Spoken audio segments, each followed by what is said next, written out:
Welcome to another episode of Mormon Discussion Podcast. I'm your host, Bill Reel. Grateful for the chance to be with you today. I have with me my guest, Clark Aboud. And Clark has been behind the scenes talking to me for some time. He was, I believe, at one time a caller on Mormonism Live and suggested that we go into this topic.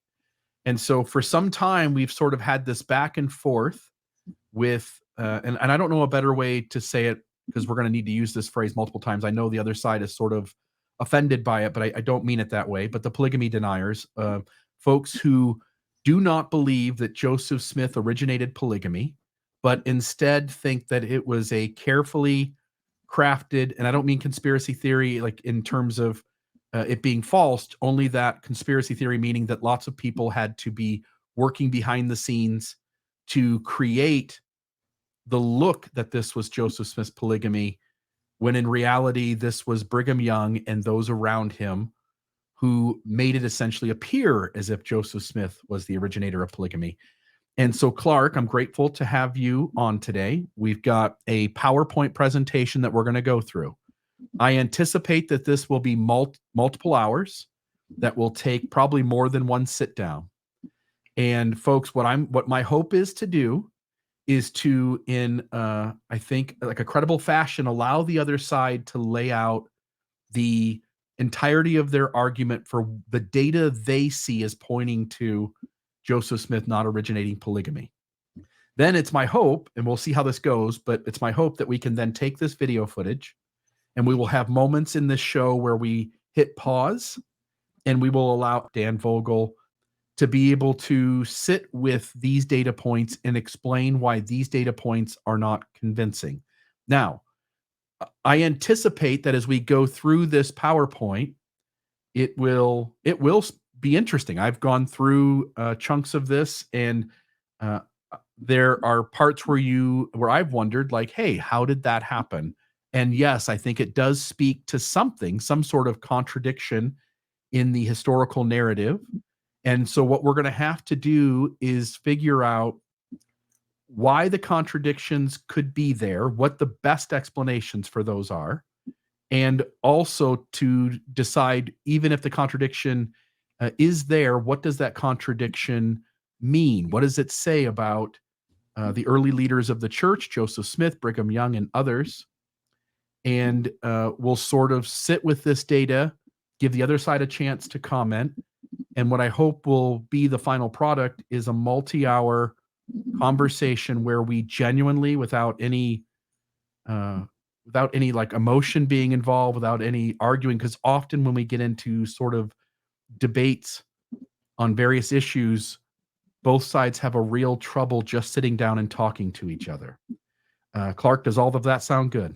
Yes. Great. So let me give you a few minutes to introduce yourself. To tell us why this topic's interesting to you and where you stand in the whole big issue of Mormonism. And then we'll start then with the beginning of your PowerPoint presentation. Okay. So I've never been a member in any Mormon sect. I don't see myself ever joining any Mormon sect at all. But almost 10 years ago, on June 27th, 2014, I began studying Mormonism after feeling like God wanted me to look at it and learn about, ex-Mormonism and everything else within Utah as I was deciding on what I should do with my life. I am autistic, and so I find myself studying something a little bit more deeper than someone that isn't on the autism spectrum. But I started looking at the murders of Joseph and Hiram at Carthage in May of 2022, and I found Justin Griffin's film Who Killed Joseph Smith about a month or two later. But I had already seen some things that made me question the story, with Don Carlos's death at the Times and Seasons in 1841 and Samuel Smith's death in 1844, a month after Joseph and Hiram's. And so I put out a paper after Who Killed Joseph Smith Part 2. And after a couple months, I just took a break because I was burned out with the subject. And when I came back around September to kind of see what was going on, I saw there was this discussion on polygamy, and I was like, I don't understand this whole subject. It seems super complicated. I don't know if anyone can really know. And at the time, I thought maybe they exaggerated Joseph's polygamy, perhaps, after seeing William Marks's statement about Joseph wanting to get rid of polygamy in the church. And so when my friend Dustin Smith died in September of last year, and there was still no deep action on the part of the historians on the murders. I decided to take it upon myself to get this done once and for all on the murders. And looking at the murders led me to the subject of Joseph not being a polygamist, and I ended up changing my mind about a month or two into that. Yeah, and so, you said you don't see yourself as ever joining Mormonism, and I think this is at least a moment we should spend on. You see other things in the Mormon historical narrative that cast serious doubts on Joseph Smith's credibility and any gifts that he pretended to. You see problems in the church's narrative. By church, I don't mean the LDS church necessarily, but just Mormonism in its early founding. You see significant issues that Joseph Smith to you isn't a prophet. The Book of Mormon isn't an ancient text. Mormonism isn't the true church in any of its sects or facets. And hence, if I'm not mistaken, you come to this conversation sort of as a disbelieving outsider who really only looks at kind of this issue and goes, I'm going to give Joseph Smith the benefit of the doubt because the data for you is overwhelming. Yes. And God convicted me of loving my neighbor as myself. Even though I don't believe in Joseph, I should still defend him if he's innocent of these things. Yeah.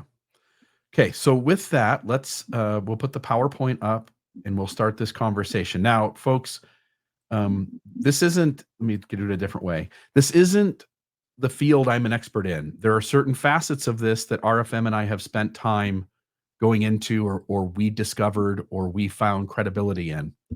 It's really not going to be the stuff that we're going to talk about in this series. This is all relatively new to me. I've had a little bit of time to prep with Clark's PowerPoint presentation, and had a chance to sort of look over these things. I think it's deeply interesting. And so what I'm simply saying all this for is that as we go through this is going to be a lot of stuff. And I imagine that the other side will have very definitive things to say about some of this that will raise red flags about it. I think there will be other parts of this that will be sort of the stronger argument against those who would criticize what Clark's about to present. In other words, Clark's going to make an argument that Joseph Smith isn't the originator of polygamy. I think some facets of what he presents will be knocked down easily, and I think some of the things he presents will not be knocked down very easily at all.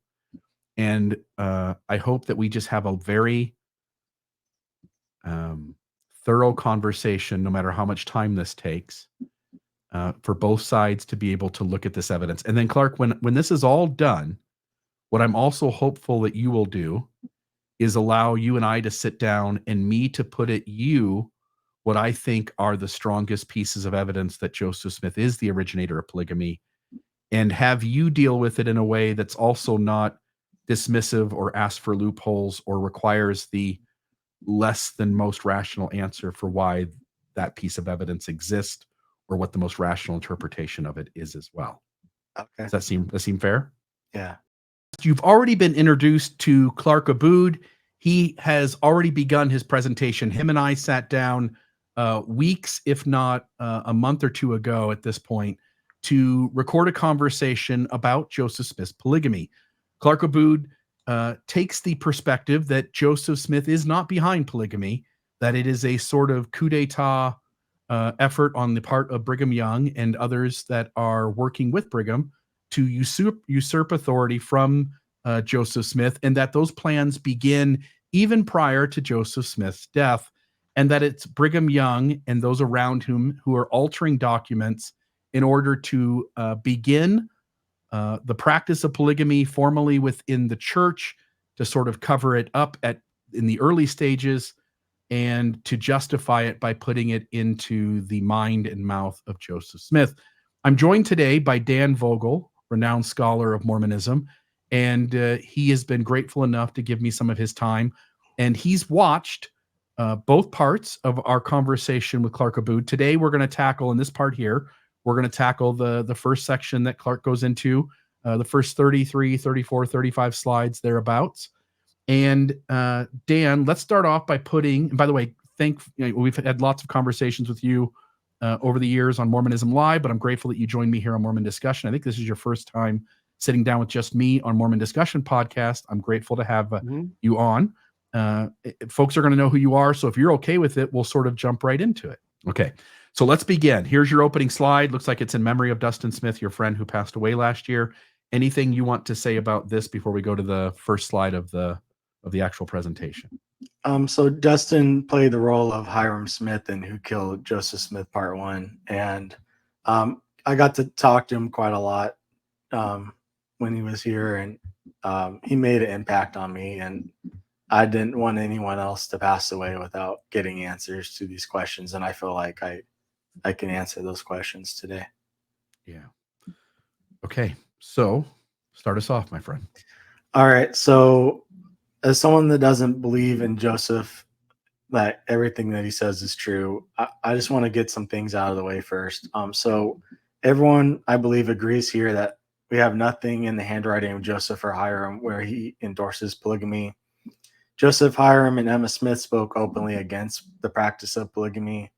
We have no DNA evidence thus far to support Joseph fathered any children by women claiming to be his wives, and all claims Joseph and Hiram were polygamists come from witnesses and documents said to have been dictated by Joseph. So to prove Joseph and Hiram's innocence, we must examine the reliability of those witnesses and the authorship of the claimed documents, in my opinion. Yeah. And, I'm in my head on each one of these going like, okay, do I agree with this? Do I disagree? And I don't find any problem here. I agree with you that we don't have any firsthand evidence of Joseph that clearly defines that he is the originator of polygamy. Hence why we have this debate to begin with. Because if we had that, it would essentially be the smoking gun. So, yeah, it'd be over. Yeah. Yep. So saying we have nothing in the handwriting of Joseph or Hiram where they endorse polygamy is not as meaningful as it sounds. We are in the same situation with other aspects of early Mormon history, and that's because Joseph Smith dictated nearly everything. There are no revelations in Joseph Smith's handwriting, and his journals were kept by others. Yes, Joseph and Hiram and Emma Smith spoke openly against the practice of polygamy, but that doesn't mean they didn't believe in it and practice polygamy. They were highly motivated to lie or prevaricate. Hiram tried to confuse the situation by falsely claiming spiritual wifery dealt with the next life. Emma had put her fortunes in a church that denied polygamy. Joseph Smith would have denied living polygamy whether he did or didn't practice it. What else could he say? Do you really expect him to admit publicly to practicing it? So these denials are only meaningful to believers who can't imagine their prophet lying. Clark says, we have no DNA evidence thus far to support Joseph fathered any children by women claimed to be his wives. We have testimony that Joseph Smith was actively trying not to get anyone pregnant. Nevertheless, Sylvia Sessions Lyons thought her daughter Josephine was Joseph Smith's daughter, which means she was having sex with Joseph Smith and her legal husband near the same time. Clark says all claims Joseph and Hiram were polygamists came from witnesses and documents said to have been dictated by Joseph. Witnesses and dictated documents is all we have for just about everything Joseph Smith did. So why single polygamy out and treat this group of documents differently? Clark says, to prove Joseph and Hiram's innocence, we must examine the reliability of those witnesses and the authorship of claimed documents. I would reword this as, to deny Joseph Smith and Hiram were polygamists, we must question the reliability of those witnesses and argue that the documentation is forged. And these assumptions are forced into place no matter how implausible. So what I plan to show is I will demonstrate that the witnesses claiming Joseph was a polygamist are unreliable. I will present evidence to show that they planted polygamy evidence against Joseph, and I'll illustrate the sources of the polygamy documents, such as Doctrine and Covenants 132, are not trustworthy. So I will show that Brigham and others had plans to take over the church starting in 1841, as polygamy evidence is planted against Joseph as far back as 1842 from what I've seen. They began to formulate the plan to kill him in August of 1843 in response to Joseph threatening polygamy with a revelation that I believe is on monogamy in July of 1843. Okay. Clark says, I will demonstrate that the witnesses claiming Joseph was a polygamist are unreliable. Clark's attempt to impeach the reliability of witnesses rests on misremembered dates, as witnesses tried to reconstruct events decades later. But the reliability of witnesses is not impeached because they misremember dates or who was present at the ceremony, which happens all the time with eyewitness testimony. More so here, since there were no records kept or marriage certificates given out. Clark says, I will present evidence to show that there was planted polygamy evidence against Joseph Smith. This is the dilemma of those who want to deny Joseph Smith believed in and practiced polygamy. Because they privilege Joseph Smith's denials, they must explain away every piece of evidence that contradicts their theory as a massive conspiracy. This gets a bit tedious. Logically, it is much easier to simply believe Joseph Smith lied than it is to accuse all the witnesses of lying and struggle to prove all the documentation is forged. So Clark and his colleagues have a very hard job to do. Clark says, I will illustrate that the sources of polygamy documents, such as D&C 132, are not trustworthy. D&C 132 is no less trustworthy than many of Joseph Smith's other revelations, for which we have no original copies. Some we have only printed versions.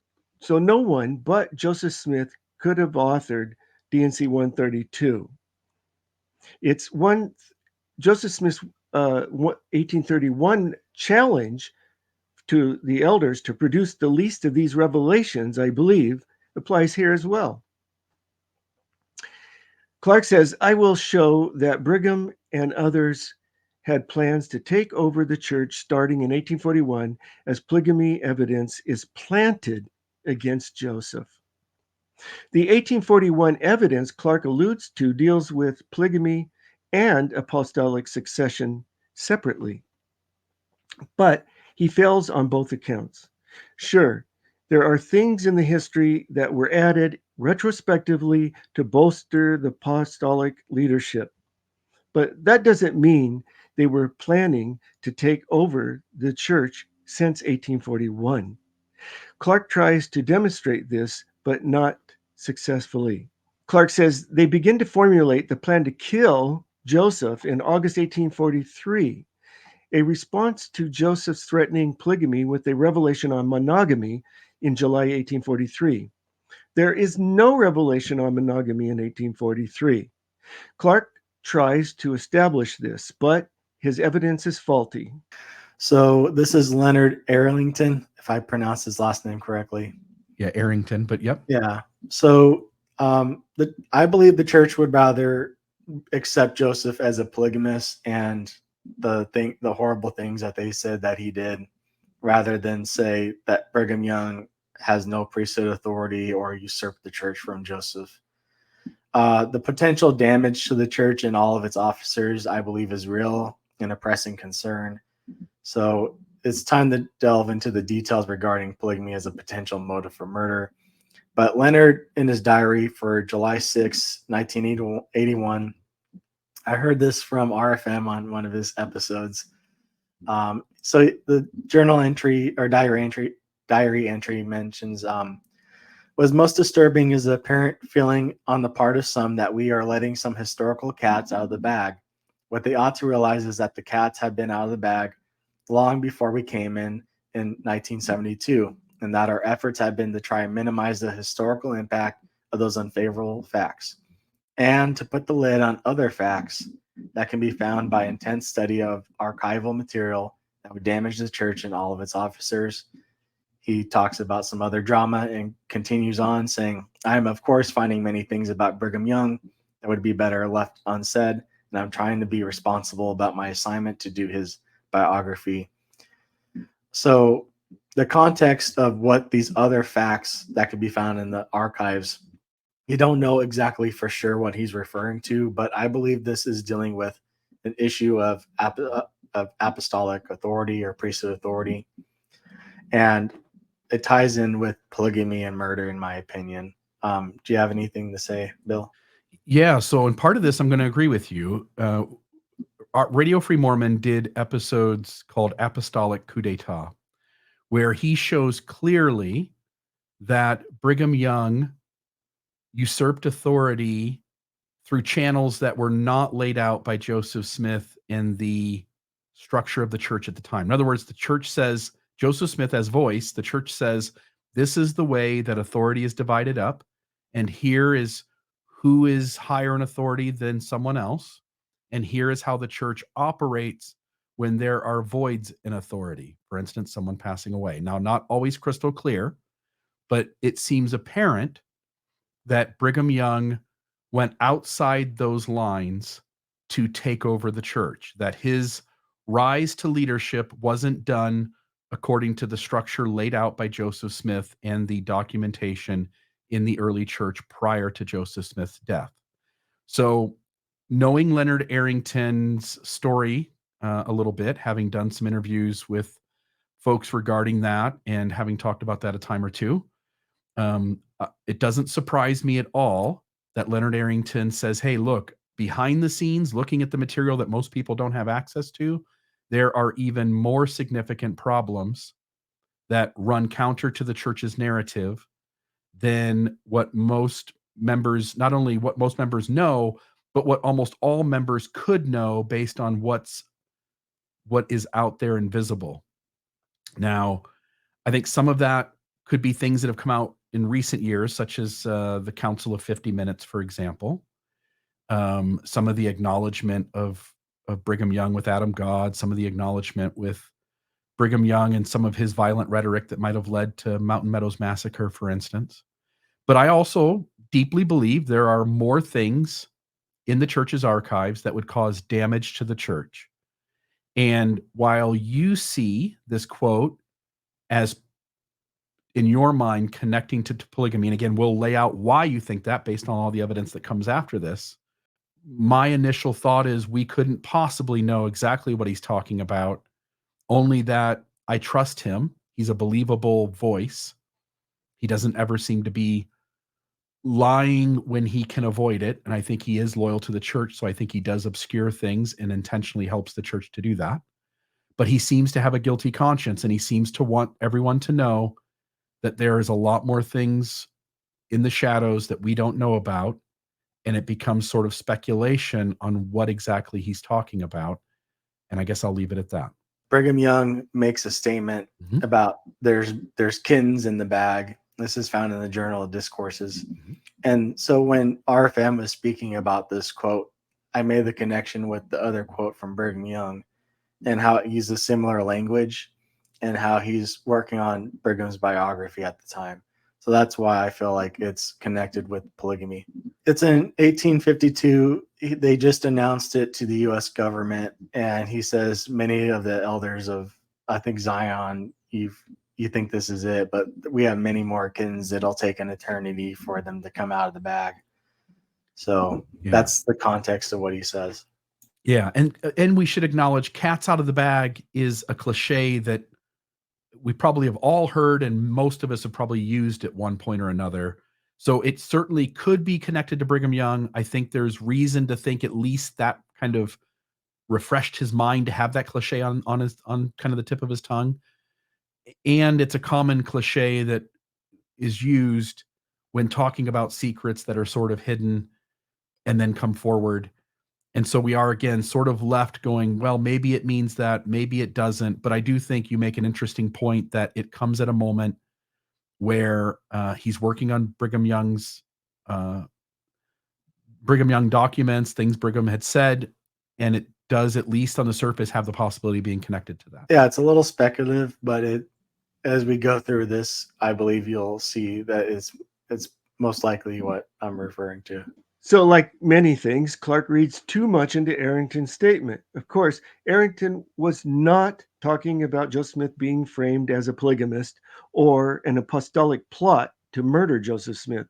Arrington says, I'm, of course, finding many things about Brigham Young that would be better unsaid.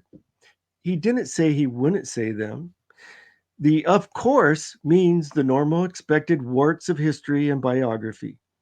He was talking about cats already out of the bag before 1972. He said the cats were already out of the bag, which implies he was not referring to the current conspiracy theories. The only reason to quote Arrington is to imply that he knew about the conspiracy theories advanced by Clark and others to give them more legitimacy. What Arrington said has nothing to do with what we're talking about here. There was no need to quote this from Arrington at all. So I want to push back a little bit, and it's that he says, look, what they ought to realize is that the cats have been out of the bag long before we came in 1972, and that our efforts have been to try to minimize the historical impact of those unfavorable facts. So I agree with you, Dan, that Leonard Arrington is saying those things have already been publicized on some level, acknowledged on some level. We wish they never got out. The church wishes, not that Arrington does, but the church wishes they'd never got out, but they have, and we have to deal with it. But then the next part is, and to put a lid on other facts that can be found by intense study of archival material that would damage the church and its officers.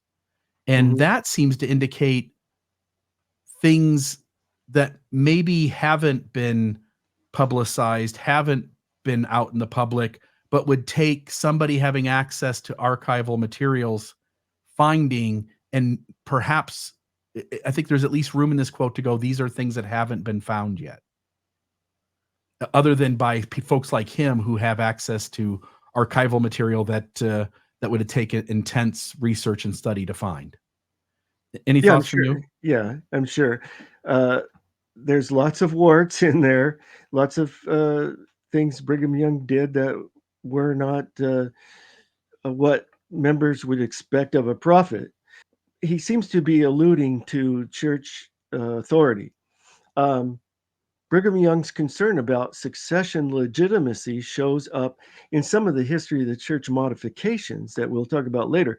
But why didn't they add polygamy or mention Joseph Smith's marriages if they were bent on legitimizing their leadership claims?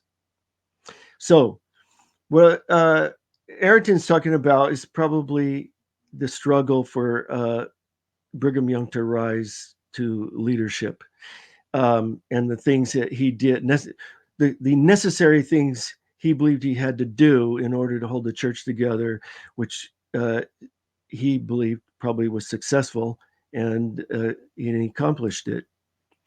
So there's nothing in Leonard Arrington is not thinking, because we can't read his mind anyway, so why even mention this?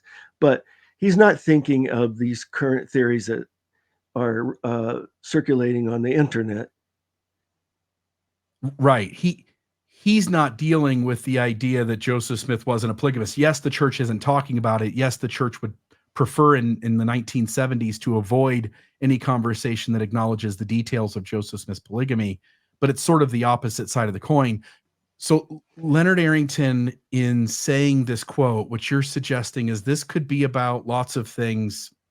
It's unlikely that it's about the thing Clark's pointing to. And while Leonard doesn't say what it is, hence it could be anything, this quote is unlikely to be addressing the fact that Brigham Young is the one who initiates polygamy and Joseph Smith has nothing to do with it. Yeah.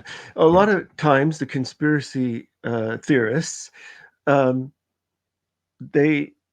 always think their evidence is in the sources, but the evidence isn't there. They put it there by overlaying the quotes that they use with their context. And so it encourages readers to read into or between the lines something that is not there without them contextualizing it the way that they do. But it's highly improbable that Leonard Arrington is talking about what they're talking about, because what they're talking about, more trained historians are not going to support. Yeah. But that's part of, but that's part of what Clark is doing. And that's part of what this side does, is they show like plausibility on 100 occasions. And no, this quote doesn't definitively point to polygamy, but it could, like maybe it does. And then as we add up 100 maybes, the viewer, myself included, the viewer sort of senses there's a little bit of weight to the argument. And yet, as you point out, each of these sort of have to be handled individually on their own and seen collectively to see if they fit into that puzzle. Yeah. Okay. All right. So in 1848, Katherine Lewis, she was a former convert to Mormonism. She published a book. In her account, she describes being approached by Augusta Cobbs while the 12 apostles were campaigning for Joseph. This happened sometime in early June 1844. So Katherine Lewis says she's told if she tries to expose them that by Augusta Cobbs that I will deny it and throw the lie on you. So I feel like this part is crucial, as the 12 were willing to frame others as polygamists to protect their own lifestyle interests because of what Augusta Cobbs says to this Katherine Lewis.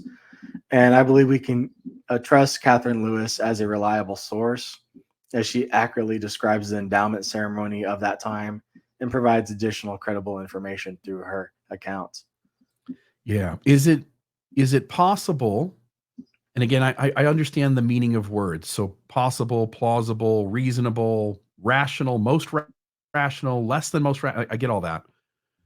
Is it possible that is one possibility that Joseph Smith has taught the 12, or at least some of the 12, in private about polygamy, and that the direction to lie if needed or blame others if needed could have come from Joseph Smith himself through the 12, then to Augusta Cobbs? So that's one of the arguments on this, is that's one of the possibilities. But the idea of I will deny it and throw it on you is sort of comes from the happiness letter, because the happiness letter uses similar language of, it's okay to lie about these kinds of things. So if we challenge the happiness's letters authorship coming from Joseph, then Joseph isn't one of the people that are teaching them to lie about these things. Yeah, and I would take the opposite view, which is having, and of course you're aware of this, I've dove deep with Jonathan Streeter and Chris Smith. I think it's Chris Smith. I know his first name's Chris, but deep into the happiness letter. And I think Jonathan Streeter did a beautiful job laying out that history and all the connections. And it seemed to me crystal clear by the time we were done, that letter was used to manipulate Nancy Rigdon directly with Joseph Smith. And so I'm granting that you have a different view on that. I don't need one of us to be right or wrong. I just want the audience to hear that there's more than one way to see this and to understand this data point. But at least it seems possible that Joseph Smith, again, if he is the originator of polygamy, there's no doubt he taught it in secret. There's no doubt he added public stories that contradicted the private stories. Again, if we take the assumption that he originated it, and hence it seems feasible that that he could be directing the 12 to frame polygamy anytime they talk about it with someone this way. So when you have so many people lying, it's possible anyone could be lying. But Yeah. I just want to show at least the 12 apostles here through Augusta are willing to lie about who is a polygamist and who isn't. Yeah, there So- seems little doubt. I would agree with you. There seems little doubt that Augusta Cobbs is taking marching orders from someone, and it seems to be the 12. All right. Okay. Clark doesn't say who did the threatening, but it was Cobbs who threatened Katherine Lewis, not the apostles. Of course, those living polygamy didn't want to be exposed and wanted to protect the church any way they could. If Clark needed an example of someone willing to frame others as polygamists to protect their own lifestyle and interests, he need look no further than Joseph Smith himself. Sarah Pratt testified that Joseph Smith proposed to her while her husband, Apostle Orson Pratt, was gone on a mission. She says, quote, "If any woman like me opposed his wishes, he used to say, 'Be silent, or I shall ruin your character. My character must be sustained in the interest of the church.'" That's Joseph Smith she's quoting. True to his word, Joseph Smith did try to ruin her character by printing accusations about her and John C. Bennett. Augusta Cobbs says, "I have brought an invitation to you from one of the 12. You would, I assume, agree that she almost certainly is on an errand with an assignment from one of the 12 to extend this invitation. You don't see any reason to doubt what she's saying there. No. I just want to note to the audience that Augusta Cobb is the female that Brigham Young, we just did an episode on this. I don't know if you were watching that one, Dan. I think probably. The impropriety of Joseph Smith and other early leaders prior to 1835.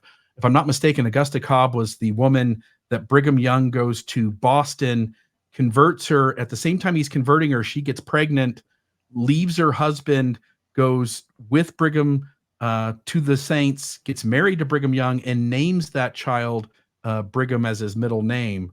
And there's some, at least, ideas that possibly Brigham Young essentially had an affair with Augusta Cobb, and what we would know is because she fell in love with Brigham, that's for sure. She leaves her husband, that's for sure. She names her child after Brigham to some extent, that's also a fact.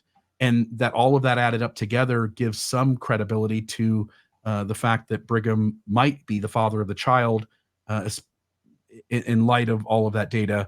And I just want to note who the person is, because I think that at least is a data point that would impact how people think about that story.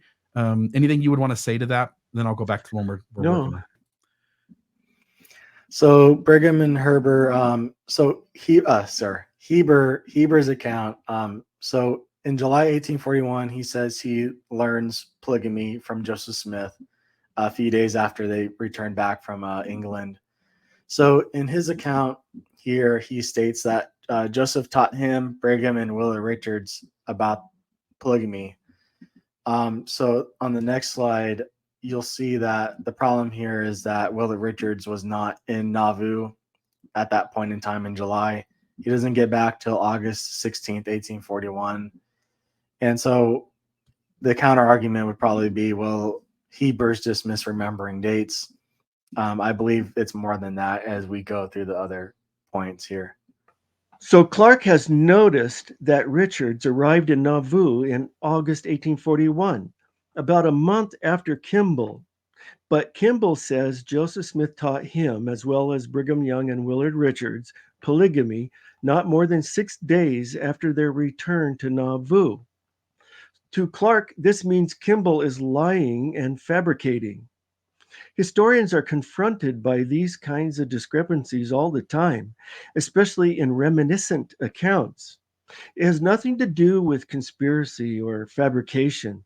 Those who aren't conspiracy-minded look at this and think Kimball was speaking 25 years after the event extemporaneously And he either compressed the time in his memory or he named the wrong person who was present. He could have also conflated more than one event. Historians run into these kinds of problems all the time, and usually it merits a footnote. Imagine what would happen if historians applied Clark's discrepancy equals lying methodology generally. So it's rather poor evidence for a massive conspiracy such as Clark and others assert. This happens all over the place.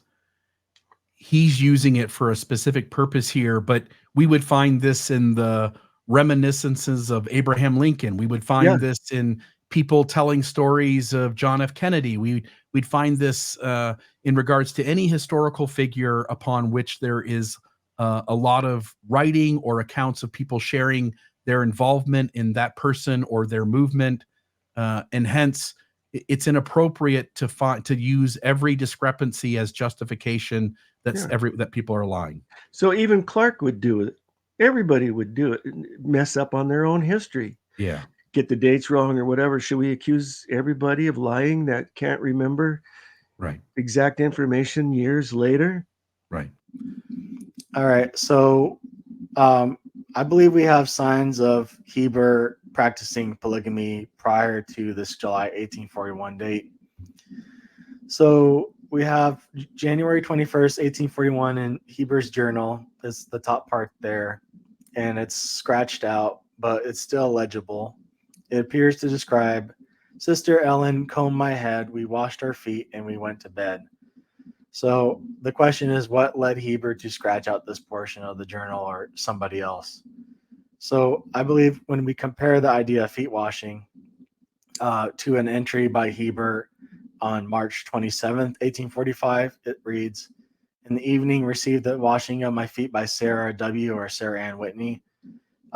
This entry seems to imply a sexual nature, as Heber and Sarah had gotten married on March 17th, 1845.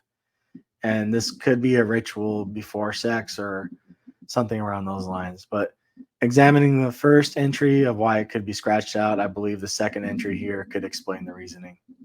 All right. So in relationship to what you just presented, yes, it does seem as though crystal clear that somebody tried to mar up the document so that certain parts here couldn't be easily read.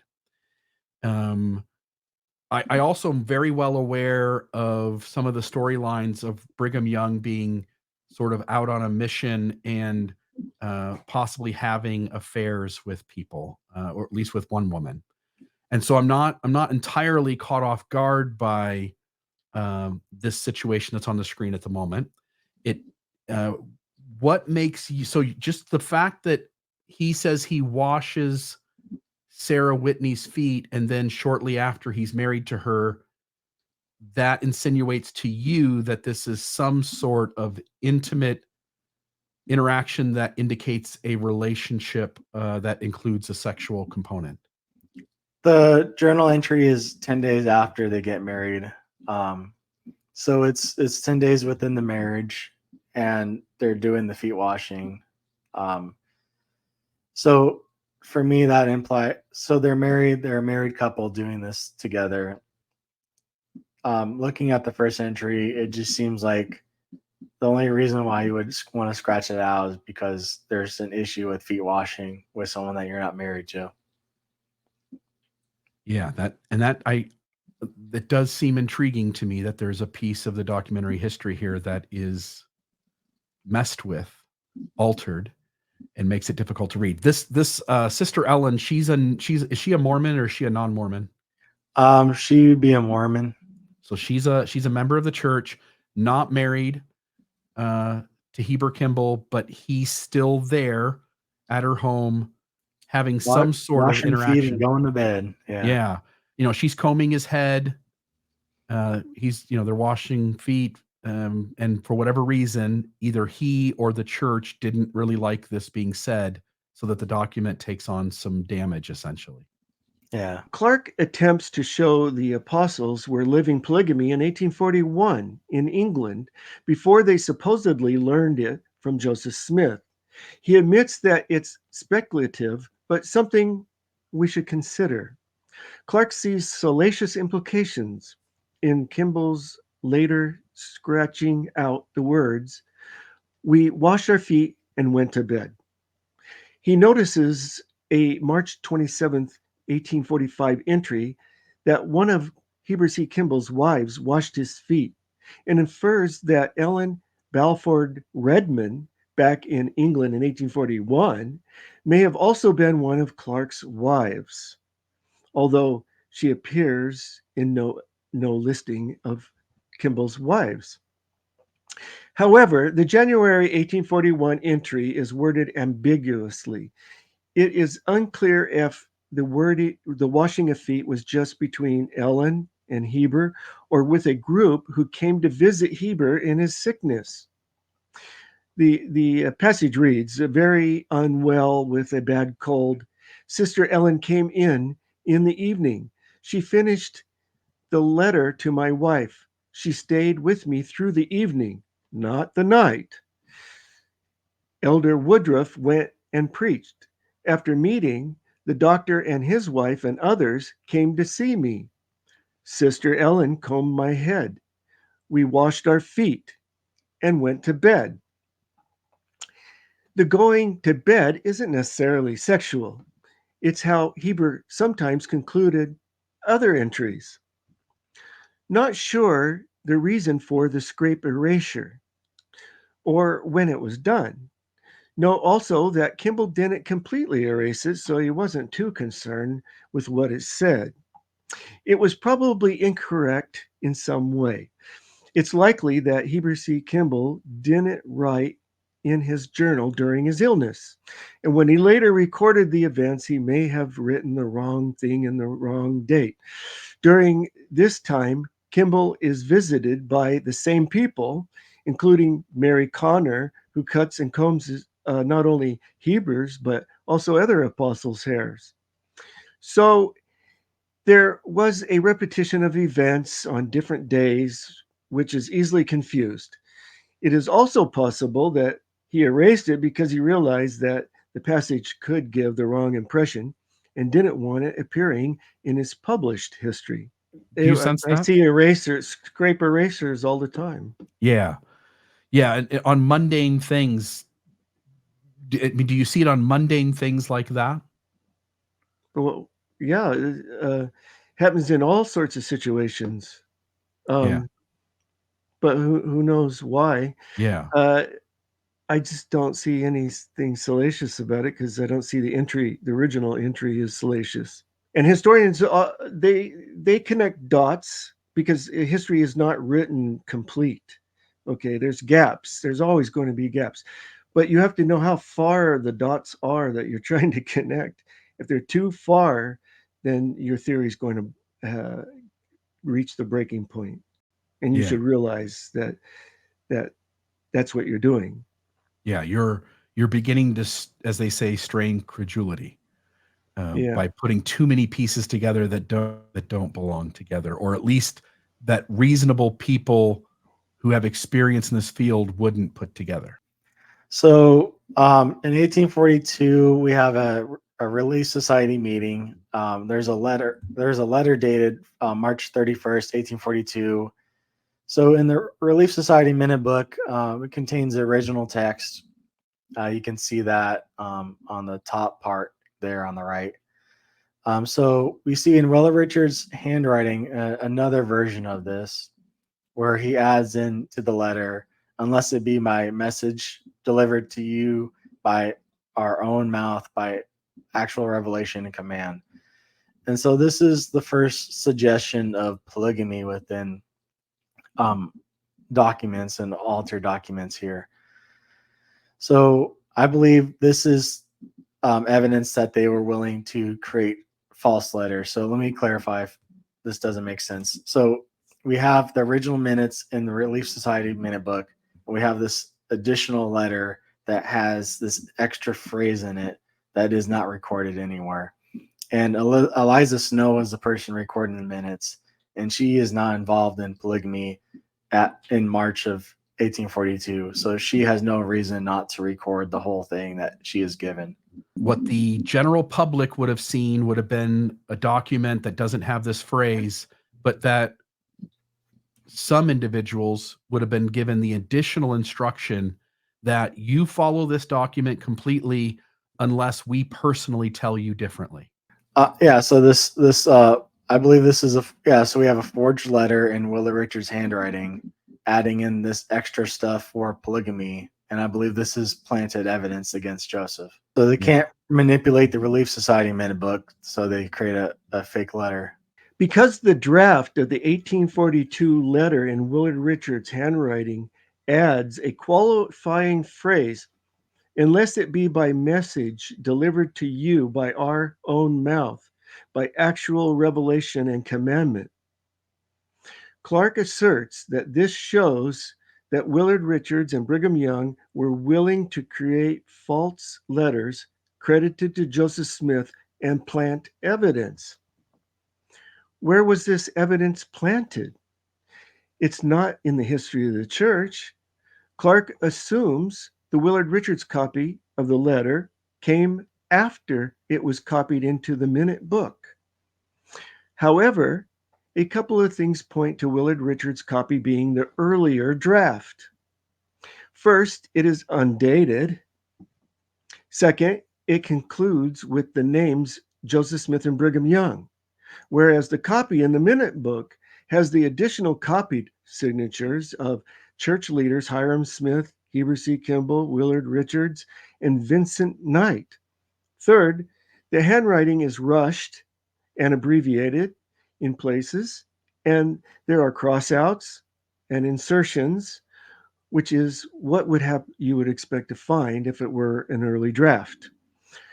If I am correct that this is an earlier draft, it might be that the qualification cited by Clark as planted evidence was removed because it was too revealing and incriminating. I've seen this at various times when people are trying to enact something. They want the room to be able to change what it was they formally put down on paper. Is that what's going on here? Well, adding that implies that it's possible to change the position on marriage. Right. So they don't want that out there, that there's a possibility. That's why Clark's arguing they added it. They were planning on putting it somewhere to create evidence or to pull it out at some point or something. But that's not the case. It's most likely this is the earlier draft. They had a tendency of keeping everything they wrote. And this is just an early draft of what they later sent. I mean, when you look at it closely, it's obvious. It has no date, like I said. It only has 2 places for signatures, only 2 names named. We don't have the original letter. Yeah. Do you, I guess I'm trying to ask, do you agree that they're giving themselves a loophole intentionally? Well, that that's how they originally thought of it, just like you're thinking of it. Yeah. But then they thought, well, I don't think we should say that because it implies that it could change. Yeah. And but originally they did themselves. Right. But originally they did say, here it is. But also, if we tell you something privately, you're to go with that instead. Right. Yeah. Well, it's reasonable to say that. It makes sense to say that, to leave yourself space to change something. Yeah.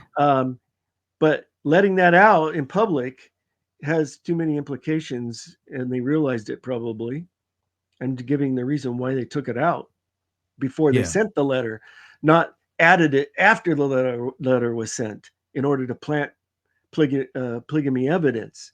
So this evidence that Clark tries to use is not evidence. It's another one of his evidences that do not pan out. I think what Clark is doing here is saying, look, the the quorum of the 12 or various leaders had no problem giving one set of directions in public and then making sure that the people on the ground who carried out those directions also knew privately that if they said something different, you were to go with the thing they said privately. Yeah. But they took it out before they sent it, not the other way around, added it later, like Clark is arguing. And when when you look at it, you can tell it's a draft, a previous draft, because of all the mark. You can look at his slide, and at the bottom is that in the center bottom is the draft that I'm talking about. At the top in the yellow is where that phrase is that was taken out in the minute book version. It was taken out. So it wasn't like there's no sign of it being added later. It's written within the text itself. It's not written interlinearly or anything. But you can see at the bottom there's crossouts, and it's a very rough draft. It's not a polished copy or anything. And if I had photographs, I would show you the whole thing where the top has no date and the bottom only has 2 signatures. So it's obvious that this came first and not last. So, in support of the theory that Brigham Young's inner circle framed Joseph as a polygamist, we find John Taylor published the polygamy advocating pamphlet, The Peacemaker, in late 1842. John Taylor attributes Joseph's name as a printer without informing him or seeking permission to print it during a time of polygamy accusations against Joseph. Joseph is in hiding from August to November 1842 due to extradition attempts. So I believe he was not deeply involved in overseeing the times and seasons, confirming his lack of association with this publication. And on December 1st, 1842, Joseph in the Times and Seasons states that the pamphlet was published without his knowledge. He clarified that he isn't against freedom of religion, but doesn't want his name associated with such beliefs. Considering Joseph Smith's political campaign and what he was running for and his positions, there's no doubt that he was strongly for freedom of religion.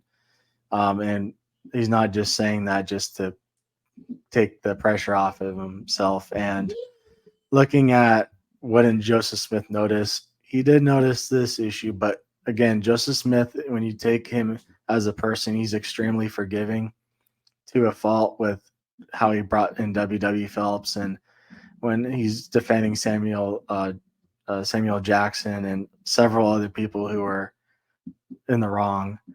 But I'll get to the point where you see that Brigham and them are clearly planning his murder, and Joseph has no clue about it. So just because they're doing stuff behind his back doesn't mean he's always going to notice. Many of the things are just small little changes here and there. Yeah. Okay. There is no evidence that the publication of the pamphlet was an attempt by Taylor and the polygamy cabal to frame Joseph Smith. It had Joseph Smith's name as printer because it was printed at my office, as he states in the public notice. Why would Taylor and the other apostles publish a pro-polygamy work if they didn't think Joseph Smith would approve it?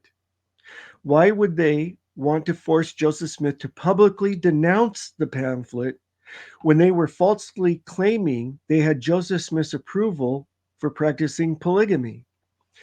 Such a public declaration would make it more difficult to carry out their fraud. However, notice that Joseph Smith did not denounce polygamy per se, but rather that he regarded the presentation in the pamphlet as an unmeaning rigmarole of nonsense, folly, and trash. Yeah. Say something more, Dan, in terms of, it does seem like Joseph Smith is saying he doesn't agree with the pamphlet. He does take a different position, that he thinks the argument of the pamphlet is nonsense, folly, and trash, which we either have to say he's lying there, he is the there's suggestions that he's the actual author of it. Yes. Maybe he is, maybe he isn't, but at the very least, he's saying, I disagree with the argument. Hence, if we take him on the surface of what he's saying here, he's saying that his position is not the position that's made in the pamphlet. Right. So just like anything, he had other versions of what was already around before. But like in Morley's family, he ended up having communal society also, but of a different version of it. But some think it was a part of Joseph Smith's campaign to popularize polygamy. John D. Lee's 1877 Confession states, speaking about the 1842-43 period, quote, during the winter, Joseph the prophet set a man named Udley Hay Jacob to select from the Old Testament scriptures as pertained to polygamy or celestial marriage, to write it in a pamphlet form and to advocate that doctrine. This he did as a feeler among the people to pave the way for celestial marriage. So I think there's merit to that statement, that it was just Joseph Smith not taking responsibility for the ideas and putting the ideas out there to start discussion. Yeah, it certainly makes sense that in the lens that Joseph Smith did originate polygamy, that putting words in other people's mouths, letting them be the fall person, and allowing him to always sort of stay a step back. There are multiple instances where that would be a reasonable interpretation to see lots of pieces of not just the things we're sharing here, but sharing in other other pieces of data.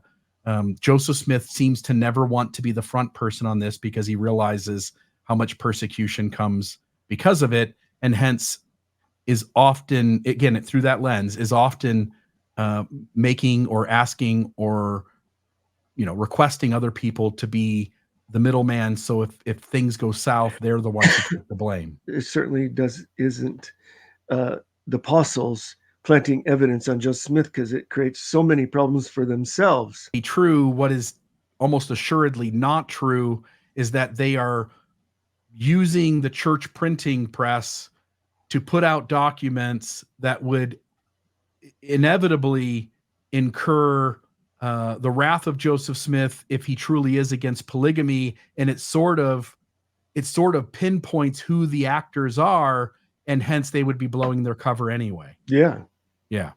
And why would they? Sense.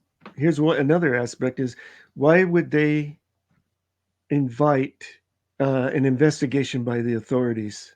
Yeah, because at the very least, if this is not Joseph Smith and he's totally against it, he now knows where to start to figure out who the people are that are against him. He knows now that John Taylor is one of the bad guys. Yeah. And that doesn't make any sense, especially in light of these guys wanting to do everything in the cover of darkness. So in support of my position that John Taylor is doing this behind Joseph's back, is that John Taylor gains his position at the Times and Seasons due to the deaths of Don Carlos Smith and Robert Thompson. So Don Carlos Smith and Robert Thompson both died a month apart from each other, and the doctors were unable to identify the causes according to the Times and Seasons obituary for Don Carlos. And in William Clayton's journal dated June 23rd, 1843, it is noted that he claims that Joseph Smith said Robert Thompson had to die. However, in William Law's account in his interview, he blames Joseph for poisoning Robert Thompson. I don't think Joseph was behind Robert Thompson's death at all, but I think Clayton shows that there was a plan, or at least a scheme, to have Robert Thompson die. And if Robert Thompson was murdered, then Don Carlos Smith was probably murdered as well. Yeah, and remind me, in RFM's Apostolic Coup d'etat, I know he talks about the poisoning of one of the Smith brothers. It was that Samuel Smith. Yeah. Samuel Smith, but no one talked about Don Carlos. Gotcha. And I know that the rumors of that kind of were at the hands of Hosea Stout, who sort of has a record of just doing crazy I don't know how you feel about language. It doesn't bother me on the show, but crazy ass shit is what Hosea Stout does. And, I was going to put up here on the screen, just not that it's tied to what we're talking about, but it may come into play here later on.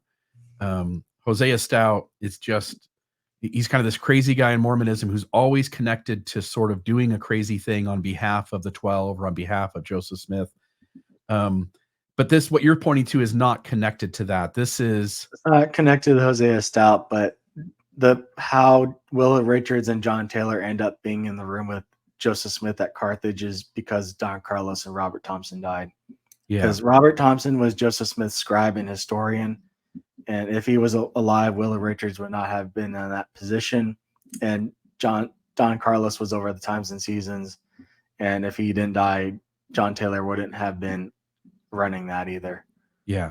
Do we know much about what their death looked like? In other words, what the symptoms were, so that we could say that there's overlap, or they appeared to die from very similar causes? I believe they blamed it on like an pneumonia type of death, but it could be, I believe it was poisoning.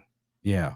And again, the reason I brought Hosea Stout in and we mentioned Samuel Smith is simply to note that even on our side of things, me and Radio Free Mormon, there's at least some exploration and some credibility to the idea that Samuel Smith was perhaps poisoned. And hence, if Samuel Smith was perhaps poisoned, we ought to not eliminate the idea that other folks close to Joseph Smith may have been poisoned as well. What was the role of Robert Thompson? What was his position in the church? He was historian. He took over after the other guy who was a historian died after writing like 5 pages. Okay. Robert Thompson was also a scribe for Heber Kimball. He was working on his journal around the time as well, and he was helping as an assistant in the Times and Seasons. And so after Don Carlos Smith and Robert Thompson died, W.W. Phelps really took over with the Times and Seasons, as well as Ebenezer Robinson. And you said Willard Richards became the historian. Yeah, he becomes historian later on, yeah. And hence, these men get another layer closer to Joseph Smith by the departure of these two. Yeah, and I think it was Brigham that gets Don Carlos's seat in the Nauvoo City Council as well. Gotcha. Yeah. Clark wants us to believe that the apostles conspired to commit 2 murders just to get Taylor as editor of the Times and Seasons. Taylor succeeded Joseph Smith as editor, not Thompson.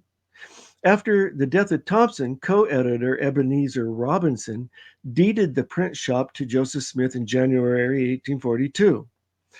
Joseph Smith acted as editor until November 1842. Then assistant editor John Taylor became the chief editor, mostly because Joseph Smith was too busy. There's nothing to suggest that the apostles killed Don Carlos and Thompson to make way for Taylor. Clark refers to an entry in Clayton's journal where Joseph Smith said Thompson had to die. But why refer to this statement if he doesn't think Joseph Smith had anything to do with his death? The context makes clear that Thompson's death was the result of God's providence due to his giving way to temptation. Clark then refers to William Law's accusation that Thompson had been poisoned by Joseph Smith, which Clark doesn't believe because Joseph Smith doesn't seem to have the motive. But neither did John Taylor or the apostles. Thompson apparently died from a severe lung infection, not poisoning.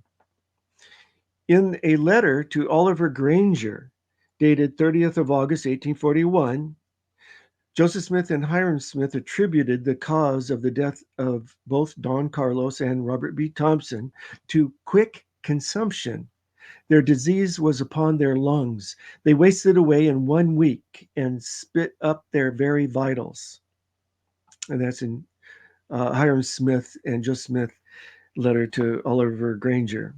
Consumption, this comes from Wikipedia, by the way.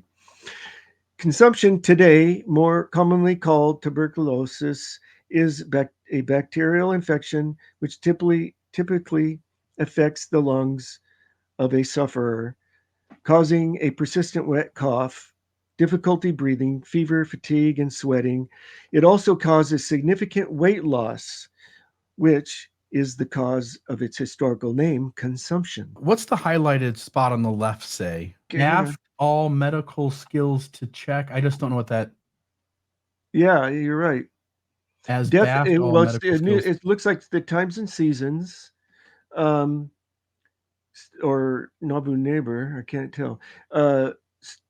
I'm sorry, I can make it bigger. Announcement of the death of Don Carlos. It looks like maybe like baffed, as in like baffled all medical skills. Like in other words, Yeah, it seems to be saying that they didn't have the ability to figure out what it was. It was then ascertained that disease had been preying upon his system in such a manner as baffled all medical skill to check. Yeah. Okay. What I hear you saying here is the document on the left is, General Don Carlos Smith. On the right, they're speaking about Robert Thompson. When they say he had to die, Clark is suggesting that they are announcing out loud that they had to kill him. That had to happen. We had to take him out. And what you're suggesting is no, the more reasonable interpretation is that he passes away, and they see that because he was giving way to temptation, that God stepped in and intervened, and that he passed away, and it had to happen. Yes, and it goes on. The journal goes on to talk about other people who providentially died. Like the governor of Right. Iowa, I believe it was. So there's other people. Joe Smith is just saying that God removes people that stand in the way of the church's programs. Yeah. And I only would want to say here, like, I agree with you. That seems like a reasonable interpretation. And not that what I'm going to say next makes that not true, but I also would want to acknowledge that we're talking about a religious system where Joseph Smith does have a history of, for instance, creating the Danites and having encouraging that violence is one means by which people can be silenced or kicked out of town.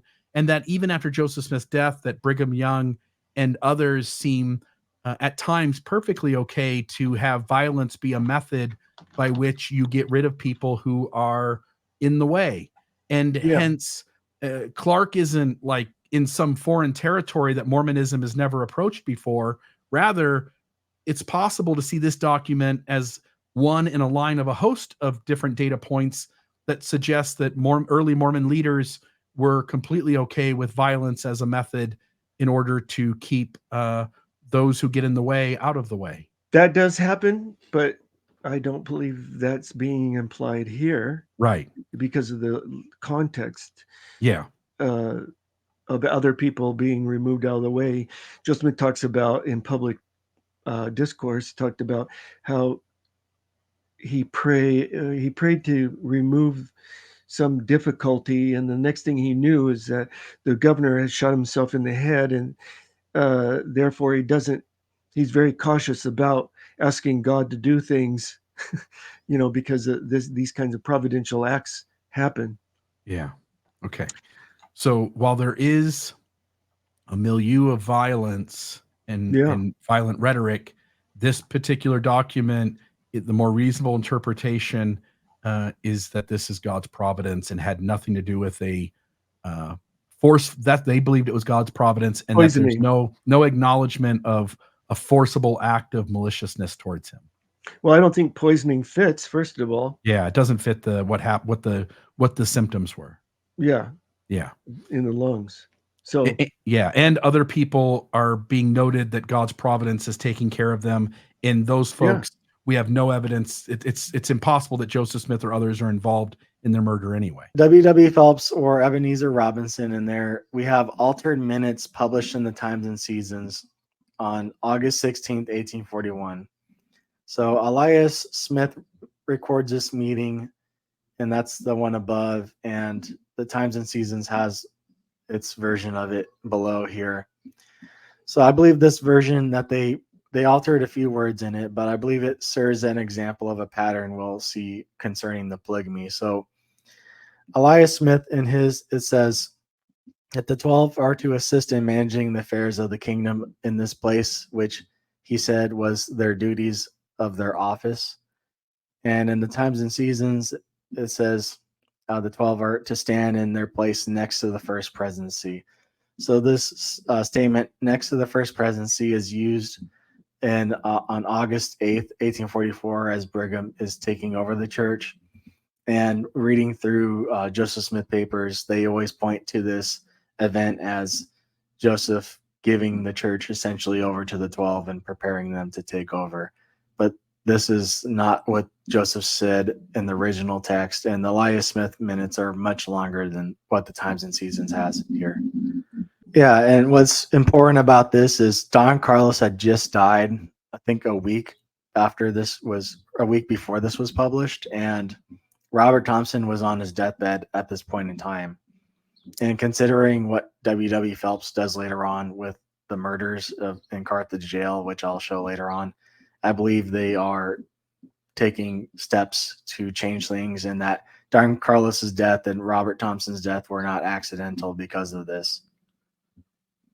Right. If the other folks had been the scribes, historians, you believe that the original would have been laid out the way it was given, and that because other people were in place, they were allowed to alter the documents to make more space for Brigham Young to take over leadership. Yes, so this is the first evidence that I see of Brigham planning a usurping of the church. Clark notices that Elias Smith's original minutes of Joseph Smith's 16th of August, 1841 comments about the 12 were altered when they were published in the Times and Seasons to include the phrase, the 12 should be called upon to stand in their place next to the first presidency. To Clark, this implies that the 12 were plotting to take over the church as early as 1841. However, it was standard to flesh out minutes of meetings in printed sources. That's what editors do. Clark implies that the altered phrase, stand in their place next to the first presidency, claims something beyond what they actually had. But the Joseph Smith paper editors include a footnote explaining, quote, in 1836, within a year of organizing the Quorum of the 12 Apostles, Joseph Smith had explained the duty of the 12 and their authority, which is next to the present presidency, saying that the 12 apostles were not subject to any other than the first presidency. This is in Joseph Smith's journal, 16th of January, 1836. So let's look at that a little bit closer. The first, top one, which is in the handwriting of an unidentified scribe. I next proceeded to explain the subject of the duty of the 12 and their authority, which is next to the present presidency. And the bottom one, which is in the handwriting of Warren Parrish. The 12 are not subject to any other than the first presidency, viz. Myself, Sidney Rigdon, Frederick G. Williams. So this is in the handwriting of Warren Parrish, which is important to note. So the added words were merely clarification and did not give them authority that they didn't already have. It should be noted that Warren Parrish was excommunicated in 1838. So it would be difficult for Clark and friends to explain this away as a forgery dating to 1841. Right, that Warren Parrish is not involved. All sides would essentially agree with that. It would be hard to demonstrate otherwise, and hence this isn't even in the right handwriting of the person that you would say is involved in this whole act of subterfuge. And even looking at the journal itself, you would be hard pressed to try to say this was a forgery. Yeah. Because of Parrish's handwriting is one reason, but there's nothing unexpected about the entry in the journal. It fits. Yeah, I would only want to say here that if you've ever, I don't know if you've listened to it, Dan, but Radio Free Mormon did a 2 or 3 part episode called Apostolic Coup d'etat, where he presents all the evidence that Brigham Young, in ways that were not designated for him to be able to do, usurped power from the church when Joseph Smith died.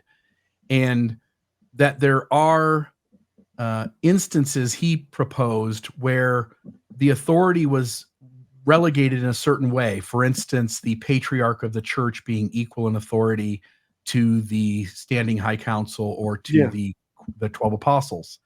And that the Nauvoo High Council, led by William Marks, was equal in authority to the Quorum of the 12. And that on some level, Brigham Young sort of disregards that formal delegation of authority and in places sort of operates differently, and that some documents support that things were changed in order to justify his breaking the rules to make it look like he actually kept the rules. Is that fair to say that actually occurred? You're alluding to section 107 of the Doctrine and Covenants that talks about each of these quorums being equal, that they had equal power in the hierarchy. And that's until the hierarchy is broken up with the death of Joseph Smith. That changes that D&C 107. It's there's not a full quorum of the presidency anymore. So, and the question was, and it wasn't so clear in 1844 about what to do. And Joseph Smith left conflicting messages about how succession should occur. And one of the chief contenders would have been David Whitmer, because he was president of the church in Missouri. And Joseph Smith was president of the the Kirtland High Council. David Whitmer was president of the Missouri High Council. So they were on a par. And in the 1838 time period, David Whitmer was the chief contender when the dissidents were complaining about Joseph Smith's leadership in 1838. They named David Whitmer as Joseph Smith's successor because in 1834, when Joseph Smith was in Missouri and the Zion's camp were there, and it wasn't so certain what was going to happen, Joseph Smith ordained David Whitmer as his successor. But Joseph Smith conveniently had him removed in 1838. Joseph Smith conveniently had the whole Missouri presidency removed before some of it before he got there and some of it after he got there, just as soon as he got there. So there wasn't any problem with what Joseph Smith was doing as far as usurping authority over the Missouri presidency. So that's another episode. But yeah, it wasn't so clear who would succeed Joseph Smith. But Brigham Young's argument prevailed because it seemed to be the most reasonable among the majority of the church at the time. But as we'll see as we proceed, Clark tries, and other conspiracy theorists try to implicate Brigham Young in removing a lot of the competition that and makes it sound all nefarious and everything. But is there any evidence that Brigham Young altered documents to rewrite the division of power so as to sidestep the division as laid out by Joseph Smith? Well, as we'll see, Clark tries to show that some of the changes in the history of the church were done before in the 1840s, the 1841 or 43, to make the apostles more significant. But this battle had already been won by the apostles in Kirtland when the Kirtland High Council tried to usurp authority over the 12, and Joseph Smith had to step in and clarify that the apostles were above the Kirtland High Council and accept that the first presidency, Joseph Smith of the High Council, they were the leaders of the church. But if that got broken up, the High Council wasn't, the president, none of them had any claim on the presidency, that the keys would fall to the 12. And that is what the majority of the church were convinced of by that argument. They didn't have to whip out any fancy forgeries to prove it. I mean, Clark will try to show that, but that's not what happened. It was all decided before, and some of the things that he tries to quote were actually written in Utah and not in Nauvoo. In other words, they're not using forgeries to demonstrate their authority. No. Brigham makes an argument in front of the people. They collectively, the majority of them, agree with that argument, and the saints move west. And hence, it seems silly to need to produce something after the fact. You've already taken leadership. Yeah, there is a Brigham Young is, there are arguments that you would find that are stretched a little to make himself look better and all that stuff. But and in the history, there are things that are added, like Joseph Smith, when he first met Brigham Young in 1832, says that he will be the leader of the church. Well, no, he didn't. Joseph Smith didn't say that. There. He probably said something complimentary to Brigham Young that was later romanticized, leader or something. Yeah, right. He symbolic. has leadership qualities. He's going to be a great leader in the church. That was later seized on and made into a prophecy. Like so many. This is what charismatic groups do. Yeah, they do that all the time. Totally. Okay, next document. So the happiness letter. So considering what I showed with the times and seasons and with the Relief Society minutes, I believe that the happiness letter was not authored by Joseph, but rather was created by Brigham and Willard Richards. Now, the happiness letter is assumed by many to be an effort by Joseph to propose to Nancy Rigdon, the daughter of Sidney Rigdon. The letter first appeared in August 1842 through John C. Bennett. And John C. Bennett, according to what he says, is that this letter was written in Willard Richards' handwriting and was given to him by Francis Higbee. So I believe Willard Richards and Francis Higbee are important to remember in this, as I see them involved directly in the murder of Joseph and Hiram, and with how careful of the planning process that they did with that, I believe reflects back on the polygamy planting of evidence. So Willard Richards predicts Joseph's death 8 months in advance and does other changes while Joseph is alive, and Francis Higbee is involved with getting Joseph the treason charge that gets him into the Carthage jail.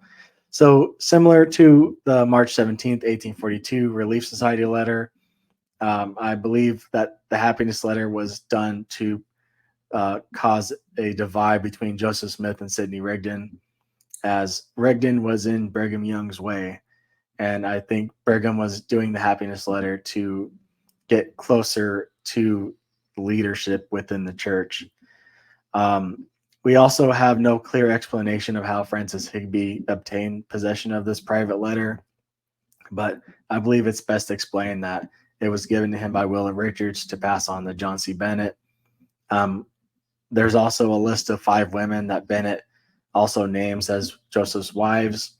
I believe they were given to him by Brigham's associates as well, that these women agreed prior to Brigham sending this letter that they would claim to be Joseph's wives.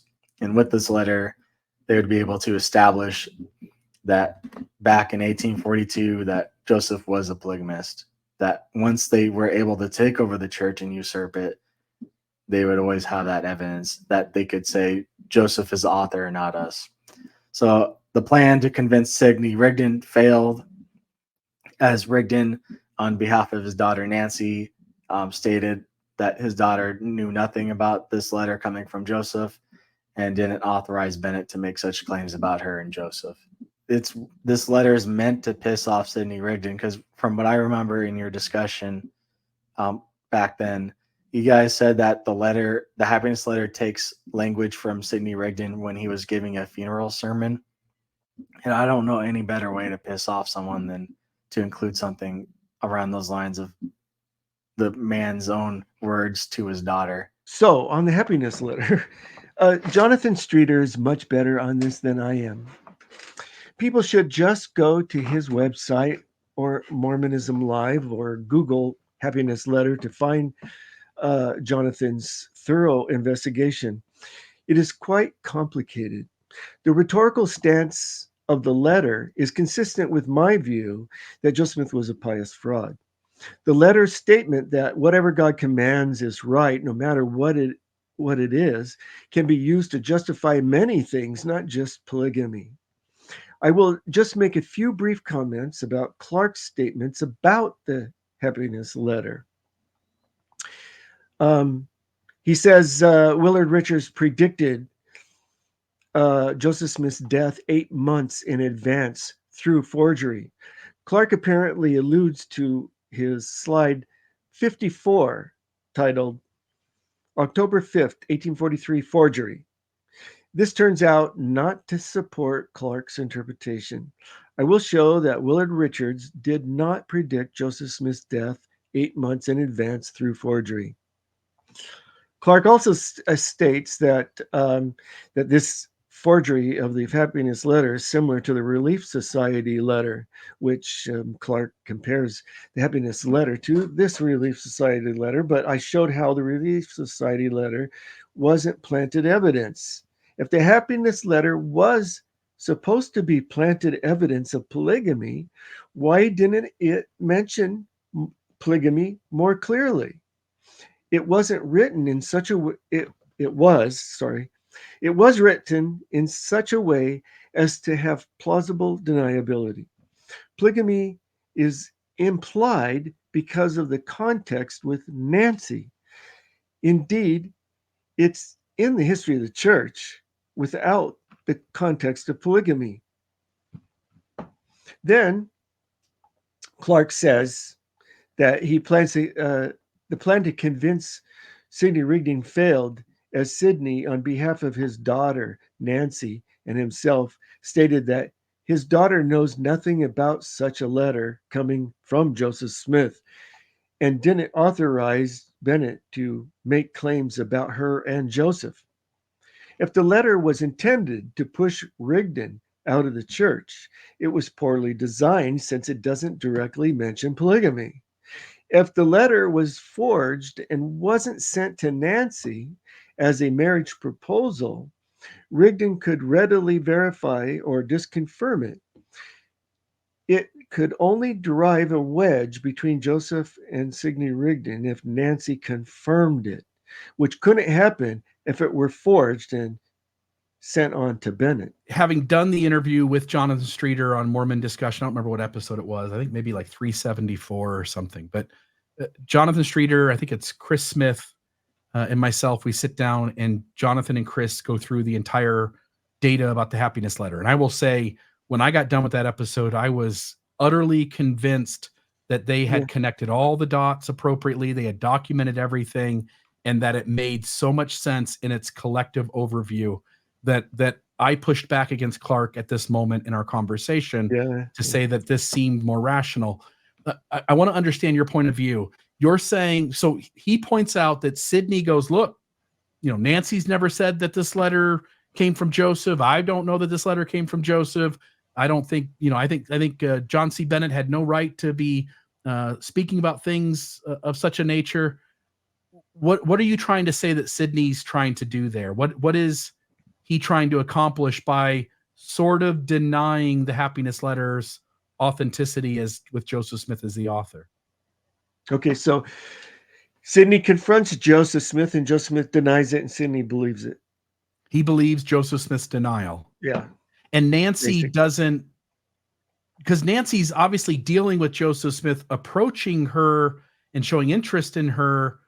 How do you think she's thinking about that? And why doesn't she tell her father, hey, just FYI, there's a lot of stuff going on here, and Joseph is doing something inappropriate behind the scenes? Well, I there's pieces missing. It's very complex. I would just say you should probably help the listeners go to your Mormonism Live episode. When Nancy and Sydney say that his daughter knows nothing about such a letter coming from Joseph, well, it wasn't sent by Joseph. It was John C. hand Bennett. carried Yeah. Okay. to her. Yeah. Or I'm saying something different she then. probably didn't get it, though. She may not have even gotten the letter. Yeah. So in other words, while the facts can clearly demonstrate that Joseph Smith is the author, it doesn't necessitate that Nancy Rigdon received the letter in such a way as to have the letter have the effect that it was supposed to. Right, because somebody else gave it to her. It was hand carried, just like it was to Bennett. Yeah. It does seem, though, that Nancy, or at least Sydney, is sort of suggesting that Nancy is giving some cover to Joseph Smith here. That's possible. Yeah, when I would think that she would be so pissed at this situation that she wouldn't want to protect people who are sort of trying to run her name through the mud. Or to manipulate. So her. we don't know what Nancy's true reaction was to this. Yeah. Because everything is written with this deniability built into it. Mm-hmm. So did the letter actually go to Nancy? And how did it get to Bennett? Was it a separate letter, separate copy?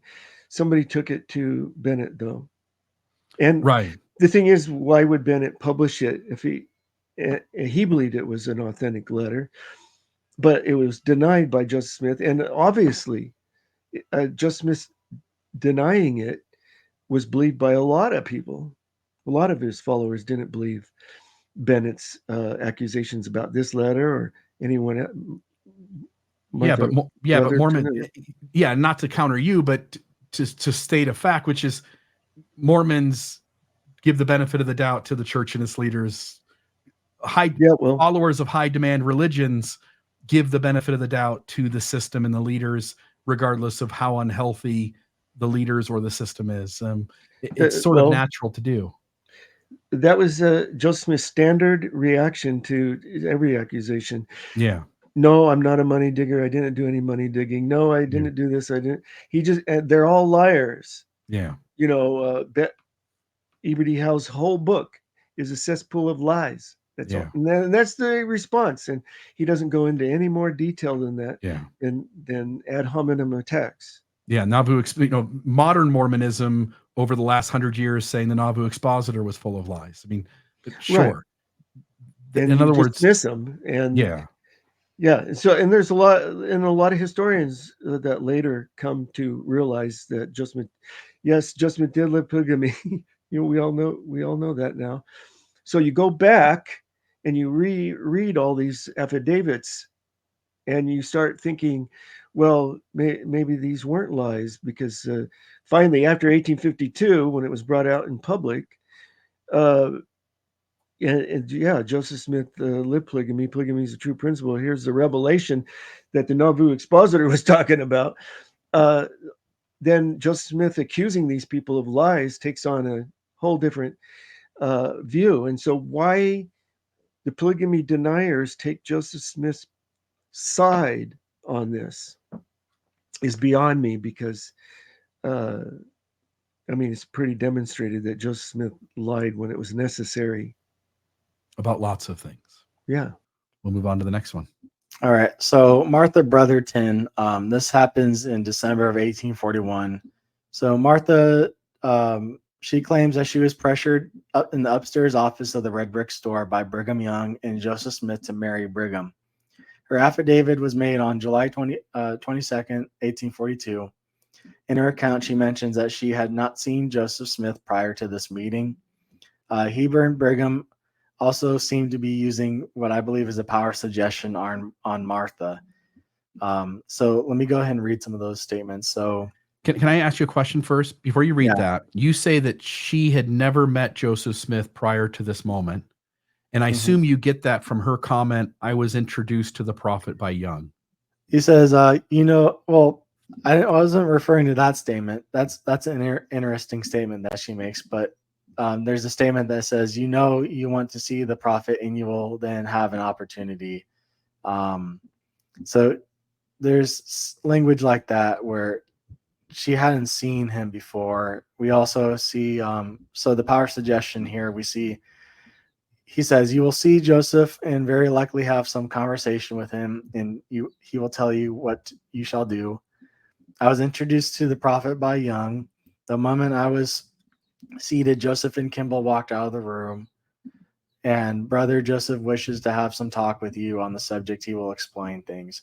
So from this, I see that they're pointing, like telling her, you're going to see Joseph. You're going to see Joseph. He's going to tell you things. And I find it interesting that the moment that Joseph shows up in the room, he's out of there. And so for me, I believe that they have an impersonator. Now, this sounds kind of crazy, but some of the language you'll see from Martha suggests that Brigham Young doesn't believe that this person in the room is Joseph Smith.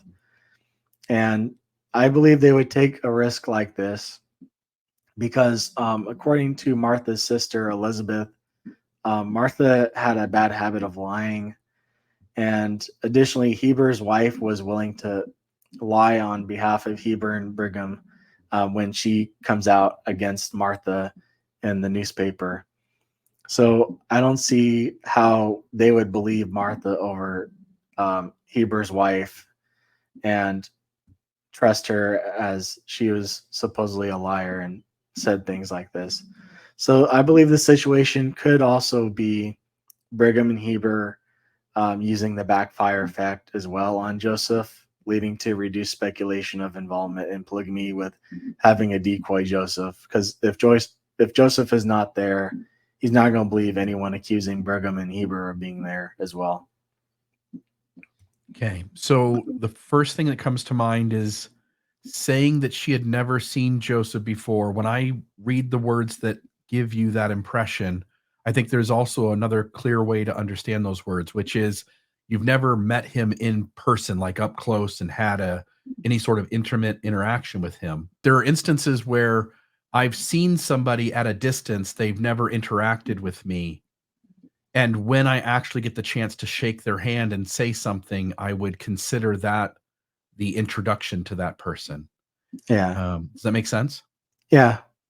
So I think and I think too, this happens in 1841. It would be hard to believe that any person joining Mormonism with a prophet on the earth, Joseph Smith, isn't going to make some effort to be able to see that man preach, to be able to have interactions on some level with that person, even if it's at a distance. Well, she recently moved to Nauvoo because she's from England or whatever. Yep. How long does she stay around though? She leaves shortly after. I believe it's a month or two. Yeah. Even in that month or two, man, it's hard to believe that anybody joining the LDS church, no, I say LDS, but anybody joining Mormonism isn't going to avail themselves at every effort to be able to see the living prophet. And, it's certainly a populated place. Nauvoo at one point is said to be reaching sort of the population of Chicago at the time. But not Chicago today, Chicago then. And again, Joseph Smith is the prophet. The church is sort of in motion. I know he's sort of hauled away at times on charges and various reasons that he maybe isn't in town. But I just struggle.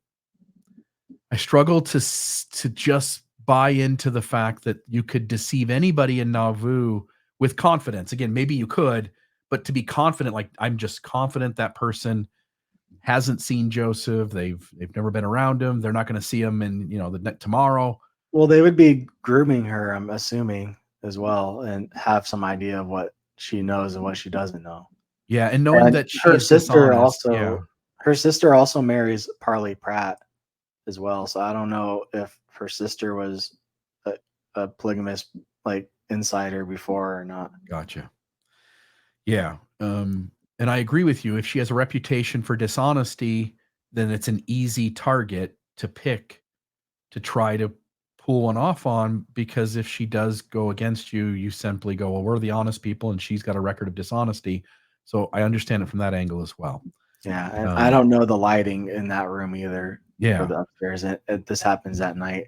Yeah. All But right. you're proposing that a doppelganger, I believe it's comes a in, doppelganger, and says I'll something show you and leaves. language that shows that. Yeah. Yeah. Okay. The story of Martha Brotherton is evidence that Joseph Smith knew about polygamy in 1841. Clark's theory about an impostor, Joseph Smith, is highly ad hoc and not credible. After a brief introduction, Joseph Smith leaves the room but comes back and speaks to Martha at length. Between December 1841 and July 1842, she must have seen Joseph Smith on other occasions, using an impersonator in Joseph's. So Clark, when he says the lighting in the room might have been bad and stuff, that's all ad hoc kind of stuff to get rid to dismiss evidence without really seriously considering it. But using an impersonator in Joseph Smith's own store is a bold and unnecessary risk. How could they have even thought they could pull it off? Obviously, it didn't happen the way Clark speculates. Near the end, go ahead, sorry. Near the end, Clark says if Martha did see the real Joseph, no one would believe her because she was a known liar. Well, if she saw the real Joseph Smith, Clark needs to abandon his theory, since we have evidence that Joseph Smith tried to help Brigham Young get a plural wife in 1841. The charge that Martha was a known liar comes from her younger sister, who was trying to protect Joseph Smith. Martha's parents believed her, and Martha was willing to make a legal affidavit before a justice of the peace. Joseph Smith publicly denounced the accusation in less than credible ways. And Martha's sister, Elizabeth, later became a plural wife of Parley P. Pratt in a ceremony performed by Joseph Smith on the 24th of July, 1843. Wonder if Elizabeth changed her mind about her sister. Yeah, and I'll only say here that as somebody who's been excommunicated, and I think almost all the things that I point to about the church are accurate and a reasonable position to hold. I've had lots of family members on my wife's side who have said really damaging things about my credibility because of that. Like that, in other words, they gave the church the benefit of the doubt because they can't have their son-in-law or their brother-in-law saying the things that he's saying. And hence, it makes sense that we shouldn't just automatically accept the sister's assessment of Martha Brotherton's character, because believers in high-demand fundamentalist religions make decisions of loyalty towards the system over their family all the time. I think it is the much more irrational view to believe that there was a doppelganger substitute used, and almost certainly Joseph Smith was in the room. And as I pointed out to Clark, and as you pointed out here, she would have seen Joseph Smith. Everybody who's Mormon and non-Mormon in Nauvoo at the time is going to go through every effort possible to get a look at the prophet Joseph Smith. And there was a moment in this conversation where it says introduced to the prophet by Young, and I think Clark took that to mean saw him for the first time. Yeah. And I think the more rational explanation there is that you could see somebody giving a sermon, but when you actually stand face to face with them and have a personal conversation, it's fair to see that as being introduced for the first time. Well, Clark made it sound like she only got a glimpse of this and imposter Joseph Smith, but he came back into the room and talked to her at length. Yeah. So she got a good look at whoever this was, and most likely it was Joseph Smith. But this is evidence of Joseph Smith and Brigham Young practicing polygamy or trying. Yeah. So in this statement here, So it says, Joseph says, Brigham wants you to. He is the best man in the world except me. Oh, P, said Brigham. Then you are as good. Yes, said Joseph. So this language of the best man in the world except me, it sounds like a forgery that was made after Joseph's death by Thomas Bullock, where Joseph says, Brother Joseph Young is a great man, but Brigham is a greater, and the time will come when he will preside over the whole church. So I believe this story, it sounds like something that Brigham would want Joseph to say about himself. And so I think at least this part should be questioned here. Yeah, and I agree that Brigham Young, again, brother Joseph Young is a great man, but Brigham is a greater. The time will come when he will preside over the whole church. I agree that Brigham is inserting language like that, if not specifically this instance, but inserting language like that to, again, create a space where he can attain leadership in the church and have a path that runs counter to the one that was laid out by Joseph Smith and the early church prior to his death. So anyway, interesting. So Clark says a statement by Joseph saying Brigham is the best man in the world except me sounds like a forgery. Sounds like. After Joseph Smith's death by Thomas Bullock, where Joseph says, Brother Brigham Young is a great man, Brother Joseph Young, is a great man, but Brigham is greater, and the time will come when he will preside over the whole church, that's kind of anachronistic in a way. But the insertion in the manuscript history has nothing to do with the veracity of Brotherton's affidavit, which was published by Bennett in 1842. The two statements are only vaguely similar, but there's no connection. If anything, the influence is the other way around. The insertion in the manuscript history was made about January 1845, but it never made it into print. Obviously, this was added to bolster Brigham Young as successor of Joseph Smith. It was possibly based on Joseph Smith's complimenting Brigham Young's leadership qualities that over time became a prophecy. I'm not justifying the falsification of history, just saying that it is typical for charismatic groups to invent miracles, not necessarily intentionally either. Yeah, this just seems to be a support of trying to justify Brigham Young's leadership and doesn't have anything that necessitates it be connected to polygamy. Yeah, but Brotherton made her statement first. Yeah. So she wasn't influenced by anybody.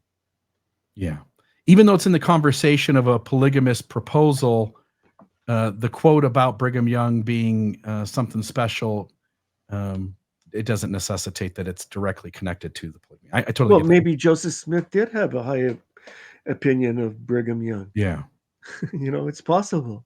Yeah. These guys don't think so, but yeah, it's possible. Another interesting thing that Martha brings up is that she mentions seeing William Clayton at that store that day.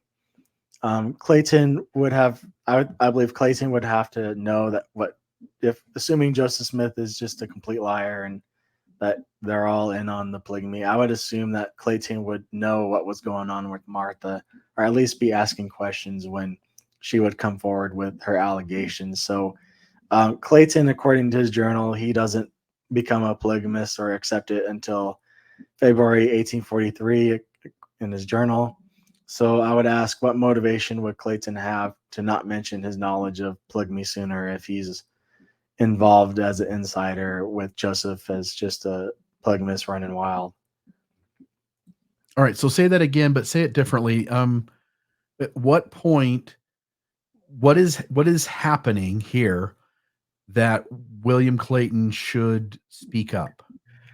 So William Clayton sees Martha Brotherton come into the building on that night, and he would know that Joseph's there. He would know Brigham Young is there, and yet he doesn't show any kind of interest in probing questions or wanting to know more about this polygamy thing going on. I would assume William Clayton would have to know at least to some degree of what's going on here. Yeah. And I would wonder again, maybe you're sharing certain things with one person and certain things with another, but that not all conversation is had with everyone. And hence I see room for Clayton to be out of the loop on some things and in the loop on others. Mm-hmm. Okay. Anything you want to say about that, or otherwise I'll move on to the next? I just feel like this was just interesting detail that I thought was maybe a little inconsistent. Yeah. But I believe Clayton was a polygamist in 1841, and this would be a sign that he was involved with Brigham and them early on. Yes. But maybe with, again, the other side of it would be, but maybe with Joseph Smith's direction or maybe not. But the question is, why does he say he doesn't accept polygamy or become one until 1843 in February? That's the question. And I think if Joseph Smith is talking to these men in private, and there's other things going on in the church where it just can't be that Joseph Smith is supporting polygamy prior to certain dates, at least if the other leaders of the church feel that, it seems though they might articulate their narrative in such a way as to give Joseph Smith protection. So would you say Clayton maybe is fudging with his journal a little bit? I think that's one possibility, is that Clayton knows something earlier, but doesn't say he knows something until later, because by acknowledging that it happened earlier, it's possible that he would then cause more trouble for Joseph or for others. Slide 16. All right.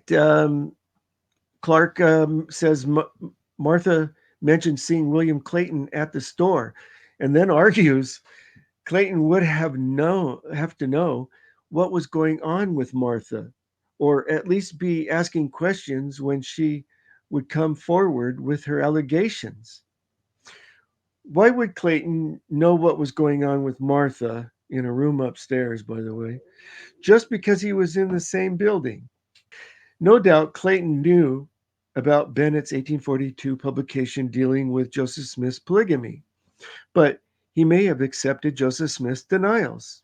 Clark quotes Clayton's affidavit, where he says the first discussion he had with Joseph Smith on plural marriage occurred in February 1843. According to his journal, it was on the 9th of March, 1843. There's a difference between knowing about polygamy and talking with Joseph Smith personally. So I see that, which you mentioned in your response to Clark, I noticed. So I see no problem with Martha's mentioning Clayton working in the tithing office. I'll just say that people were going in and out of meetings with Joseph Smith all the time, and it wouldn't be natural to have your eyebrows raised about this one or that one unless something out of the ordinary happened with them. If people come out of a room having had some sort of meeting, that would have happened so many times that it would have sort of become second nature, almost assuredly, with the prophet Joseph Smith. Does that make sense? Yeah. It wouldn't have been anything that would have drawn attention to it. All right. So now we have this statement here. So Martha then claims that Joseph asked her, "Look here, sister, do you believe in me?" And she doesn't reply back. Brigham goes on to say, "Well, we believe Joseph is a prophet." So the question is, who is the we that Brigham is referring to? So the room only has Brigham, Martha, and a person who is said to be Joseph Smith. Martha was just asked, does she believe in Joseph? And she didn't reply with a yes. So I believe this is Brigham implying that the other person in the room is not Joseph. Does that make sense? It makes sense in terms of how you're thinking about it, but it seems that we could easily just represent the Mormon people. Well, I believe it'd be the people within the room. We said Joseph. We believe Joseph to be a prophet. Yeah, I've been in lots of interactions where I talk to a specific person aside from everyone, but when I say, hey, we believe in baptisms for the dead, I'm speaking about the collective Mormon people. And so I see that we could be Brigham sort of representing Mormons generally, which also would nudge Martha to get in line because a good Mormon believes Joseph Smith is a prophet. Does that make sense? Yeah, I understand that. Okay. Clark thinks Brigham Young slipped when he said, "We believe Joseph to be a prophet," implying that the only other person in the room wasn't Joseph Smith, but an imposter. Remember, this is Martha reporting that Brigham Young said "we," and she wasn't troubled by the wording. If you know anything about memory, she would have corrected it. She wouldn't just repeat it like a tape recorder. It made sense to her. She likely interpreted Brigham Young as referring to Heber C. Kimball, who brought Martha to the room. He doesn't have to be present. Or she could be referring to herself. That is, Brigham Young was saying "we," as in me and you, Martha, believe Joseph Smith's a prophet, right? And if you believe Joseph Smith's a prophet, then you will believe what he's telling you to do. The imposter theory fails, and what we have left is evidence that Brigham Young and Joseph Smith were teaching polygamy in 1841. Yeah, and I agree with that. When I interviewed Clark, I stated that the "we" seems like, just like when the brethren get up at the pulpit today and say, "Brothers and sisters, we believe in covenants," or whatever else they say, there are moments where you insinuate to the crowd, "Hey, I'm not believing this on my own. You've agreed to believe this too, and hence what I'm about to say next, you're obligated to carry out." So I agree with you that the Martha Brotherton seems like strong evidence of Joseph Smith's polygamy, and it seems irrational to twist it around and make it mean the opposite. Yeah, you're trying too hard. Yeah. Yep.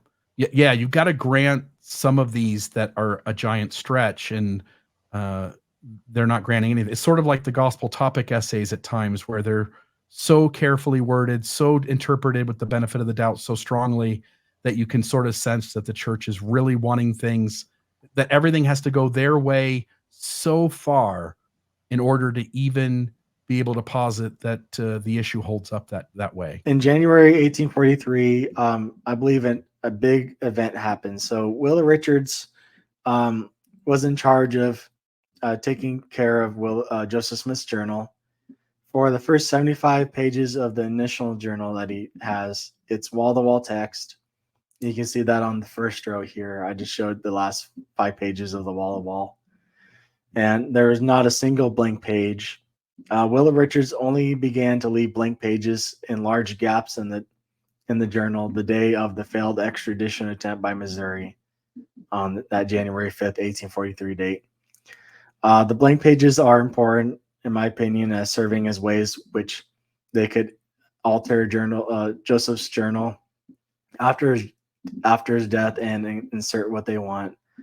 We won't see another change like this until August 7th, 1843, when I can show that they were planning his murder.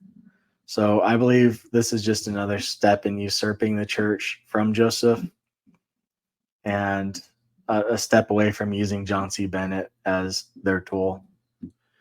Okay, so I agree with you that anytime something like this shifts from being done one way to being another, that would be a moment to pause and say, why are they doing that? Number one.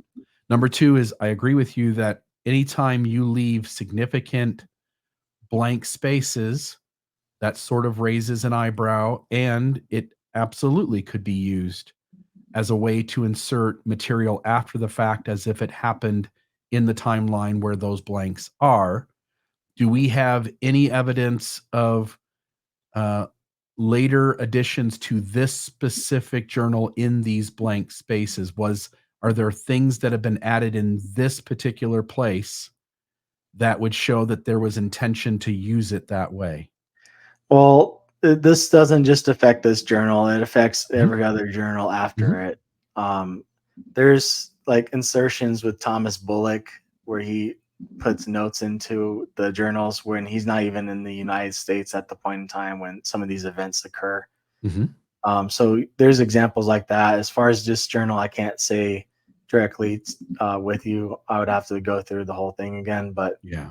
In other words, this journal, maybe not. Nothing was ever put into a blank spot here, but the fact that these blank spots were created without a better explanation for why they're there, it seems plausible that they could then, the same technique could be used in other places. Hence, we should be skeptical at a minimum of anything that seems out of place.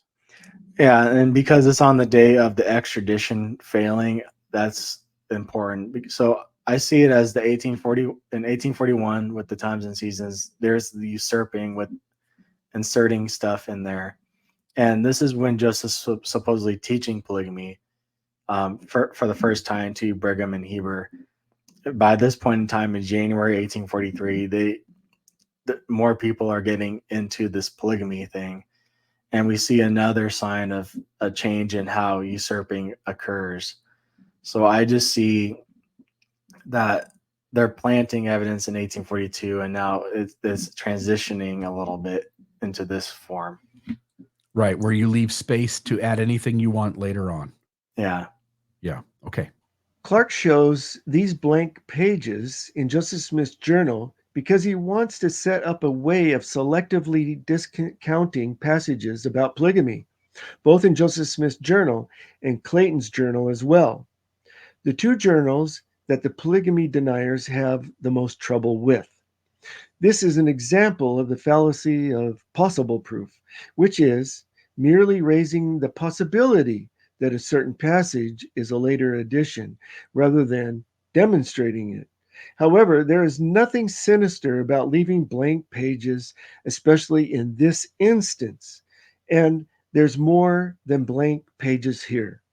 The Joseph Smith Papers editors make the following comment about the entry for the 5th of January, 1843.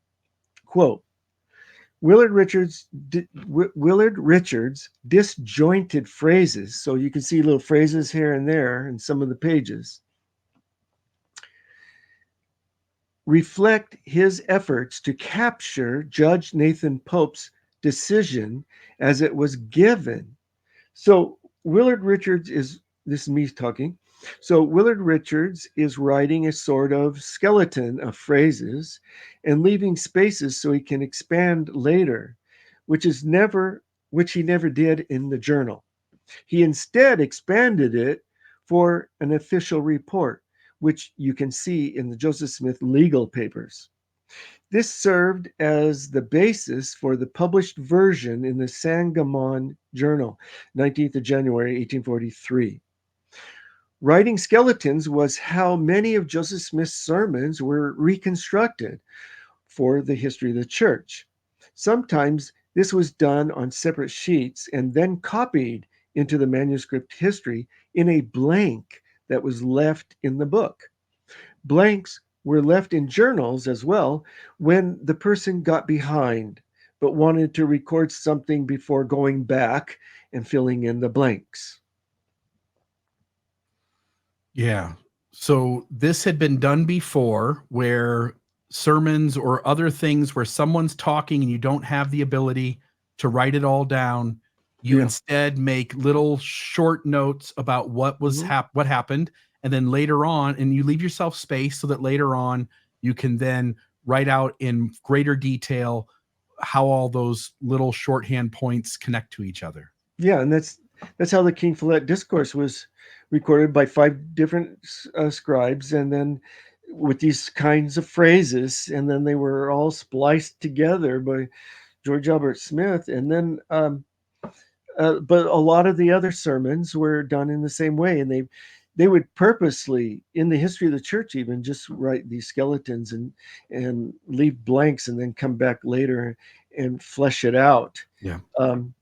We have precedent of this very act being used in other places, and it clearly demonstrated here that where the blanks are left just prior to the blanks are notes about a much larger detailed event that took place, and it seems apparent by the documents that the pages were left to be able to expound and expand those notes into the more fuller telling of what happened. Right. So Yeah. the important thing is for a historian is not to read it like it's a transcript of what the person said, but somebody's recreation of what was said. But nothing nefarious is going on. People aren't trying to make things happen that didn't happen.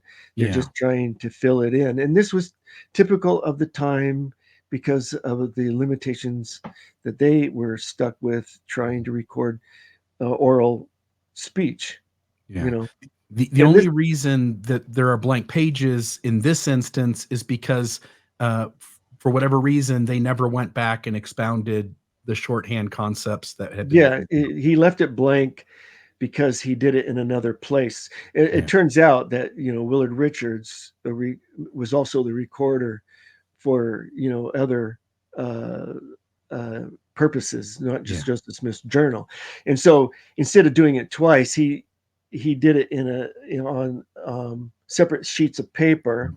And then this was published in the newspaper, Willard Richards' report of Pope's decision in this case dealing with Joseph Smith, that Joseph Smith prevailed on, and it appeared there. So he could have come back and filled it in, but he didn't. He That didn't do makes it. that makes perfect sense. And to go after all of this and then to reuse these papers would distort the chronology, and hence it's better to just move past them and to move on to the next pages after the whole thing. Well, so he probably anticipated how many pages. When you go through the manuscript history, especially Book C, is that they would write what it is a documentary history where they just have things that connect documents, and they write a little bit and they connect a document and write a little more and connect a document. Well, they wanted to hurry through it, so they didn't bother copying it at the time.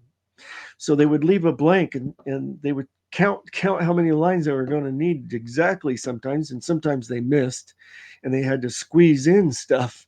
But they left a blank, and sometimes they attached the manuscript to the book with these little wax wafers. And even you could see marks left there where they had attached documents that they would later copy in to the manuscript history when they got more time, or somebody else would do it. Somebody, it'd be a different handwriting, but nothing nefarious happening. It's just the way they worked, and they were trying to work as quickly as they could.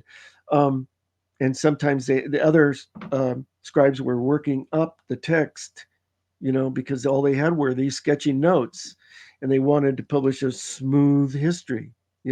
Nothing tricky going on. It's just the limitations they had in those days to try to do it. But historians should be aware that this is what's going on and be cautious and consider that. That makes So, perfect sense. so here, no, typically what would happen would be Willard Richards would come back and fill it all in, and sometimes it would be he would work the parts that he did sketch in right into the text that he's writing, or he would more or less erase it and rewrite over it as he was going to make it smoother. But he wasn't probably too concerned about that. But he knew generally how much space he was going to need, and he left that space. And then he continued writing before he would come back, because say he didn't have time to do that. He hadn't worked up the text yet, but things were happening. So he'd write a date and keep on going with the journal, right?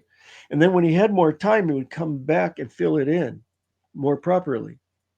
Yeah. And so you would have this blank, but he didn't come back. And so what you have is a blank and then a continuation of journal entries. Yeah. Much appreciated. I think that makes very rational sense and is the most, by far, logical way to see what's going on here. Go ahead. All right. So now for Clayton's May 1st, 1843 journal entry, Clayton has a tracing of the Kinderhook plates, which some point to as evidence that the journal was created at the time and not backdated, because they had those plates from April 29th to May 3rd, 1843, according to the Joseph Smith papers. What they fail to realize is that Reuben Hedlock had made woodcut facsimiles or copies of the Kinderhook plates. So we have here in the Joseph Smith papers, I insert facsimiles of the 6 brass plates. And we also see the Warsaw Signal, May 22nd, 1844, talking about the wood facsimiles of the plates. So William Clayton's journal states, I had seen 6 brass plates which were found in Adams County. This is a mistake because they were found in Pike County, a detail I would believe he would have remembered if recorded at the time of its discovery. Brigham Young also records a depiction of the Kinderhook plates on his May 3rd, 1843 journal entry, but the entry on the page before is for August 10th, 1843, and the entry on the page after is October 7th, 1843, showing that they're definitely using a copy of the plates, not the actual plates. So the question to ask is, why would Clayton and Brigham create fabricated journal entries that are backdated? What are they trying to prove with their journals? Is it polygamy? What has happened is that the polygamy deniers have asserted that Clayton's journal must be forged. It is simply because Clayton provides undeniable evidence for Joseph Smith's polygamy. They have no evidence of this, and it's their burden to prove it. Nevertheless, some researchers have pointed to Clayton, people supporting Clayton's journal as an authentic contemporary account. They have pointed out to Clayton's tracing of one of the Kinderhook's plates into the journal as evidence that his journal is contemporary and not backdated or forged.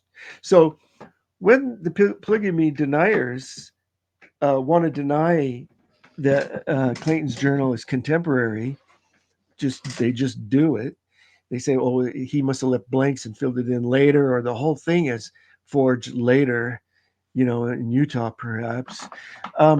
Some people defending Clayton's journals looked for ways of proving that no, it must be contemporary, and they came to this Kinderhook plate tracing, and they noticed that, well, Clayton must have laid the plate down on his journal and just traced it. And if you look at the tracing, Brigham Young's journal and Clayton's journal, they both set it down on their journals and trace it. You could tell it has a hard edge. I would call it a hard edge, where there was something obviously laying there that was being traced. It's not a hand depiction of it. And it measures exactly the measurements of the plates. So they plopped it down on the page and traced it, and they were very small plates, only like 2.5 inches wide at the bottom. Clayton even says he traced the plate. He says in his journal, this diagram shows the size of the plates being drawn on the edge of one of them. So Clayton and Brigham Young simply put the small plates on their journal and traced it. You can see how it has this hard edge, like I pointed out. To escape this evidence, Clark and others like Jeremy Hoop invents the ad hoc theory that Clayton traced the plate from Headlock's woodcut. So Headlock made a woodcut of the 6 plates, both sides. So there's like 12 woodcuts, and it's all one block of wood. And the printer uses that to print the duplicate plates. And they put these out on placards, and it was published in the Times and Seasons, Nauvoo Neighbor, and even Eastern newspapers, and billboards that they would hang up, and with a text description of what it is, with these nice woodcut representations of the plates that were the exact size, because they were probably made from the plates themselves. So, in my opinion, this is a disingenuous argument simply to escape the evidence that makes no sense in the historical context. Their argument implies Clayton intentionally created evidence so that researchers 180 years later could use it to demonstrate his forged journal was written contemporaneously. I don't find this argument plausible. If Clayton simply traced the off-print of the woodcut years later, say in Utah, the lines would be wavy. He would have needed to glue the off-print onto thick paper, cut it out, and make a hard edge by tracing that. That's a lot of trouble to go through to create evidence that was never used during his lifetime. So Clayton would have never foreseen that such evidence would be needed to motivate him to go through the trouble to create it. Now, the discrepancy Clark points out that William Clayton said that it was in Adams County, that Kinderhook was in Adams County and not Pike County, is understandable. The mistake of Adams County instead of Pike County doesn't prove anything. Clark assumes that this mistake would not have been made by Clayton contemporaneously, although the descriptions on the broadsides in the Times and Seasons containing the woodcuts have the correct place. So if he's making the forgery by using these off-prints, he would have seen the right place and just copied that. Before anything was in print, Brigham Young understood the plates were found in Quincy or near Quincy, which was in Adams County. Kinderhook is 23 miles south of Quincy, but nobody knew anything about Kinderhook, this little tiny place. The mistake can point to a time before anything was published, where the correct county was clearly stated. So this is really evidence that it's an early copy, not a later copy. Clark also discusses Brigham Young's Kinderhook plate, and the polygamy deniers like to make fun of this journal account because it's a mishmash of sources. Who makes a journal like this? Because its dates are written out of order sometimes, and all sorts of different things appear in it. But Brigham Young's journal is a small pocket day book. We refer to it as a day book because he would carry it with him and write notes in it that would be later expanded in his former or proper journal. Woodruff had the similar method. He kept notes throughout the day in a small book he carried around in pencil, very badly written and hard to read because I had to transcribe them, and then expanded them later in his journal, sometimes greatly. You know, it was read nothing like what his little notes had sketchily written. Nothing tricky or sinister going on here.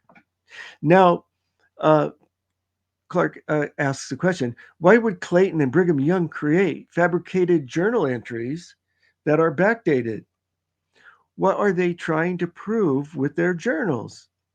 Polygamy, he says. They never used their journals to prove polygamy.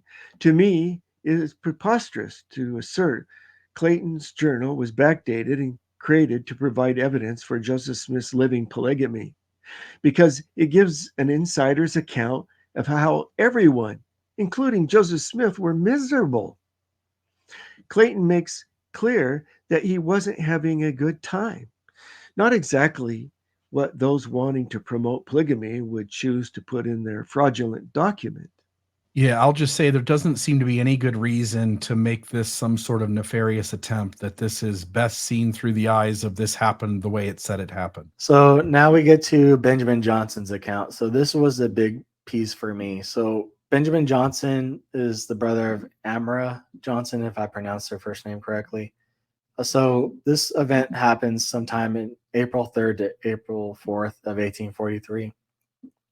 Joseph was at his house at the time, and according to Benjamin, asked to marry his sister. So in this letter here that Benjamin has typeset for him. The prophet proceeded to open to me on the subject of plural marriage. It goes on now to ask me for my sister Amara. So we know that this timeline fits correctly into this set of time. So Willa Richards is mentioned as not being there at Benjamin Johnson's house in the Joseph Smith papers. So we know this would be an accurate timeline here. Do you want to go on to the next thing? Okay, well, tell me what this means to you, or do you need to make the connection on the next page? So what this means to me is that this event of Joseph suggesting the idea of plural marriage starts on April 3rd or 4th with Benjamin Johnson. This is when Benjamin Johnson is supposedly hearing it for the first time. And this is the context of everything else Benjamin Johnson is going to go on to say. Gotcha. All right. So Benjamin Johnson then goes on to say that Hiram encouraged this polygamy within a few days after the April 3rd to 4th date. So it reads, now, Benjamin, you must not be afraid of this new doctrine, for it is all right. Do you want to continue on? So according to the LDS Church, Hiram doesn't know that his brother is a polygamist until at least May 14th. So this is from the Saints book, chapter 40, page 491. It says, Hiram preaches a sermon against polygamy and says even, any angel that says to be a polygamist, I'll say is like the devil or whatever. So this reads, after the sermon, Hiram began to question his own certainty about what he taught. The discussions about plural marriage were swirling around Nauvoo, and rumors that Joseph had several wives were also common. Hiram wanted to believe this was not the case, but he wondered if Joseph was not telling him something. It goes on. So we understand Hiram didn't accept polygamy according to William Clayton until May 26, 1843. In his journal, it says Hiram received the doctrine of priesthood. So this means that Benjamin Johnson, who is not misremembering dates, must be dishonest, because Benjamin says Hiram taught him that it's okay to do polygamy around April 6, 1843. But Hiram doesn't know his brother is a polygamist until sometime between May 14th and May 26th, when he ends up accepting it, according to Clayton. So when Clark asserts that Johnson is not misrepresenting dates and therefore must be dishonest, I want to know how Clark knows that. The information about Johnson's sister, Elmira, marrying Joseph Smith comes from a long letter Benjamin wrote to George F. Gibbs, the date of which was April through October 1903, 60 years after the events he described. I think I would suspect Johnson's memory is faulty before I would accuse him of being dishonest. Perhaps his a few days was longer than he remembered. Everyone should understand that Clark is accusing Johnson of lying based on the entry in Clayton's journal that says Hiram received the doctrine of priesthood on the 26th of May, 1843, which he has just argued can't be trusted and is a forgery. If Clark doesn't believe Hiram wasn't ever a polygamist, why is he using this passage in Clayton's journal to accuse Benjamin and Elmira of lying? Here's how historians look at this situation. If we understand Clayton's entry correctly, if Hiram received the doctrine of polygamy on the 26th of May, 1843, that is, if Clayton's entry didn't simply refer to his learning about Hiram's belief, or if Hiram had not vacillated like Emma, or if we discount Brigham Young's account that he convinced Hiram that polygamy was a correct doctrine in a private conversation in 1842, then Clayton's date is fixed and takes priority over any reminiscent account. At any rate, owing to the lack of legal documentation like marriage certificates or entries in county records, discrepancies in reminiscent accounts are expected and are not necessarily evidence of fabrication. I will have more to say on Johnson's account later. Okay, I'm trying to think if there's anything I want to say here, and I don't know that there is. I'll only say here, if you were to ask me about anything in my life 60 years after the fact, I would, other than telling you when my birthday is or when my anniversary is, I would most assuredly get it wrong.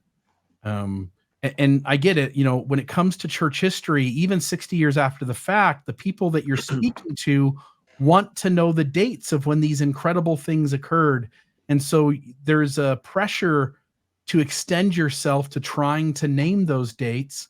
And it seems like it's a prime fertile ground for misremembering and stating the wrong thing. I'm the same way. I know dates in Joseph Smith's life better than I know my own. Yeah, totally. Yeah, me too. So Amara Amara Johnson in her affidavit also states that upon leaving for Nauvoo in April 1843, Hiram Smith encouraged her to become a polygamous wife before she returned back home May 14th, 1843. Sorry for that little typo there in the thing.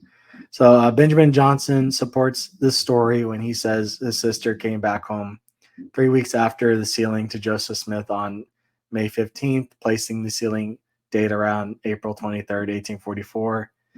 Benjamin also states that Hiram was the one that sealed Joseph to his sister rather than Clayton in his later account.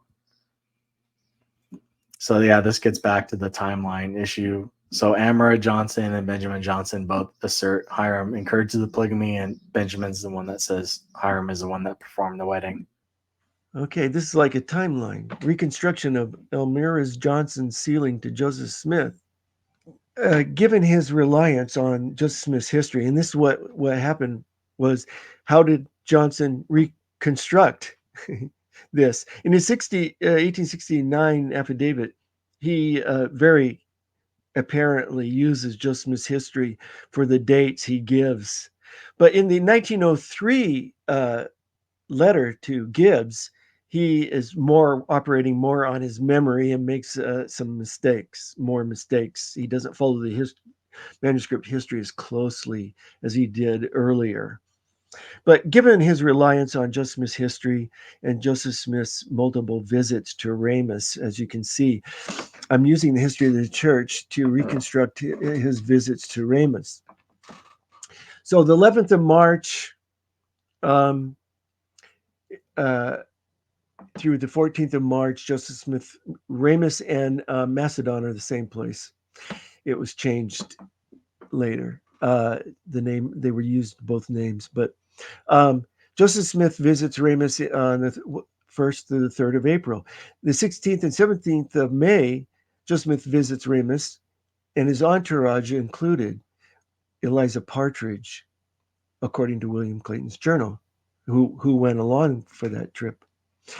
And on the 26th of May is when Hiram accepts polygamy, according to William Clayton's journal. Early June is where I suspect Elmira was sealed to Joseph Smith by Hiram Smith. Mid-June, this is where Johnson, in his 1903 account, says a few days after the sealing, Joseph Smith visits Ramus and occupied the same room and bed with my sister that the month previous he had occupied with the daughter of the late Bishop Partridge. Then on the 13th of June, Joseph Smith leaves for Dixon, according to William Clayton's journal. So it had to occur before that departure from Nauvoo. So this is my reconstruction.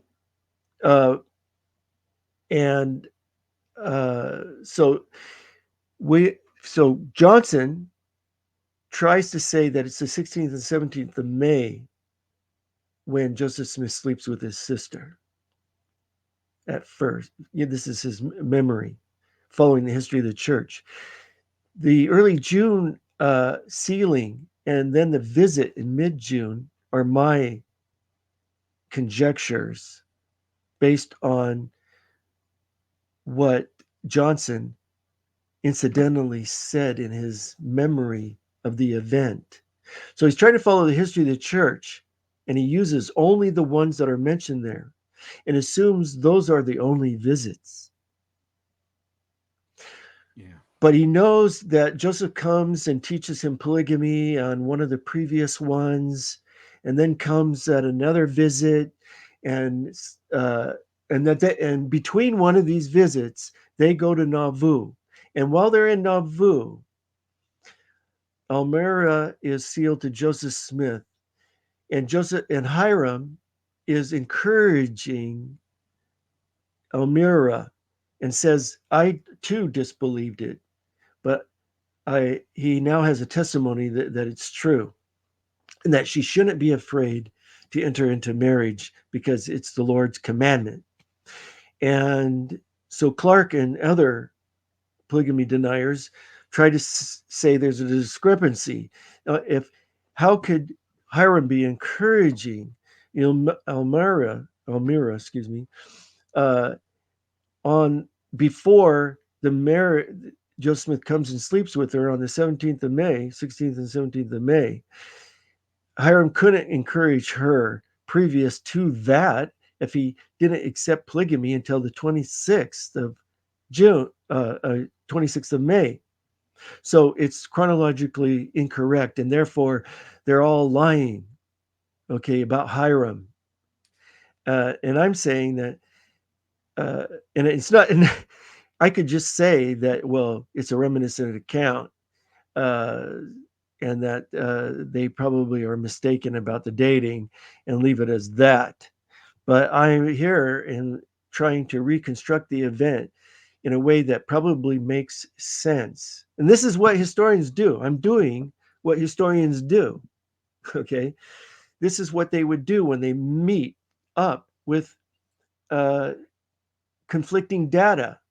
Okay. They don't assume somebody's lying because there's a conflict in the dating.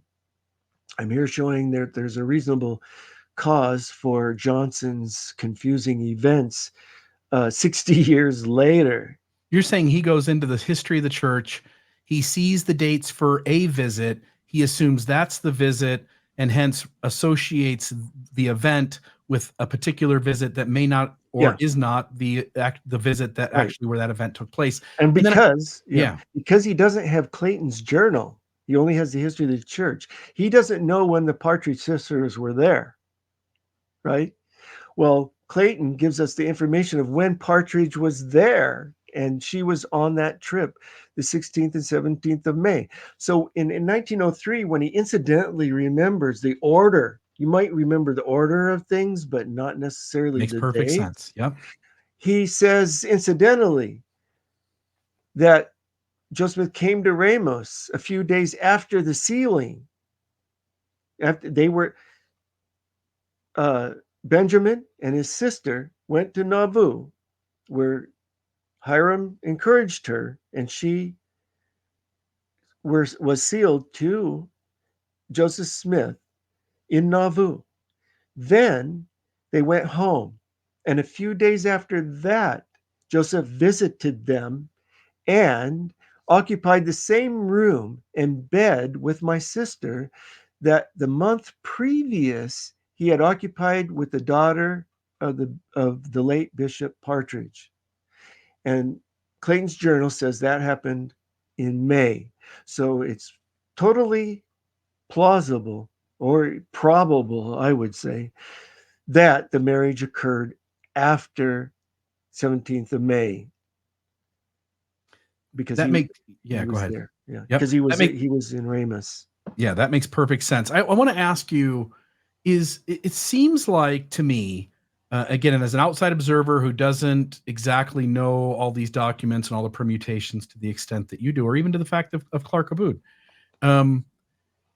it seems to me in my head that it would make sense that some of the confusion about Hiram Smith I know we're not, him accepting polygamy 26th of May and in the previous slides with the journal entry and that being proposed to be sort of not when it could have possibly happened.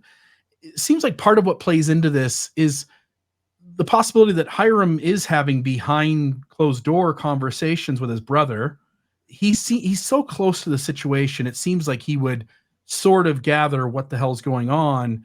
And yet he, like Joseph, also has to sort of be really careful about what he says out loud in public.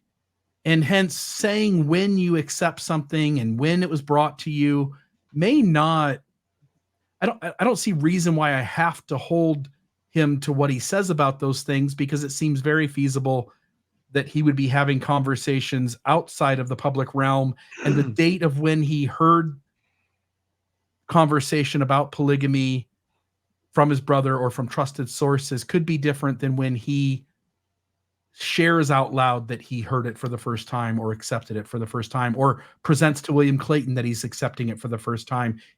I don't see any reason why, if Joseph Smith's the originator of polygamy, that I have to be bound to when Hiram Smith says he accepted it or when someone else publicly thinks he accepted it. It almost assuredly, if true, happened weeks, months, years earlier, except you have to sort of keep your credibility, and hence you can't go, well, yeah, actually, I talked to my brother 3 years ago and I knew that he was doing these things, but we couldn't talk about it then. Like, you can't say that. That's not allowable. So you have to present yourself as having accepted it at a different moment in time. Does that make sense? Yeah, well, so the Clayton entry for the 26th of May is the setting is a meeting that Clayton is involved with, and Hiram announces, I guess, that he accepts polygamy, and that's when Clayton writes it down. That doesn't necessarily mean Hiram accepted it right there on the 26th of May at that meeting. I mean, that's not reasonable to believe. But Brigham Young, in later years, this is reminiscent as well, Brigham Young said that Hiram came to him and said that he had suspected that the 12 knew more about what Joseph Smith was up to than he did. And he wanted to know the truth. Finally, he wants to know the truth, no matter how bad it is or how much it contradicts his preconceived notions about things. And so Brigham Young, they sat down on this, a bunch of boards.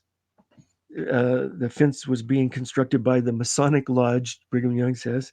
And they sat down, and Brigham Young told him the truth about polygamy. And according to Brigham Young's memory, this was in 1842. So he might have the date wrong. Some people have tried to push that up to just before this meeting.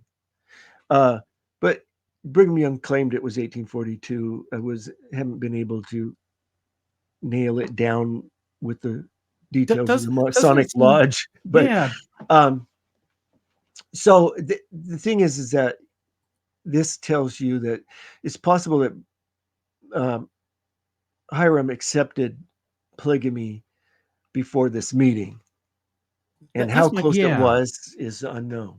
That's my point, is that it seems in my mind, knowing enough about the history of the church, that Joseph Smith would have trusted his brother far before he trusted Brigham Young with sort of secret information that could damage people. And I sort of struggle to sense that Hiram is completely out of the loop until a much later moment in time.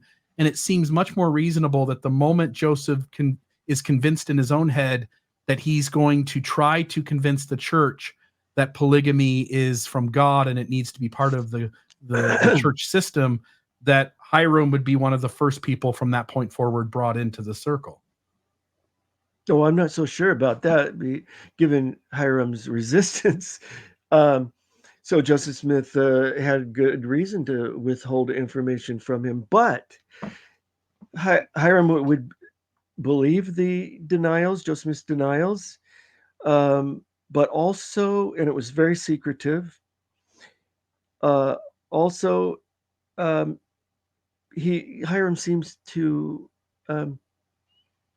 accept that polygamy could be practiced in the eternities. And he seems there was like a stepping stone to his full acceptance of polygamy. And the stepping stone was argument that Joseph Smith could leverage was, you know how your first wife died? I think it was 1835-ish. I can't remember. But his first wife died, and he remarried, and he's married to Mary Fielding Smith at the time this is occurring. And so Joseph Smith introduces the concept of eternal marriage, that marriage is valid after death, and that he could be married to his first wife the same as you're married, or the same as you're baptized for the dead, vicariously. And so, but once that is introduced, the concept of eternal marriage, and it gets acceptance among the membership of eternal marriage, that we could be married in the next life as well. Well, then what do you do about the first wife that has died? Can you be eternally married to her too? And if that's true, then at least you will have both of them in the resurrection. And that would imply polygamy in the next life. So if you accept it in the next life, why do you resist it in this life? Right. That makes sense. Okay. So I think that's the kind of the road Hiram went down to get to his acceptance. All right. So Benjamin Johnson goes on to claim that on April 2nd and May 16th, 1843, the prophet was at my house with William Clayton as scribe, at which time was written in answer to questions asked all sections 130 and 131 in Doctrine and Covenants, and he then gave to us all the keys of knowledge contained in section 129 and 132 before they were written.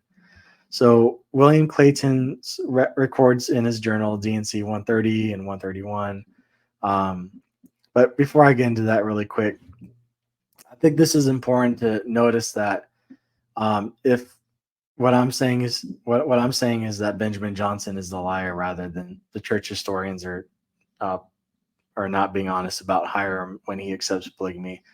So I believe this is a sign that D&C 120, 130, 131, and 129, 132 are not authentic revelations from Joseph Smith, because I believe that if Joseph doesn't have that conversation with Benjamin Johnson on the 3rd or 4th of April that I want to marry your sister, these revelations don't come up either, because that's the catalyst for these sections of the D&C.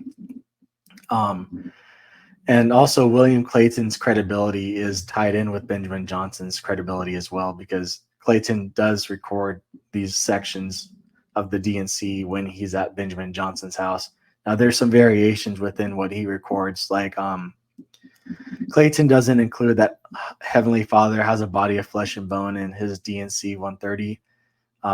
Joseph Smith gives an interview in August of 1843, and he doesn't say God the Father has a body of flesh and bone in his recollection of the first vision. That's not added until later on, and I believe that's part of the whole Adam God stuff that Brigham Young wants to insert into the doctrine. Let me just ask here. So what you're saying is that in the 1843 Wentworth letter, correct? The 1838 account of the first vision, which is then in part used to create the first vision recollection in the Wentworth letter. All the first vision accounts, whether it's I think it was Orson Pratt who had several of them too out there, but every single account that Joseph Smith was involved with in interviews and everything else, none of them have Heavenly Father having a body of flesh and bone. It's that idea comes from Willard Richards, and that's somewhere inserted between this date and sometime after Joseph is dead. BYU has a paper on that subject, but yeah, so God the Heavenly Father having a body of flesh and bone, it does pop up in like the King Follett discourse and the Sermon at the Grove, but there's issues with those two sermons that I don't feel that necessarily I have to get into right now because Yeah. it's just a whole nother can of worms. Like, but you are saying that any reference to Joseph or to the first vision saying that God had a body of flesh and bone, you don't think can be tracked back to Joseph and seems to come either as an untrue thing added by those who claim to, and probably did, witness those sermons, or as a later addition to the documents. yeah, like the Sermon at the Grove, one of the authors, he's supposed to be in like New Hampshire or one of the other states campaigning because his name is listed as one of the people running the campaign. George Lab, which is another person, he is the individual who backdated one of his journals for the Transfiguration of Brigham Young. And then Thomas Bullock is the other author of the Sermon at the Grove. But yeah, you have all these people that are either involved with altering text or aren't supposed to be where they said they are recording these conversations. Yeah. And so on one part, having done some podcasts on the Transfiguration of Brigham Young, I'm very well aware that some of the witnesses, in fact, I think the first two witnesses who perpetuate that story are, in fact, according to the documentary history, not in town at the time. I think John D. Yeah. Lee is one of those as well. And so there absolutely is room to go, look, something is... Sorry, I sneezed. Let me grab a Kleenex here. That something can happen and that later folks within the church, mainly leadership, is framing or articulating that historical moment differently than it actually occurred. And often it's done in ways that we can see that even those people were not in town. So that doesn't surprise me. Want me to continue on, or Yeah, I'm sorry. Yeah, no problem. yeah. Benjamin Johnson is one of the people for the Transfiguration as well. Do you want to go back one slide? Yeah. So with the sections of the Doctrine and Covenants that Johnson mentions, like DNC 129 with the discerning angels with the shaking of hands kind of thing, I believe that might be in relation with like angels teaching polygamy, the Joseph, and with 132 being brought up, I think it puts into question that revelation, which I'll get into later on. Do you have an idea of what you would think is the dating of inserting that God has a body of flesh and bone into the 1843? Again, I want to say Wentworth letter because I don't know of any other place in 1843 where the first vision is published. 1842, 1843, I think is the date given for that. So we know. So there's a section of the DNC that gets into like the Adam God stuff, where in one of the revelations, Joseph is mentions Adam and mentions Michael the Archangel when he's talking about his brother Alvin. And they're two separate beings in that revelation, but by the time it shows up in the Deseret News in 1852, it's been altered. But Willa Richards writes it how Joseph had it originally, where they're two separate people.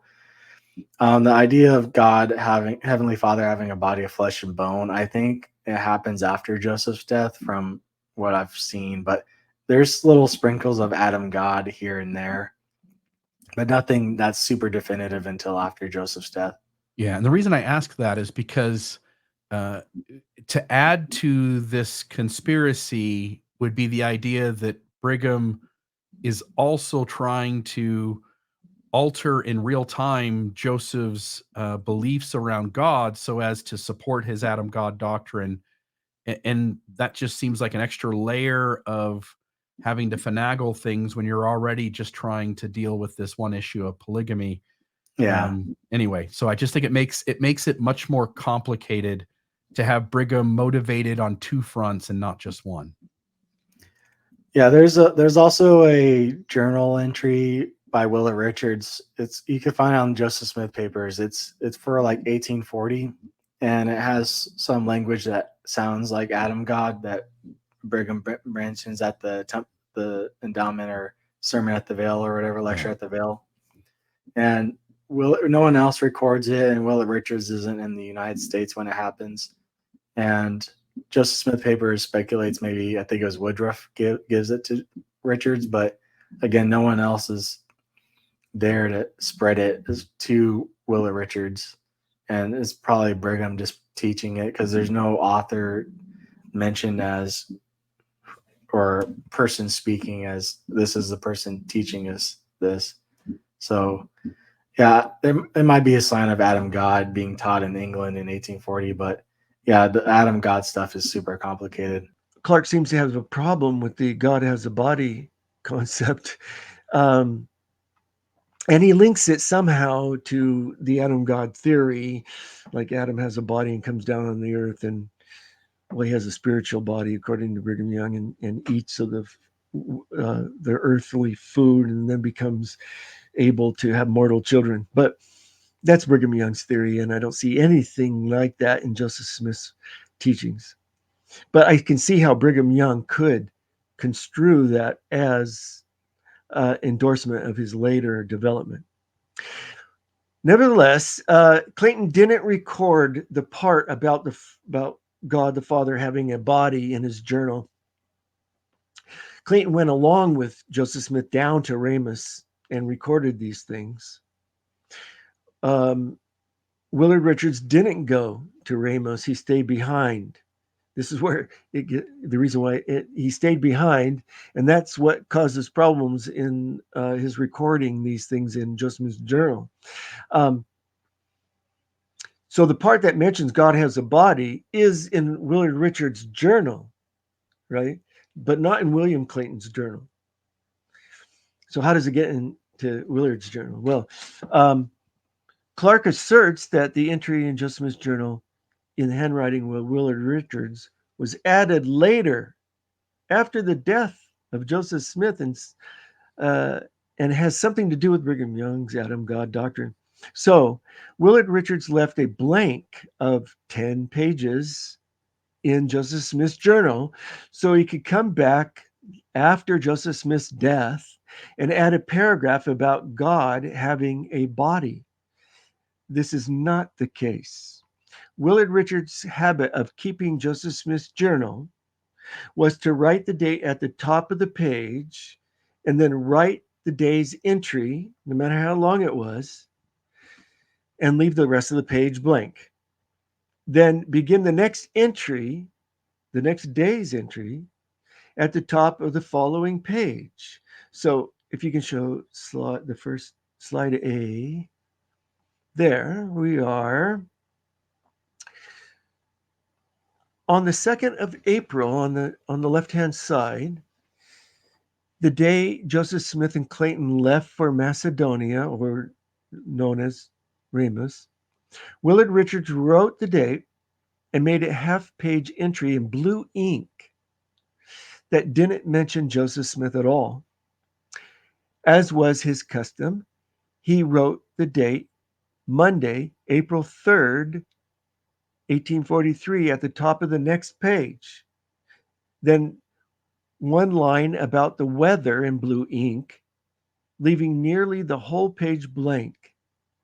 He would later come back and change the date from the 3rd to the 2nd, which you have to like blow it up and see really clearly. But you can see that a little line under the one line of entry about the weather, you can see a little line that separates that from the text that he will continue from the left-hand page. And then he would come over and continue writing this. And you see he makes different corrections and things because he's composing it at the same time. The next slide at the top of the third page, you can see that he wrote in blue ink, Tuesday, April 4th, 1843. So he didn't anticipate writing so much. He left a blank, and he was going on. He left the rest of the page blank as he normally does. And then he wrote the next date on the next page. And all of this proves that it's contemporary, not added later, because he's squeezing it in a very awkward way. Right. He starts off, let me just go back here. Yeah. He starts off essentially putting in, you can see my cursor on the screen. He starts off by putting in April 2nd, April 3rd. Whoop, I got to go the other way. April 4th, April 5th or whatever. But then as he starts to write, he essentially takes up more than he thinks he's going to take up. So he has to adjust. And using different ink, yeah. He starts writing, and he's taking from Clayton's journal, because Clayton was there recording. And now Willard Richards wants to add what Clayton did, which was an unexpected long sermons of Joseph Smith on new teachings that were very important to put into Joseph Smith's journal. So he has to adapt, to squeeze it in. Sometimes if say the next page was filled in too much, he would have just said C page, skip to page whatever, and then fill it in out of sequence. You can even see on this right-hand side, he sort of starts off with the same sort of spacing. And then as he gets to the bottom, it seems like he wants to kind of scrunch everything together, because he realizes, like, damn it, I keep doing this where I take up more space than I'm planning on it. Right. Yeah. And so you're saying, like, in instances that aren't even necessarily talking about Joseph Smith, changes of ink color, crossing off the date because you're writing more than you had anticipated. These are just normal things that happen in Clayton's journal. Yeah, no. Well, other instances show where they want to add something in that came later. They will just say at the bottom, continued on page, then whatever, and you would skip there and see the rest. Gotcha. And so you could probably figure out from that what around the date that the part was added in. But here, Willard, there's no reason to think that there a long period of time passed, because the journal continues after, I forget what date, we'll get to it, but the journal continues at a certain date, which is the sign of probably when he came back and added it in. Yeah. I would only want to say here, the suggestion from Clark is that the switch of color of ink indicates that a significant time difference between when one part of it was written versus another part. And what you're demonstrating here is that William Clayton seems to change ink colors, and that we don't need to see such in any way as nefarious. No, he originally wrote in blue ink several pages, but the journal turns into totally black ink eventually. But he's writing as he would normally. He's not with Joseph Smith, so he can't record anything about Joseph Smith. So he just talks about the weather, which he does quite often. Talks about snowing or whatever. And then it's typical for him to just change pages and at the top just write the date and begin a new entry. That's what he normally does. He isn't leaving blanks on purpose. They're there because he likes to begin each day at the top of the page. Sometimes he will skip a bunch of pages below and write a short entry on the same 2 entries on the same page. But his method is more 1 page per day. Gotcha. Which would explain why he made the assumption that's how it was going to work for a few days, and he puts the date at the top and then has to adjust when what he's writing takes up too much space. Yeah, Clayton comes back and he goes, wow, I need to add this because it's so important. Yeah. And he does. And it's at that time they add the part about God having a body, not in Utah. Yeah. But right there in 1843. So there's nothing. I think this ties in that there are lots of places. What's that? There's nothing tricky happening.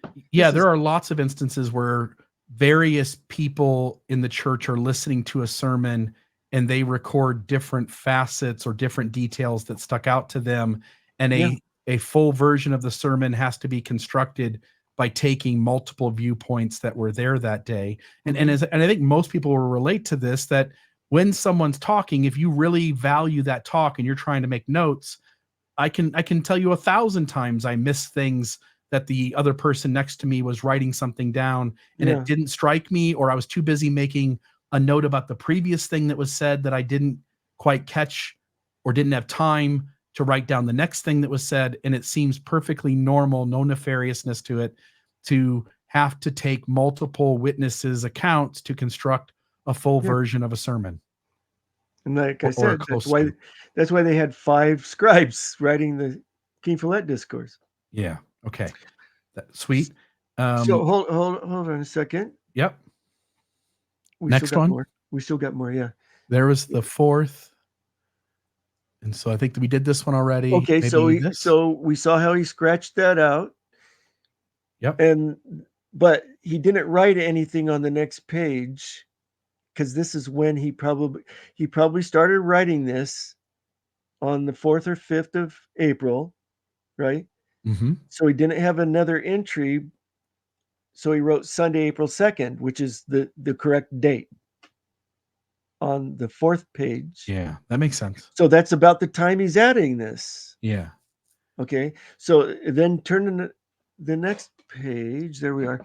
So you could see that he keeps on writing because he has plenty of pages now. There isn't anything blocking writing the rest of this sermon. Okay, go to the next one. And this is the part in red shading, is the part about God having a body. And then he continues with Clayton's thing. So either he got this extra information orally from Clayton, or from Joseph Smith, or somebody else that maybe was on the trip, but he got this information and he's putting it in there on the 4th or 5th of April, 1843, not in Utah. Yeah. I think again, that's where my thing is. Yeah, that seems like a more rational way to take that. So totally get it. One more. Okay, let's do it. Okay, this just shows when it catches up, where he gets to the 3rd of April. Right, he's crossed off the 3rd, he's crossed off the 4th. Yeah. In some places he writes down that it's still the 2nd. Some places he doesn't. Yeah. But finally we get to the part where, okay, I finally caught up with my, now we're on the 3rd.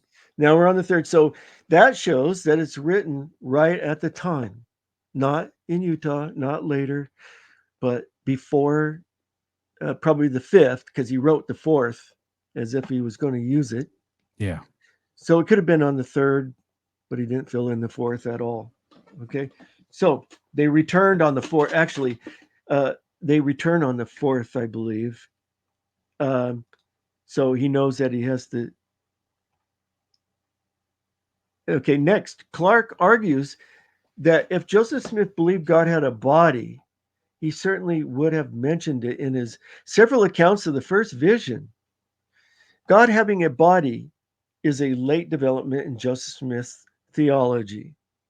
So there's no reason for Joseph Smith to mention it in connection with the first vision. Some prophets and Mormons think the first vision taught Joseph Smith that God has a body, but that's totally wrong. Not sure how any of this puts into question the credibility of all these revelations or teachings, or the credibility of Clayton and Johnson. So the first vision, it's how I think it was Gordon B. Hinckley would say Joseph Smith learned that God had a body in 1820. No, there's nothing about the first vision that told Joseph Smith God had a body and Jesus had a body, and Yeah, can I speak to that for a second? Yeah. Which is, when you claim that they're there in personage, there's, he pointed to the other and said, "This is my son, hear him." which again is the 1838 account. So we're already using a later account to do it. The 1832 account says the Lord opened the heavens and I saw the Lord. But even if you grant that he sees personages, such doesn't impose at the moment that he interprets that as a physical being any more than Moroni showing up in the room in 1822 as a personage, which isn't a body, right? Isn't a resurrected being. It's a spiritual. Say what now? Well, it was early accounts say it was that the personage that appeared in his room that had no name was a personage, was a spirit. Right. Not a physical being. Yeah, but later in 1838, in the Elder's Journal in July, just before, as he's getting ready to write his, as he's writing his history, the 1838 history that you mentioned, he's answering questions. No, I'm not a money digger, blah, blah, blah. And then he talks about he got the plates that from a vision that he had, that Moroni came to him who had been resurrected. So he mentions that this personage has a spirit, and I believe he's adding that so that he's not accused of necromancy. Because if it would have to be a special resurrection. Because let me use a different Moroni example. Died after Jesus's resurrection. Totally. Let me use a different example then. When he receives the Melchizedek priesthood and claims that he was ordained by Peter, James, and John, we all sense that John would have been a physical being, but that Peter and James would not. They would be spirits. But Joseph Smith would still, again, not that it's true or not, I'm not debating when the accounts became known. I'm only saying that Joseph would have an experience he alleges happened where he claims he's visited by a personage, and whether that personage is a physical being or a spiritual being, we don't have to there's no data that necessitates we decide that simply on the basis of it being a personage, that a personage can be spirit or physical, and that nothing in the 1832 account indicates physical. I don't remember what the 1835 says. So the account that Willard Richards is adding into Joseph Smith's journal right here has that section 131 that talks about you have to shake, or 29, excuse me. Handshakes. Yeah, you have to shake the hand to know whether it's a spirit or a physical being. So there's your answer right there. But God having a body in the first vision. That 14-year-old boy didn't shake anybody's hand. Yeah, but which makes sense if he's explaining how you know a true spirit from a false spirit. Yeah. Why he now has to explain that God has a body, because the first vision didn't do that. In 1835, Doctrine and Covenants, they published the lectures on faith, right? And the fifth lecture on faith talks about the Godhead. And in there, it defines the Godhead, the two personages in the Godhead. Yeah. That God is a personage of spirit, and Jesus is a tabernacle of flesh. And the Holy Ghost is neither. It's some sort of essence that speaks to us, but not a person at all. Yeah, it can enter into you, not dwell with you, kind of a thing. But yeah, it's the thing that connects the mind of the Father with the Son and everyone else. Right. That becomes part of this, becomes one with God. This is how they become one with God. Jesus was one with God because of the Holy Spirit. Now, notice the Lectures on Faith doesn't use the term Holy Ghost, because ghost implies personage. It uses the term Holy Spirit, which was the term favored by the Campbellites and Sidney Rigdon and Christian primitivists. They use the term Holy Spirit, which is one of the reasons why it's not in the Book of Mormon. But or the Book of Mormon uses the term Holy Ghost without any problem. But so the lectures on faith tell you that just because you see two personages standing in front of you does not mean that one of them is not a spirit and the other one's a tabernacle of flesh. Right. Right. And people need to, again, most people who come to this conversation will sort of understand that Mormon doctrine has changed significantly, folks on both sides. But for the few folks who show up at this conversation sort of believing in some version of Orthodox Mormonism, meaning that you believe just the correlated curriculum, what you don't realize is that every doctrine has changed, and what God is like, what Jesus is like, what the Holy Ghost is like, isn't the same in modern curriculum versus Joseph Smith in 1843 versus Joseph Smith in 1820 versus Joseph Smith in 1832. These are all different versions of Mormonism, not because we're saying so, but because Joseph Smith and future leaders are imposing such is the case by the fact that they word things in one way at one moment in time and in another way at another moment in time. And those ways are no argument from any scholar, as far as I know, inside the church, that those moments contradict each other, if that makes sense. Right. So Clark is going to have to give up the idea that they came back later from the Utah period and added the part about God having a body because Brigham Young wanted his Adam God doctrine to have some kind of support from Joseph Smith. Yeah. Yeah. It doesn't seem reasonable to take it that way. And so I get that as well. Louisa Beeman. So according to Joseph B. Nobles in the Temple Lot case, he claimed that Louisa Beeman was a polygamous wife of Joseph and that he was the one that did the sealing between them at his house in Nauvoo in April 1841.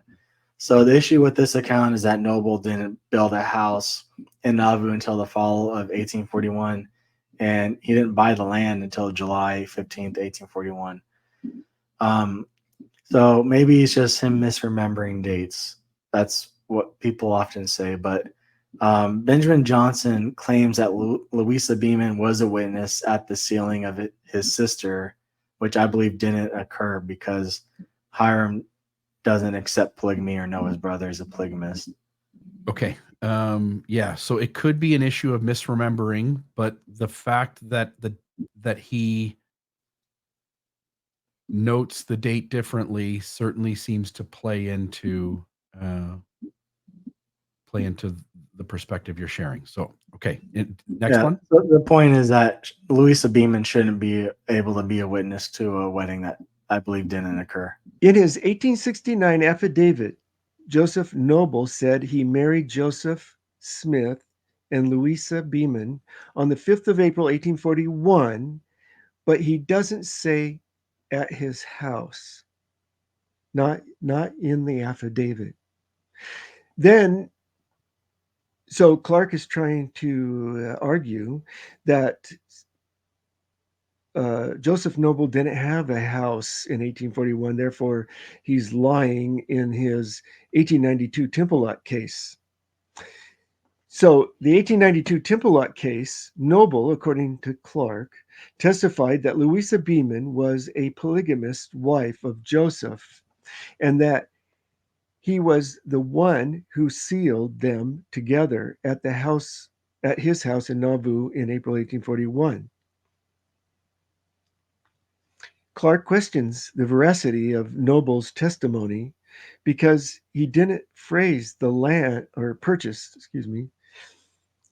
Noble didn't purchase the land in Nauvoo until July 1841 and build his house on that property until the fall. However, it's not that simple. So Clark is trying to raise a discrepancy. Noble says in his Temple Lot case many years later, 1892, that, yeah, I married Louisa Beeman, his sister-in-law, to Joseph Smith in 1841 in my house in Nauvoo. All he says is at my house in Nauvoo. So the 82-year-old Noble admitted to having trouble remembering the dates of events he was describing. And the Tippelot case was a very confrontational kind of affair.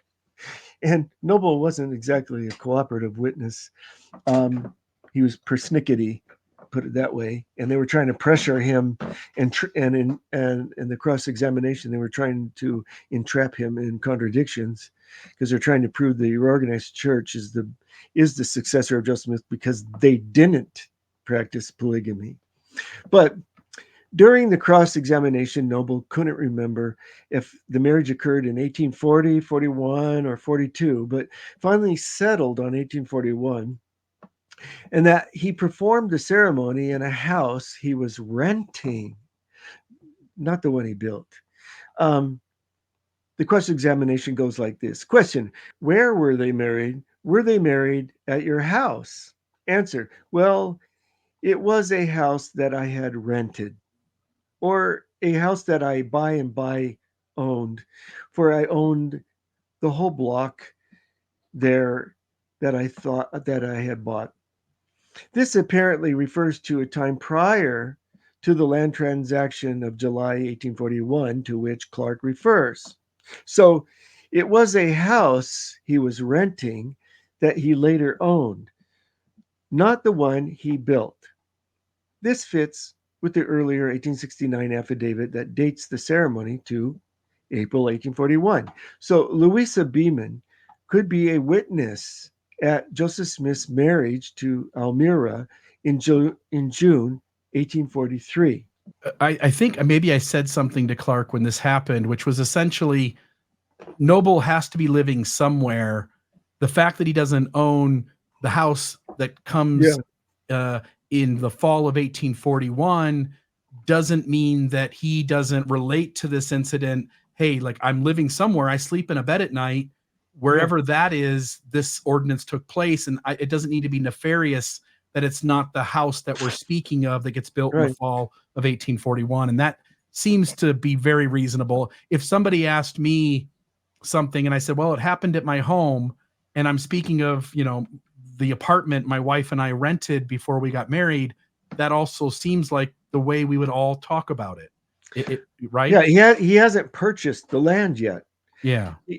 But he's familiar with the owner, obviously, because he rents the house from him. Yeah. And obviously his there's family, been some, this is a transition period in his family. His family's still over on the Iowa side of the river. Yeah. And he's over there. He's renting a house, and the family comes later, actually. And so he's building a house. He has to stay somewhere while he's building the house. And so he remembers, and when he says his house is this should have been common sense to Clark, and it should not have been an issue. Plus, he should have read the Tippelot case, his testimony. He seems familiar with the testimony, but he must have missed that Noble said that it was the house that I had rented. And that would have solved that, and we skipped right over this issue. Yeah. Wherever he's, again, we can say, again, you're suggesting like it's still the same spots of land. There's a house on it, he's renting it, but you don't even need to go that far. It doesn't even matter if he lives 3 miles away. Whatever house it's at that he lives at, wherever he posits that it took place at his home, it can be anywhere that he's resting his head at night as his home. So I think it was like a hasty conclusion on Clark's part to assume his house had to be the one he built.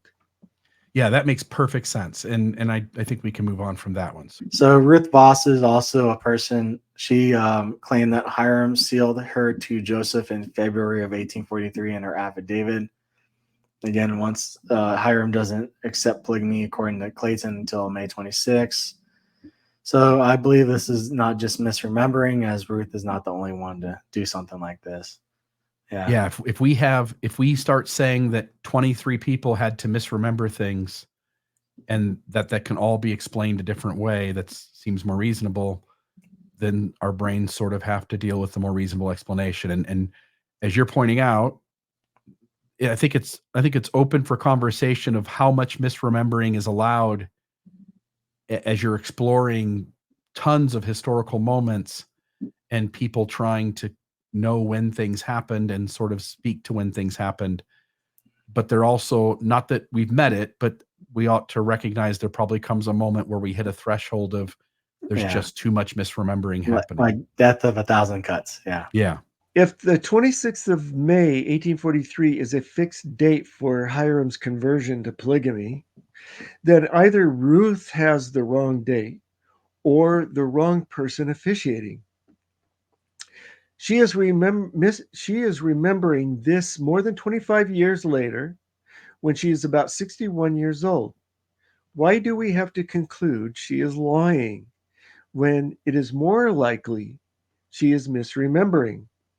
However, Ruth Voss is a special case because she was married to Joseph Smith for eternity only, because she's married to a non-member husband who actually is the one that suggested Joseph Smith marry his wife for eternity because he doesn't believe in the next life anyway. Yeah, he doesn't care. Something to which Hiram may not have objected because of his own situation. Reportedly, Emma was also present.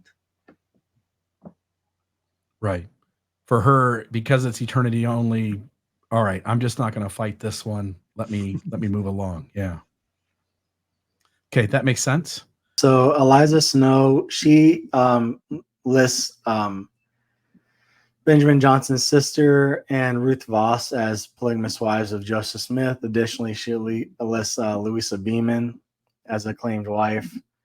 Again, I would say that Hiram doesn't accept polygamy until May 26th, if we're going to believe Clayton, and he doesn't accept it any time earlier. So if Eliza Snow was a real wife of Joseph, I would expect her to know both of these women could not have been married to Joseph. And if Eliza Snow made this mistake, I would put to question the person who did the sealing between her and Joseph, and that's none other than Brigham Young, according to her affidavit. So if Brigham knew Eliza R. Snow was not a polygamous wife of Joseph, then we should question Brigham, and it goes into a cycle. So the other two women that Brigham seals to Joseph are Mary Elizabeth Rollins Leitner and Miranda Nancy Johnson. Okay, so why would Eliza Snow know that both women? Why would both women could not have been married to Joseph? Because Hiram couldn't have performed the wedding. And they say Hiram is the one who performed the wedding. Yes. And you're saying because we're going to agree that Hiram didn't know about polygamy until a later date, at best, he couldn't possibly have been involved in those sealings. Yeah, he couldn't have been involved. He incorrectly assumes that a quote-unquote real wife of Joseph Smith would know who was and who was not a plural wife. Bad assumption. Yeah. And since we know that Elmira Johnson and Ruth Voss were not Joseph Smith's wives, therefore Snow was also not a wife. This is a string of false assumptions. Emma didn't even know most of the other women were just married to Joseph Smith. To assume Snow has to be either accurate in making her list or she is lying is a false dichotomy. What we are looking at is a list of names she provided Andrew Jensen in 1887, more than 40 years after the events when she was about 83 years old. We don't know how she knew each of the women she named were wives of Joseph Smith. Some she may have known from personal knowledge, while others she may have received secondhand. At any rate, Clark's thinking is fallacious. Besides, I don't think Clark has demonstrated that Louisa Beeman, Elmira Johnson, Ruth Voss were not married to Joseph Smith. Clark says, if Brigham Young knew Eliza R. Snow was not a polygamous wife of Joseph Smith, then we should question Brigham Young even, right? Again, Clark has not proven Snow was lying, not even remotely. For the sake of argument, if Brigham Young did not perform the ceremony, he could question Snow's memory. That's all. But Clark has not given us a sound reason for believing Eliza R. Snow was lying. Clark even asserts we should also question the other women Brigham is said to have sealed to Joseph, namely Mary Elizabeth Rollins Lightner and Miranda Nancy Johnson. Here, Clark stretches his thread of non sequiturs past the breaking point. Since Snow lied about the names on, this is Clark thinking, since Snow lied about the names on her list of Joseph Smith's wives, she also lied about her marriage to Joseph Smith. And since she also falsely claimed Brigham Young performed the ceremony, and Brigham Young was apparently okay with that, he was also a liar. Therefore, we should question any woman who claimed Brigham Young sealed them to Joseph Smith, namely Mary Elizabeth Rollins Lightner and Miranda Nancy Johnson. Lightner and Johnson were lying simply because they named Brigham Young as the officiator. We know they were lying because Snow also named Brigham Young as the officiator. And we know she was lying. Therefore, there is no logical connection between Snow's claims and those of Lightner and Miranda Johnson. Besides, Clark didn't prove Snow was lying. The possibility that she was mistaken about some of the women she named does not mean she lied about her own sealing to Joseph Smith by Brigham Young. So I'll put this together more clearly when he sums up all of his connections he makes. Yeah. All I would say here is it seems as though Eliza Snow perhaps knows as much of the details accurately as any of the plural wives of Joseph Smith, or Emma included for that matter. That there are numerous instances of women claiming that Joseph told them they were to be the first plural wife when in fact they weren't. So hence they didn't know about the women who came before them. We know that at least on the front end, the Partridge sisters didn't know about each other.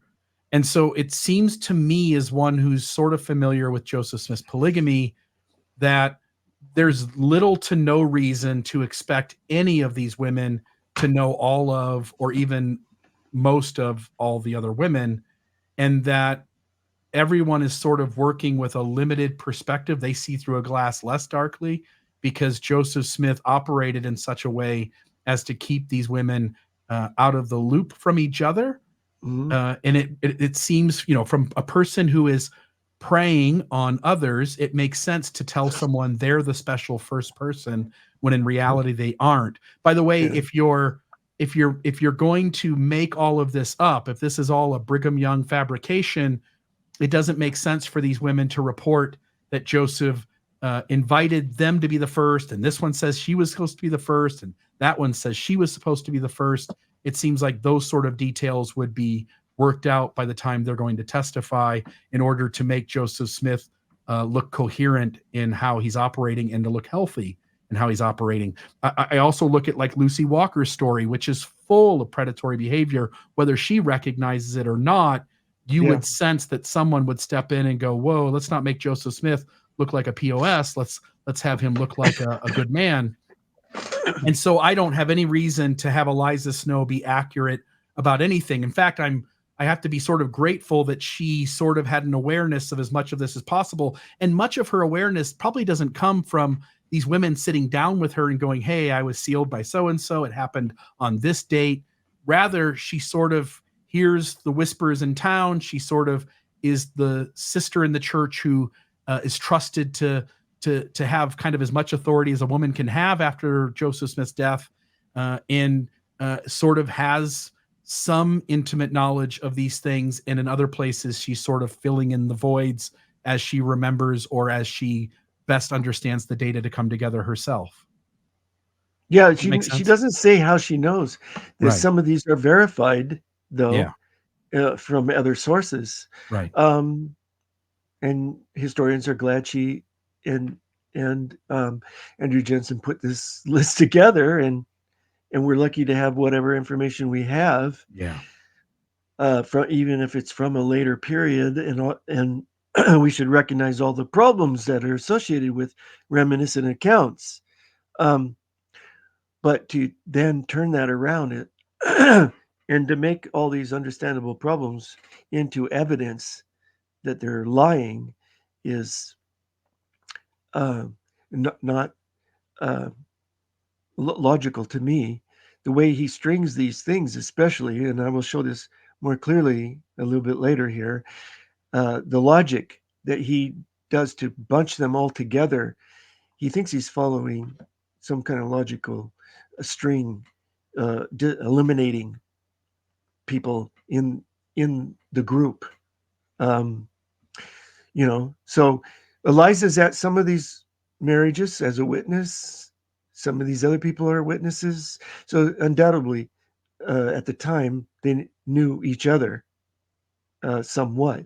Later in Utah, maybe they discovered other women that were plural wives that they didn't know about. And this is written quite late, and Eliza was quite prominent in Utah, and people talked to her. So Eliza R. Snow, she claims Sarah Cleveland was present at her sealing. Miranda Hyde claims the Partridge sisters were present at her sealing. Mary Lightner doesn't mention anyone else. And so I now look to question Sarah Cleveland and the Partridge sisters. So these are based off the affidavits here. Right. So Eliza R. Snow claims Sarah Cleveland was present at her sealing. Miranda Hyde claims the Partridge sisters were present at her sealing. Mary Lightner doesn't mention anyone.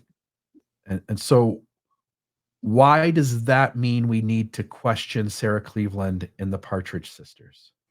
Why don't we just accept that these women said these women were there?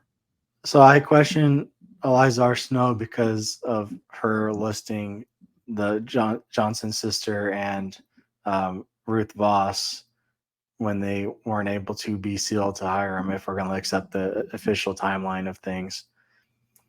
And Eliza Snow could have been told, by Clayton whether these things were true or not. And if they were false, I would expect her to not list them. And for Brigham Young, if Eliza R. Snow is not a wife of Joseph, to come forward and say Eliza isn't a wife of Joseph and she's just saying things.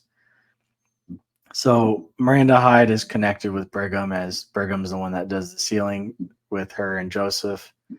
And so I question Brigham Young's integrity if he's not checking Eliza Snow, and if Eliza Snow is not checking Benjamin Johnson's sister and Ruth Voss.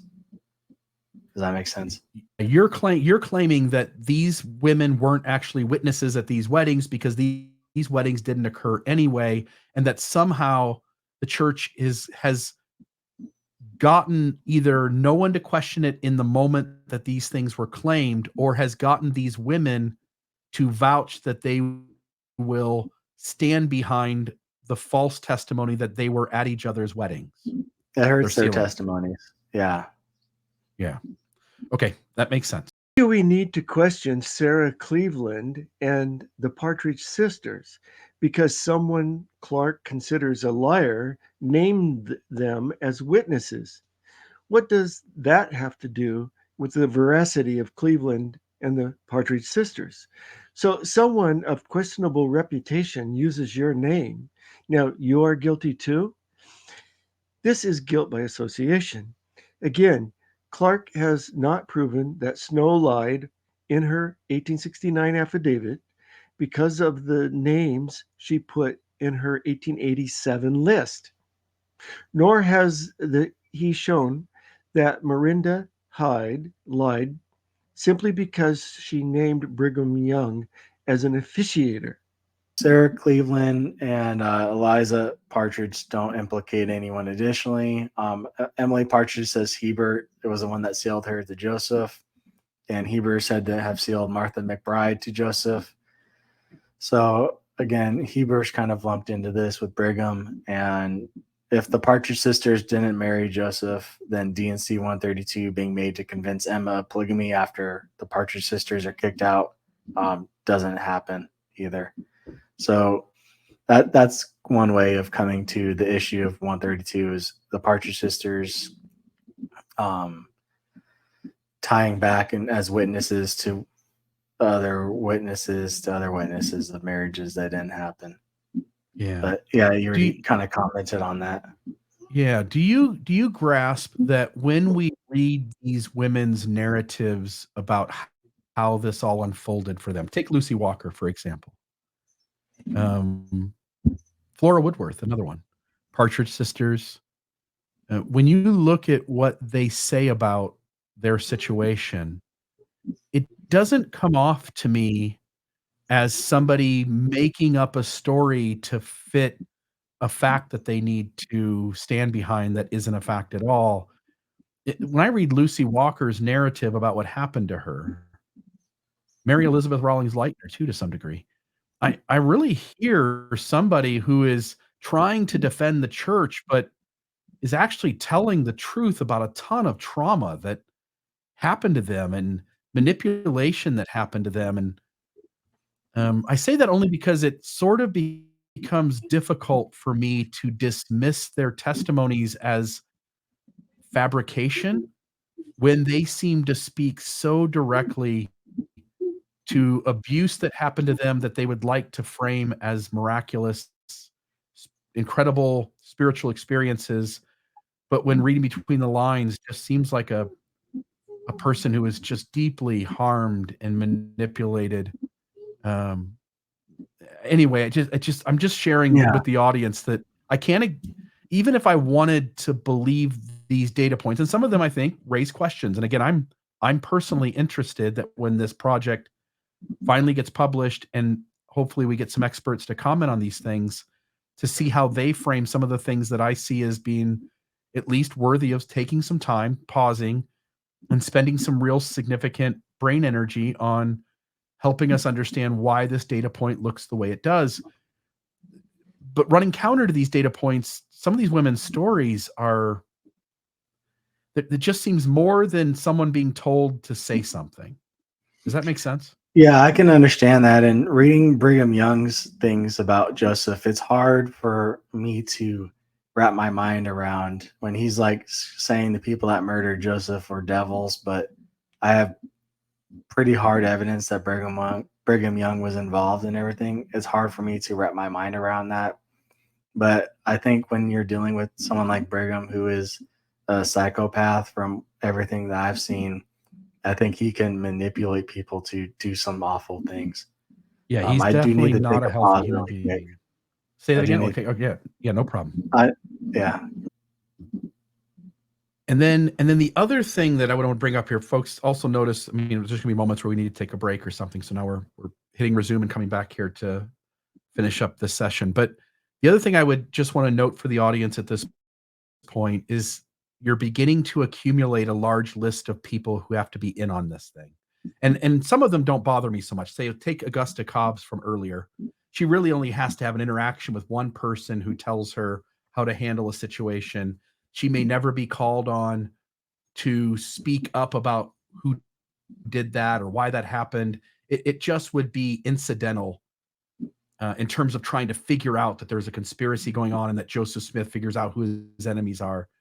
So certain people like Augusta Cobbs, I can just dismiss as being sort of off in the weeds of this whole thing. She doesn't need to be part of the conspiracy per se, other than she just did what she was told by somebody who told her to do something. But at this point, you know, you talk about Willard Richards and William Clayton, Brigham Young, of course, Heber C. Kimball.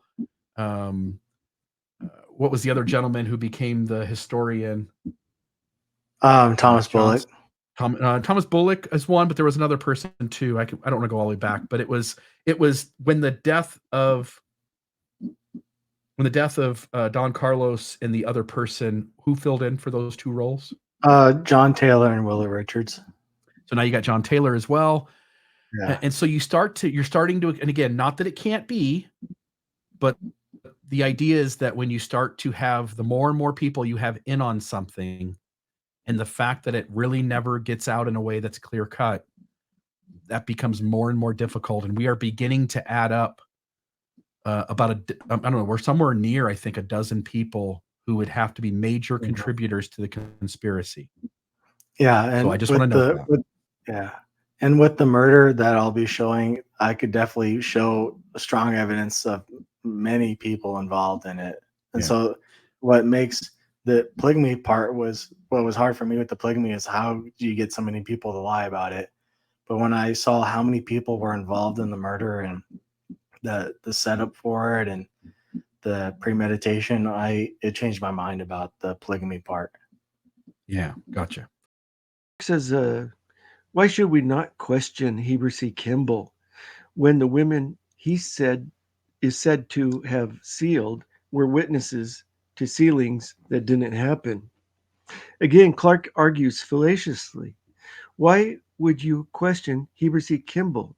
Because a woman named him as an officiator at their marriage to Joseph Smith, even if it didn't take place. Why wouldn't you question her memory? He wasn't alive to question Emily Partridge's 1869 affidavit, having died the previous year. Besides, Clark hasn't proven any of the marriages didn't take place. Clark says, if the Partridge sisters didn't marry Joseph, then D&C 132 being made to convince Emma of polygamy after the Partridge sisters are kicked out didn't happen either. So this is a different way of attacking the credibility of D&C 132 because he thinks the historical setting about the Partridge sisters didn't happen. So D&C 132 didn't happen. Clark gives no evidence that the Partridge sisters didn't marry Joseph Smith, other than they were named by Miranda Hyde as being present in her sealing to Joseph Smith. And he has not given any evidence that Hyde wasn't married to Joseph Smith, other than she named Brigham Young as the officiator. It's like saying Joseph Smith didn't dictate 132 because Miranda Hyde claimed Brigham Young officiated at her sealing to Joseph Smith. This is a very convoluted way of thinking. Yeah. Okay. Yeah, it doesn't sort of make again, there were certain slides that had a lot of impact on me and others that didn't. I'll simply say here, when I read the stories of these women, Helen Mar Kimball, Lucy Walker, the Partridge sisters, some of the details around the Lawrence sisters, Fanny Alger. Again, some of these are directly from the women, some of these are second or third hand. But specifically for the women who testify in the Temple Lot case, they're sharing stories of a very unhealthy human being who's approaching them. If it's all made up, you get to design the story however you want. There's no reason to make Joseph Smith look like a predator. You get to word the story in the most righteous way possible. But when I read the details of some of these accounts, specifically Lucy Walker, oh my goodness, Book of Commandments, Mary Elizabeth Rawlings Lightner, who at like 87 years old is saying that Joseph Smith approached her as a 12-year-old. Yeah. Who wants to say that out loud when it's unnecessary? It's not necessary to say. Well, they're being forced to, in a way, through these Temple Lot case is one. Yeah, but you get to form, again, if it's made up, you get to form the story however you want. Yeah. And it works in the best interest of Brigham Young and the church to position Joseph Smith as the healthiest human being possible, and to make it so that he approaches this in such a kind and compassionate way. Hey, take all the time you need to make a decision, not 24 hours or the gates of heaven are closed against you. And when I read the accounts, there's Lucy Walker again specifically is so detailed and unhealthy that I don't have any, it's hard to believe she's fabricating the story. The story just has too much substance to it. And again, these women could have worded it any way they wanted to if it's made up, and yet they tell their stories in ways as to show Joseph Smith giving time constraints, lying to them about being the first, sort of grooming and having predatory behavior, which, not that they would have noticed it, they may have lacked awareness around it, but given the time to design the story however you like, it certainly seems you wouldn't design it that way, if that makes sense. Right. So yeah, it's a anyway, good point. Yeah, those are my 2 cents. So let's move on. This is just a chart. It's super complicated, as you can see, but the stars, the wives, and the sealer and the witnesses are labeled here. Yeah, and I think this just goes back to the point we're trying to make, that if we take the position that Joseph Smith did not originate polygamy, the way in which Brigham Young and other church leaders create a narrative that has witnesses at every turn is to make it so, hey, you 12 women, you 20 women, you 30 women, whatever it is, you're going to be the wives of Joseph Smith. If anybody ever asks you from this day forward, you're going to tell them you were. And, Sarah, you're going to claim that you were at the Partridge Sisters' wedding. The Partridge Sisters, you're going to claim you're at Louisa Beamon's sealing. Elmira Johnson, you're going to claim you're at, and again, I'm not following the arrows. I know that I'm not saying that accurately, but you're essentially taking a group of so many people and having them vouch for each other so that every incident has witnesses. Is that fair to say? You'll see. Yeah, and I believe you'll see kind of a narrative creation where, like with 132, there's a 10-wife limit being mentioned by Jane Law, and Joseph has way more than 10 wives at that point in time when this is created. So, right, even if 132 is his creation, he's not following his own rules, but unless the timeline, they're still sorting out how many wives a person, like when they would claim to be his wives. That's how I understand that. And there's an acknowledgement that Joseph Smith, if he's the originator of Section 132, isn't following those rules anyway. For instance, the first wife can say, no, you're marrying a virgin. It's done to multiply and replenish the earth. There's various rules in 132 that even if Joseph is the originator of, the rules are being broken by him. Yeah, but I don't think, if we're going to believe Joseph is doing plausible deniability with having other people write his things, I don't think he would stick his neck out in risky ways like 132 has him do. Polygamist web of lies, and he connects them all together. But to me, all these connections are non sequiturs, meaning things that don't follow. What I'm saying is that Clark's conclusions do not flow from the statements that lead to it. What we have is Elmira Johnson. The first step of Clark's thinking is that Elmira Johnson didn't marry Joseph Smith in April 1843 because she named Hiram as an officiator and Louisa Beamon as a witness. But those aren't reasons to say that Elmira is lying. And I have shown that it's probably early June 1843 that Elmira Johnson married Joseph Smith when Hiram could participate.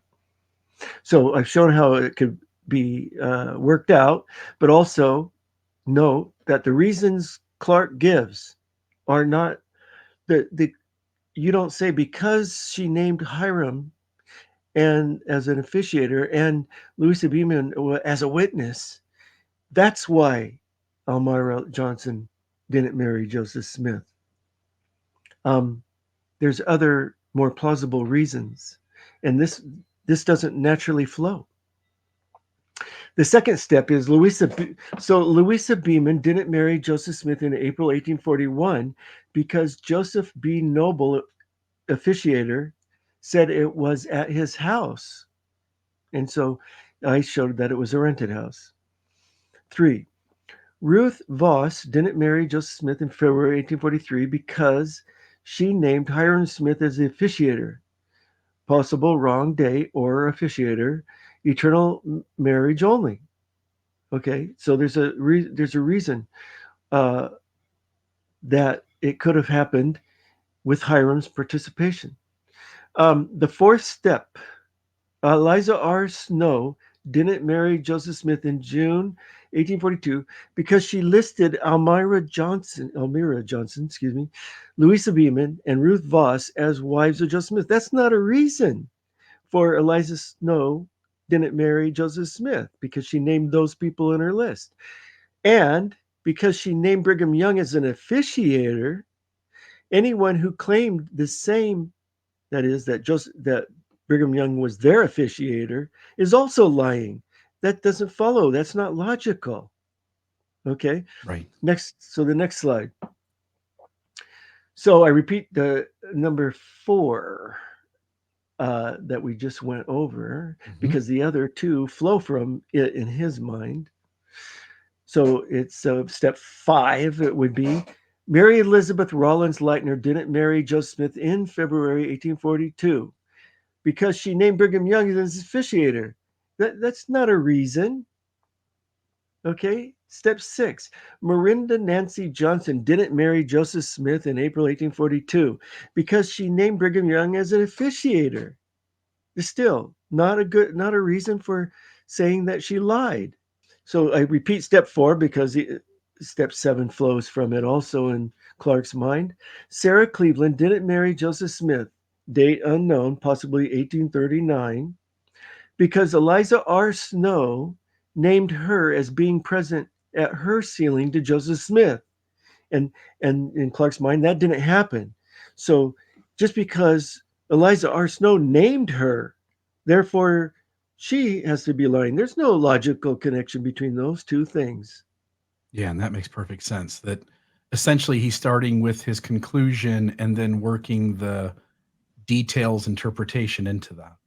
Yeah, he's just making loose, non sequitur connections between things that are not connected, Right. just to eliminate as many of the women as possible. Yeah, that makes sense. He's padding his evidence even more, which makes it weaker.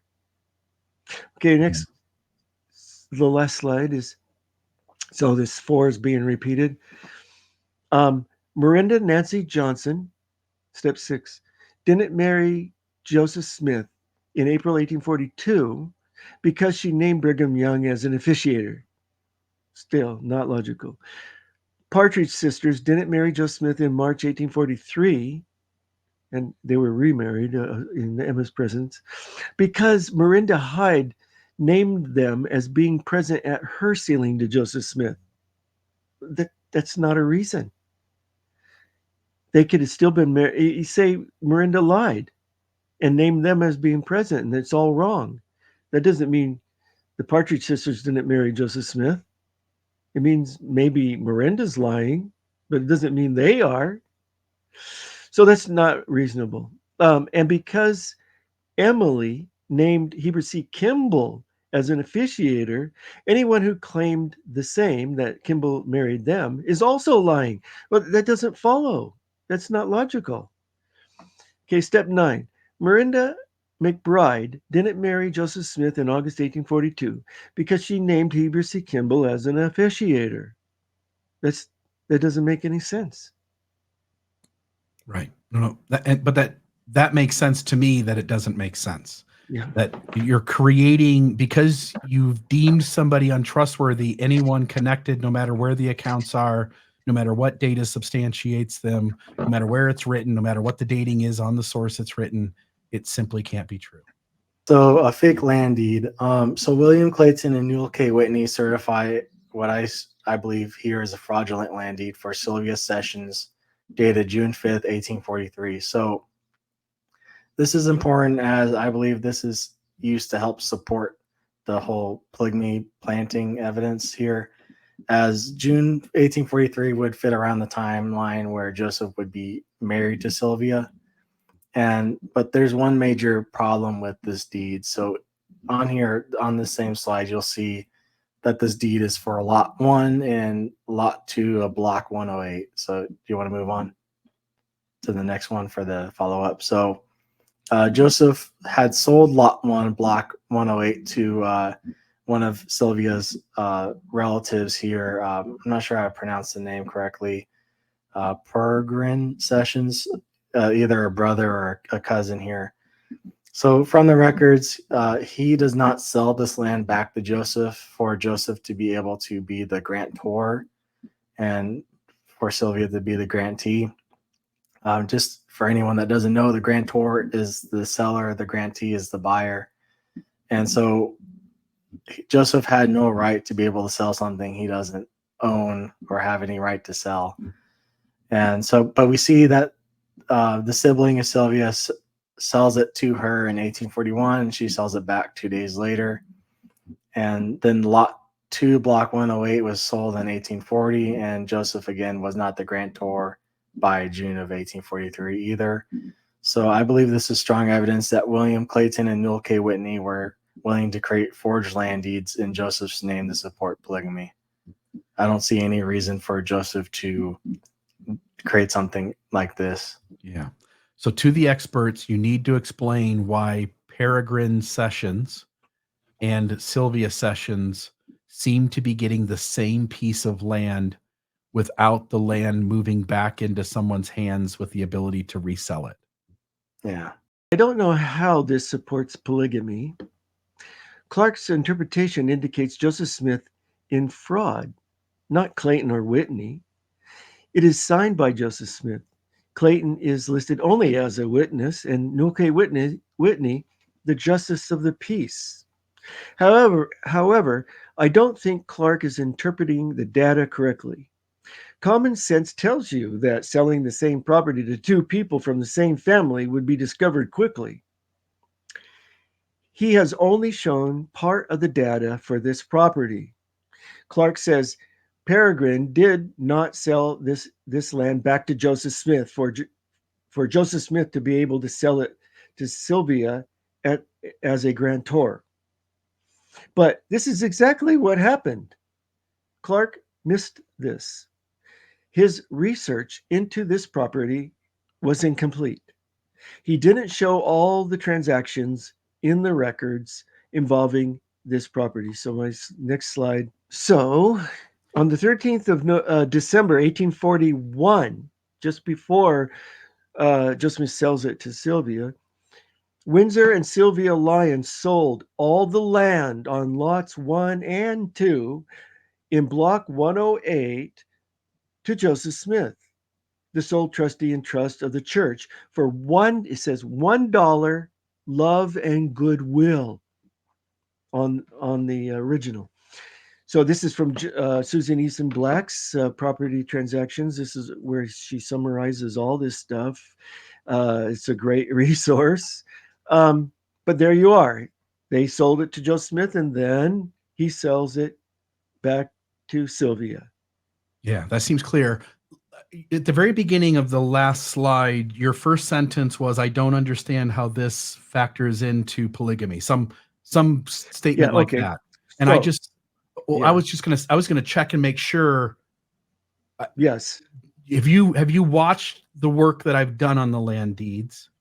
Oh, this is sort of new research. Okay. So what I'm saying is, I don't know how this supports polygamy because Clark, his last statement, this is carrying on with Clark's last statement, this is strong evidence that William Clayton and Newell K. Whitney were willing to create forged land deeds in Joseph Smith's name to support polygamy. Yeah. And I have seen your discussion. I can't remember the details of it, but I was impressed with the amount of research you did and the implications of Joseph Smith paying off plural wives, rewarding them basically for complying. I just want to connect the dots for the viewer. I hope you talk about it. Yeah. So it became to my attention in our episode about Flora Woodworth, one of the wives of Joseph Smith. We did an episode on her where she's a young, I don't remember if I think she's 17 years old. Joseph Smith gives her a gold watch. He gives other of his plural wives gold-colored watches. I don't mean gold as in gold plates. I mean gold as in like Tumbaga or whatever, some gold plating. But he gives them watches golden in color. And we talked about the Flora Woodworth situation. It led me, because we had explored the Flora Woodworth land deed, in the midst of finding that land deed, I found lots of other land deeds. When you look at the land deeds in 1842, 1843, 1844 that are deeded to women solely on the deed, a high number of them, 87% or so, something like that, some ridiculously high number, statistically significant number, ended up being alleged plural wives of Joseph Smith. And the only way I could connect the dots, and again, I know Michelle Stone and others have tried to explain this away, but the only way I could connect the dots was to say, it seems really strange that 87% of the single women given land deeds in Nauvoo also happen to be the alleged plural wives of Joseph Smith. So we ought to trust that there's a connection here, and that almost assuredly every single woman getting a land deed in Nauvoo is in fact a plural wife of Joseph Smith. It led me to discovering John C. Bennett in his expose list some of the plural wives of Joseph Smith, and folks have been able to gather from the initials shared who those women are, but there were 3 sets of initials that they were not able. And Fawn Brody made an attempt to figure out who they were, but she was wrong, and it can be demonstrated that she's wrong about one of them. And I, in fact, used the land deed to substantiate that this is actually a much better person as a plural wife of Joseph Smith that's represented by those initials. And I want to just say, you can go back and listen. It's 2 different episodes. There's an episode in Mormon Discussion about the land deeds specifically, but then you'd want to start off by watching, as a precursor, the interview, the conversation on Mormonism Live with Radio Free Mormon about Flora Woodworth. It's titled something that involves the word gold watches. You'd want to watch that. Yeah, definitely. And my entire point about this is to say that on the surface, as we get into it, because we're going to talk about Emma's land deed, we talked about, he's got a couple other ones here he talks about as well. What Clark is doing is he's acknowledging that the land deeds are a problem if he can't explain them away. He is telling you that if he can't figure out a way around them, he agrees that they are connected. If he can't explain them away, they are evidence. They are connected to the land deeds on one hand equal the plural wives of Joseph Smith. And I know folks like Michelle Stone will rush in and go, well, not every single woman. So how do we? I don't care about getting 100%. 87% is statistically significant enough that you can't just wipe it away with a brush of the hand. It has to be dealt with. And Clark is acknowledging it's a problem because he's trying to deal with it. And as you just showed, we'll move on here. As you just showed, he suggests that the piece of land was sold twice, and hence that's evidence of some sort of nefariousness, when you just showed that he was missing a transaction which entirely explains what happened. Oh, there's a whole lot of other transactions when you follow this one property. He just didn't check all the volumes. There's 7 volumes of land deeds, and how Black organized them was by name. And so each person named it's a very repetitive source also, but she puts the name of a person and the biographical information of that person and all the land transactions that person was involved with. So some of it's kind of scattered around. And so he didn't check all of the volumes. It was very easy to check. It takes time to then gather them, put them in chronological order, and see what happens to this property. There's a lot also that you don't see because certain things don't get recorded until they're paid for, and so you can make a lot of bad assumptions about what's going on because even the land deeds don't tell you everything about what's going on. You have to look at other records, and some things you don't know what's going on the side, like why are people paying only $1 kind of thing. but I think I'll get into that. Yeah.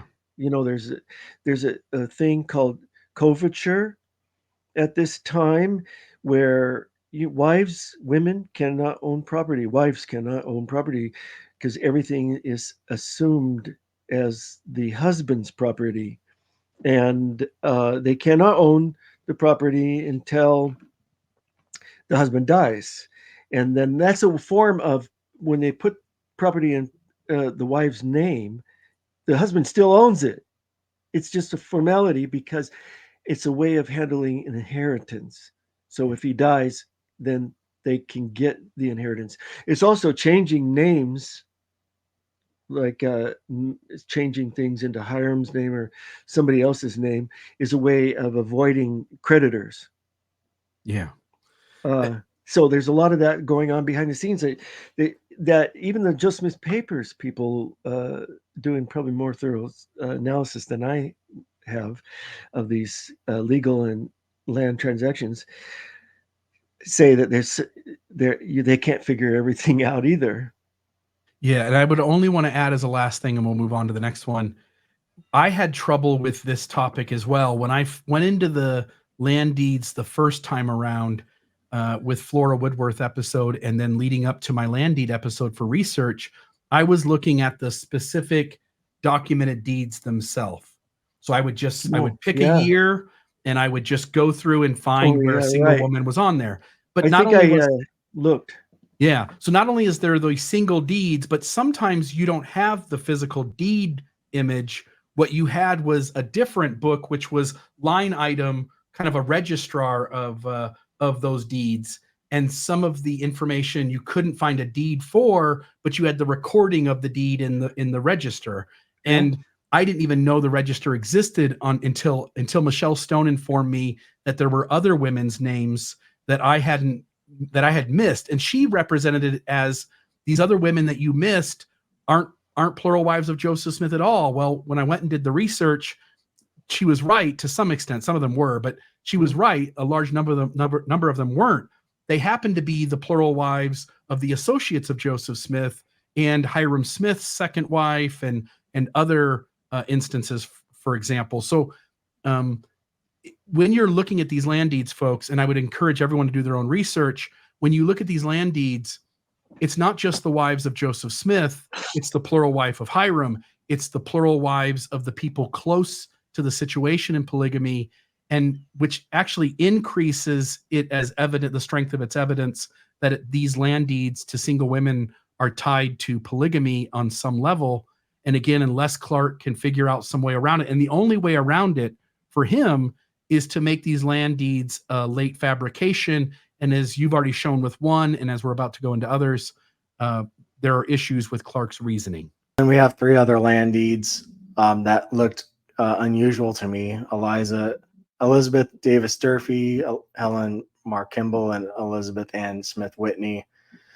So Durfee is dated for March 10th, 1843, but it's not recorded until January 29th, 1845 to sometime February 1846, making it 2 to 3 years after the fact. Now, when I was going through the deed book A and B, typically when you have a deed, it would be recorded and then dated and then recorded sometime between 1 day to 6 months after the fact. And especially if it would be like Joseph Smith, it would be recorded pretty early on. So it's unusual to find a deed like this that's not put into the books until after Joseph's dead and for such a long time period. Helen Mark Kimball's is dated June 7th, 1843, but is recorded after deeds dated for February 7th, 1846, which makes it 2 years later. Elizabeth Ann Smith Whitney's is a little bit less egregious. April 22nd, 1843, recorded in the books February 20th, 1844, making it 10 months old. So it's just a little unusual of how they recorded these 3 deeds. Yeah, and it may be just a simple explanation of how this process worked at the time, how things maybe are promised and then recorded, and maybe later on suddenly something had been agreed to, but nothing actually done. But I agree with you. Somebody with an understanding of the process has to step forward and explain it in a way that it makes their response the most rational way to see what appears to be problems in the dating of these deeds. Yeah. Joseph Smith Papers also mentions that William Clayton and Newell K. Whitney left a large gap sometime around November 1843 till close to the death of Joseph Smith. And I find that interesting, as I find evidence of them planning the murder between that time period as well. Yeah. Any gaps in documents like the white pages we talked about earlier, any gaps leave room for some improper thing to be done. Yeah. Know what Clark is trying to prove here, but it's clear he doesn't know what he's looking at. And I didn't want to take the time to go through the land records and deeds in detail to find out the complete picture for each of these properties. The juice is not worth the squeeze, so to speak. So I skipped these. I don't have a real comment. Yeah, I think his point is that the dating on these and the details of these don't match what it should. But as you're pointing out, there are simple explanations sometimes.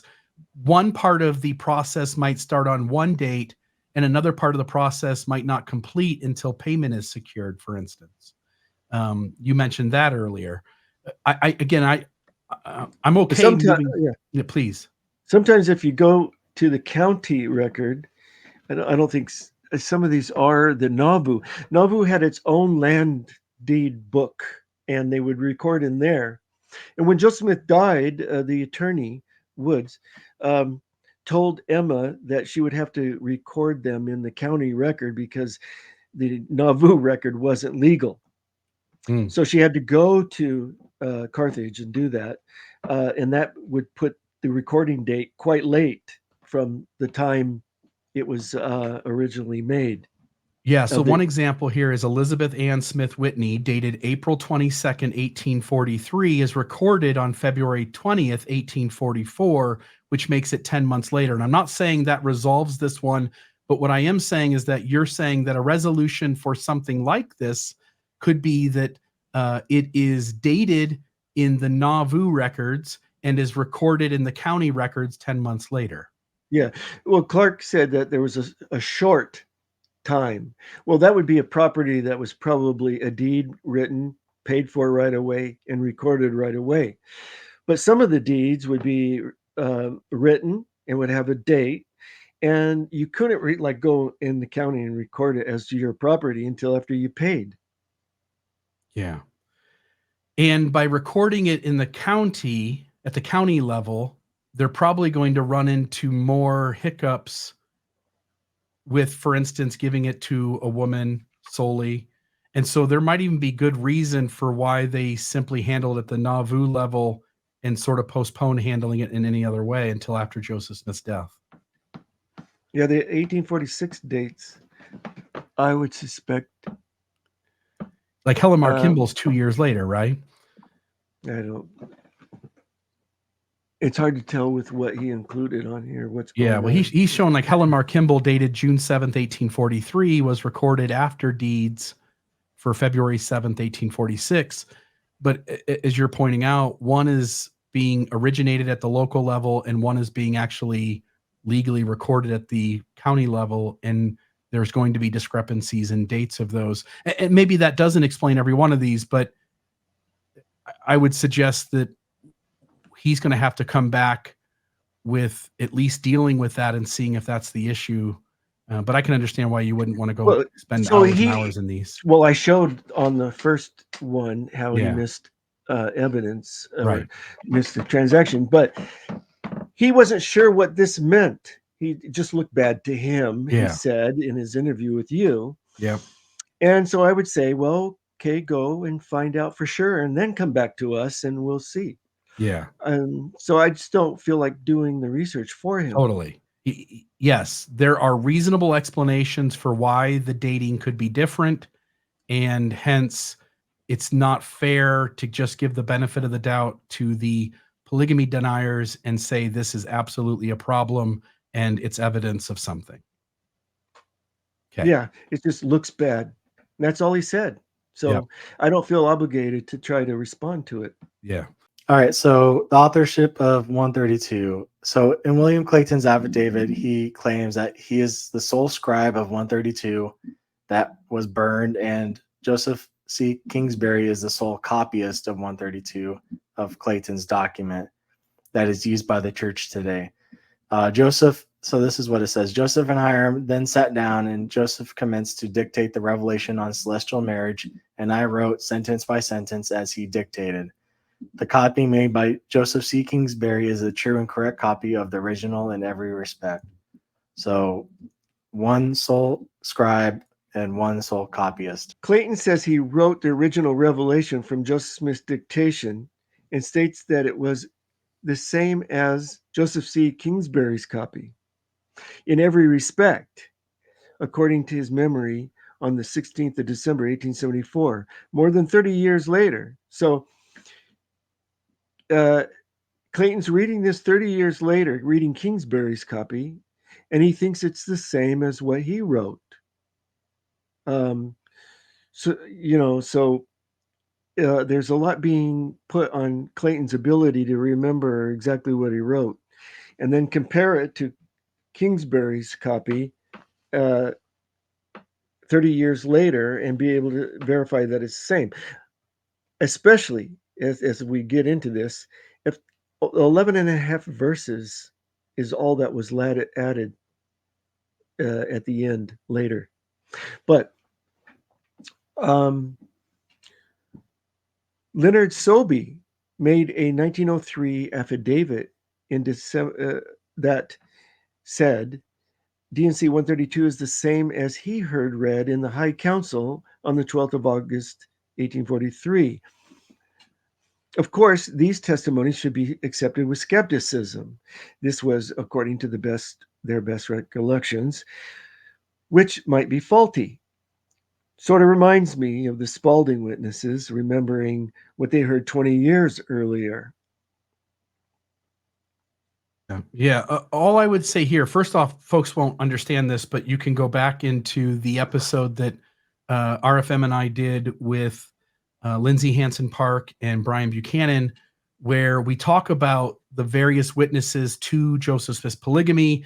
Leonard Sobey was on the Nauvoo High Council, but he leaves the church and joins the Rigdonites and is friendly to the reorganized church, but has some animosity towards the Brighamite church. And he's also testifying that Joseph Smith is the originator of polygamy. As you're pointing out, when these men, Leonard Sobey or William Clayton, are being asked years and years and years and years later, 1874 in Clayton's instance, and you said 1900 and something. 1903. In Leonard Sobey's instance, put yourself in their shoes. They're being asked, hey, people want to say that this isn't the document. Could you go into your memory and read this and see if this sounds like the very document that was presented to you?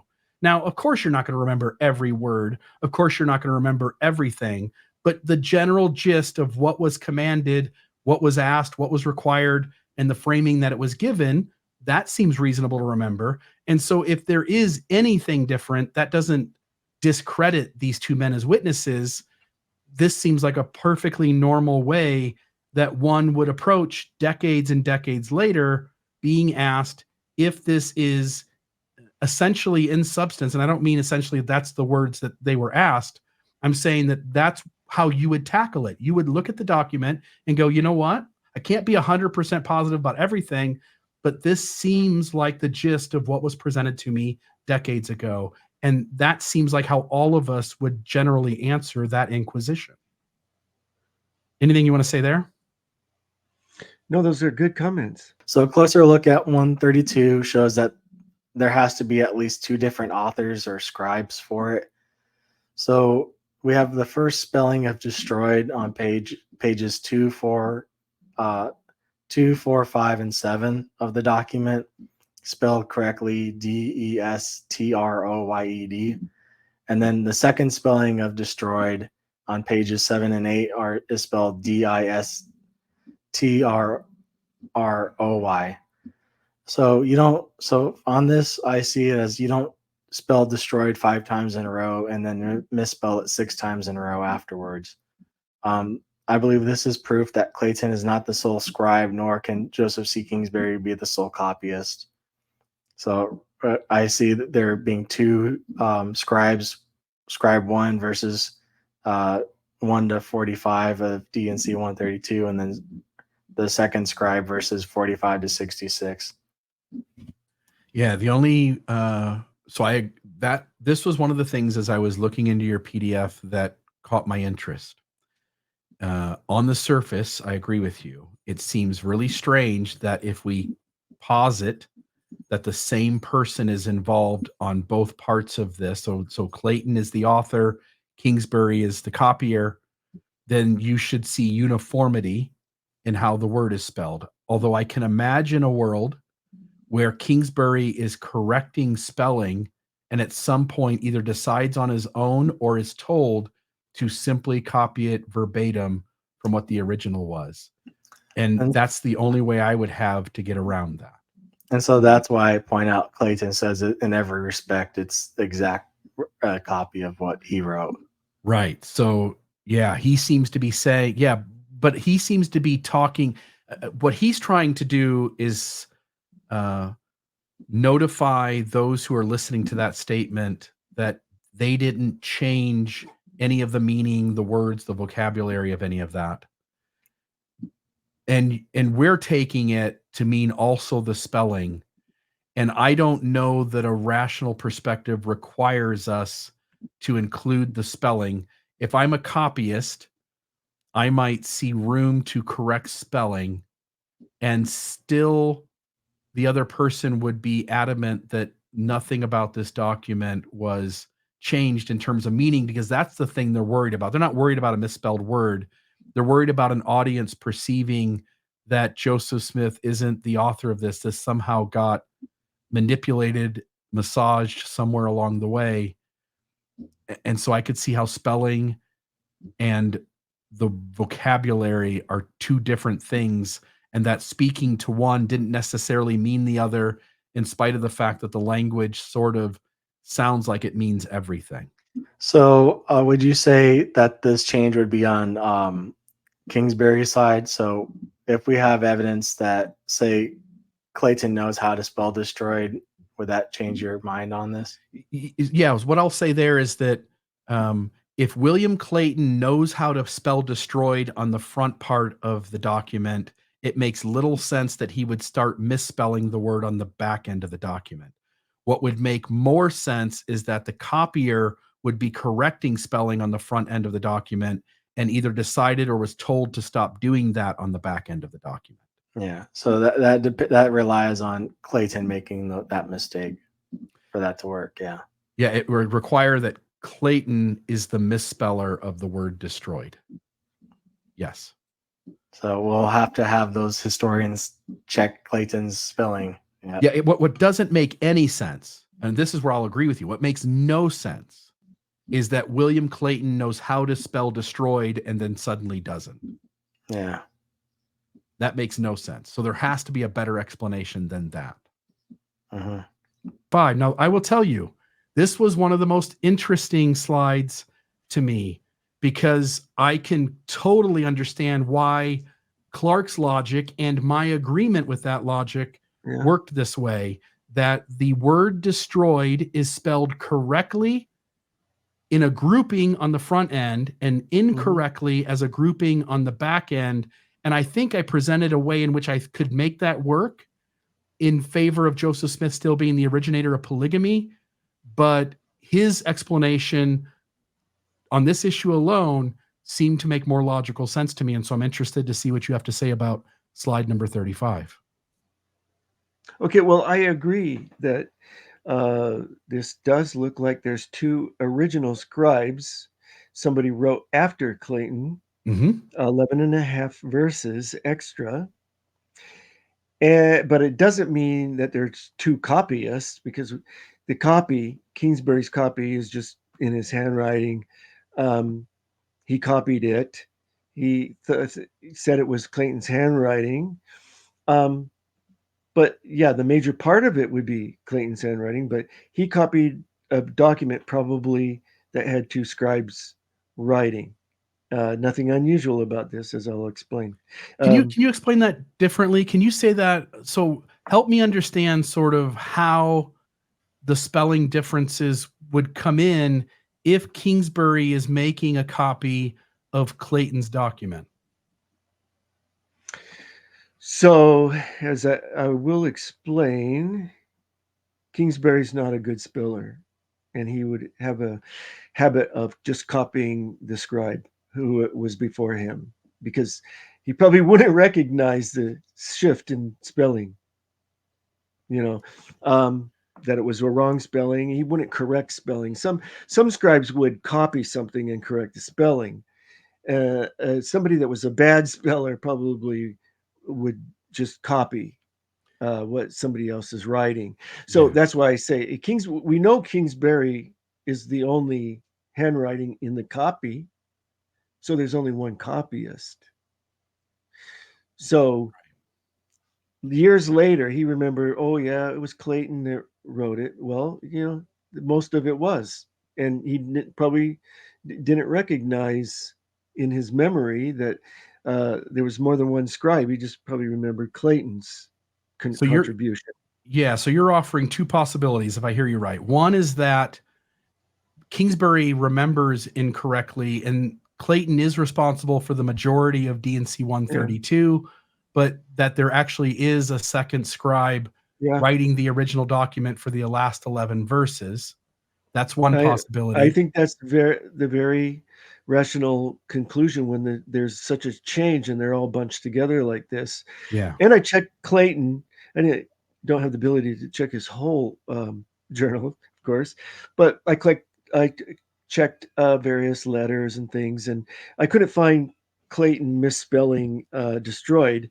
And I noticed also that he was consistently, he didn't spell all the time correctly, but a great majority of the time he was a consistent speller. There's some scribes can spell the same word several different ways. Yeah. That happens quite a lot in 19th century documents. Yeah. But I don't see Clayton having that habit. So I would say it's less likely that he would change for the last 11 and a half verses. Right. It seems like the second possibility, which you spoke sort of to, is that Kingsbury was not a good speller. And hence, as he's copying this, you're going to be paying much more attention on the front end. Anytime you do something like this, you're going to be wanting to be perfect on the front end. So he may very well have been looking at the document, wanting to make sure he got every word spelled correctly, the way Clayton wrote it out originally. Then he gets to the last 11 verses, and he's sort of working from either it's possible that somebody dictated the rest to him. Hey, this is taking too long. Would you mind just reading this to me so I can write it down while you're doing that? And then at the moment, and at the moment he decides that he's going to pay just a little less attention, he's now going to spell destroy the way he spells it rather than the way Clayton spelled it in the document. So both of those solve the problem without requiring some sort of mass conspiracy. Yeah. Well, as the story goes, they were pressuring Kingsbury to copy it faster. Hiram's waiting to take the original to Emma. So if he's in a hurry, it's possible that he might say for somebody to read it and then start copying. That is entirely plausible in my mind. That makes a lot of sense. Okay, so I'm glad that we tackled it. Not that again, on the surface, this does look sort of problematic. Both of those explanations seem to require less conjecture. They have the latter, just by what you just said, has some contextual evidence supporting it, and both of the solutions to the problem require less allowances and conjecture than the way Clark is positioning the problem. So there's that. Yes, and the main point is that just because of this situation, this is a more detailed analysis of the document, is not evidence that it's the whole thing's a forgery or that Joseph Smith didn't author the whole thing. Right. No, absolutely. And I think the version of Kingsbury spelling it wrong was, I sort of stated it differently, but that was the solution. Again, folks will be watching. They'll just have seen it 5 minutes before we talked. But I think I positioned it as sort of being that kind of a situation, that he's copying Clayton and then he starts spelling destroy the way he knows to spell it. And suddenly he's getting it wrong. I will say it does point to, I think, an agreement, which is that the person spelling destroyed one way on the front end and the person spelling it the wrong way on the back end is two different brains working on how to spell destroy. Does that make sense? Kingsbury's letting Clayton do the thinking on the front end, and Kingsbury's doing the thinking on the spelling on the back end. There's two different spellers in the document. Well, one comeback might be there should be more misspellings. If Kingsbury is doing it by dictation, you might expect more misspellings rather than just this one word. Yeah. But if you're a bad speller, you generally look up to see where you spelled it the last time. And if he was more subconscious the first time he did it, he might have referred to the previous time of spelling it the next time he uses that word. And now he sees what he thinks is Clayton's spelling, but it's his own. So on the misspelling of destroyed, though, I would just also add that W.W. Phelps is one who misspelled destroy, like Clark mentions. Yeah. Either here or in the beginning of the next one. But so did a lot of other people, including Willard Richards. Yeah. So it's not hands down that it's W.W. Phelps. Who knows who, if there is a second scribe, who the second scribe is. But Kingsbury tells us that Clayton was the scribe for the entire D&C 132 original manuscript, correct? We get that. We get the assumption that Clayton wrote the entire thing out by his own hand by Kingsbury.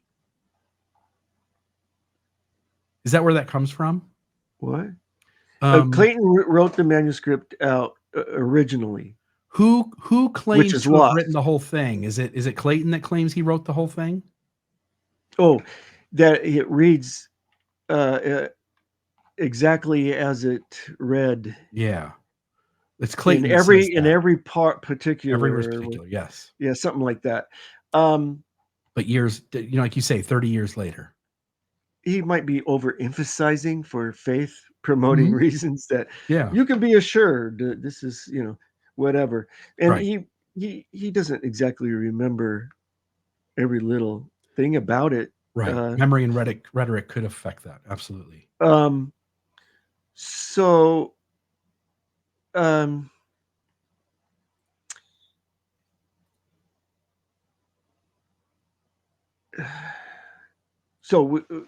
another thing to realize about D&C 132 in this added section is that this added section mentions the 10 virgins, right? If you have 10 virgins, you don't. Yeah, the Nauvoo expositor. Is that what you're talking about? Yeah, well, both. So the added part, the 11 and a half verses included this mention of the 10 virgins, which has contemporary matches. Yeah, the Nauvoo expositor mentions that, so that puts a limitation on when this supposed last part could have been added. Right. Even if you want to suggest those 11 verses were written by a different scribe, the Nauvoo expositor stands as a second witness that it was contemporary to the time that this section was written not claimed to be in written by Utah. claimed to be written by Clayton. Yep. Yeah. Even if it's not Clayton that's writing it, it's not a late edition. It's testified of by Jane and William Law in the Nauvoo Expositor. Okay, perfect. All right. So as we examine the word choice used in D&C 132, we find the word by, by, is used 42 times in its 66 verses. As we examine the D&C for the pattern of the word by from Joseph, there are only 3 other times it's used more than at least 20 times. The other times it's primarily used 3 or 4 times throughout the D&C. It's not a word he typically uses. So section 20 is our first sign here. It's 84 verses long. It's used 32 times, but it's written with the help of Oliver Cowdery. So it's not Joseph as the sole author here. Section 88 is 141 verses. The word by is used 27 times. And section 104 is 82 verses used 21 times. So this gives us further insight that Joseph Smith is unlikely to be the author of 132, as it doesn't fit his pattern of writing with the word by. Attempted word print analysis is not convincing to me anyway. The samples, all the samples are just too small. Even if we consider word print analysis a legitimate method. Frequency is determined by subject matter. What matters most is sentence structure and rhetorical style. No one could dictate a revelation like D&C 132 except Joseph Smith. No one could do it in 1831, and no one could do it in 1843. No wonder why Clark didn't do. Oh, I wonder why Clark didn't do a number of words or words rather than verses. I mean, when you try to compare different sections, verses could be different sizes. Why didn't you just get a word count for each section and use those? Why is he using this has so many verses? You know, the word count could be changed the picture that he draws here. So I'm not sure why he did it that way. Yeah, it seems, again, I guess I don't really understand this. I guess he's saying that kind of stylometry sort of study here, that the word by is used a whole ton in D&C 132, but that Joseph Smith doesn't use that word heavily in other places. And hence that's an indicator that there's some other person who's the author of this document than Joseph. And you're saying, like, why does he tackle it the way that he does in terms of talking about number of verses? Yeah. Not all verses are the same size. Yeah, it should be the number of times per 100 words or something like that. Right. And to get a percentage, but this is all too small, and the differences between them are, let's say, different, but they're not statistically significant, I believe. So that also the subject matter can change from one section to the other, that requires the word by to be used more often than in the other sections, you know. So I don't completely buy these word print analysis, the methodology in short samples, and that it's only maybe gives you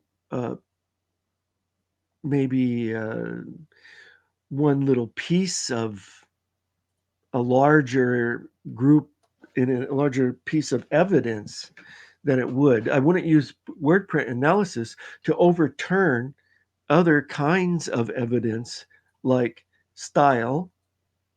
You know, there's other ways of analyzing writing, and that's to note the types of phrases, dependent, independent clauses, conditionals, all those kinds of grammar usages. to see what the actual overall style of the person writing is, what kind of phrases do they lean on the most. And someone did a Book of Mormon. There's a master's thesis at BYU, did a style, this kind of analysis of the Book of Mormon, and they came up with 3 authors. Right? And then I also just want to put up on the screen, you mentioned this, section 132, the use of the word by. It's in there 44 times. One of them's the heading, so Clark is probably right, noting it's used 42 times. But D&C 132 is different than almost any other section of the Doctrine and Covenants, where he's presenting an idea that will on the surface be rejected by almost everyone who reads it. They will have to get on board with it.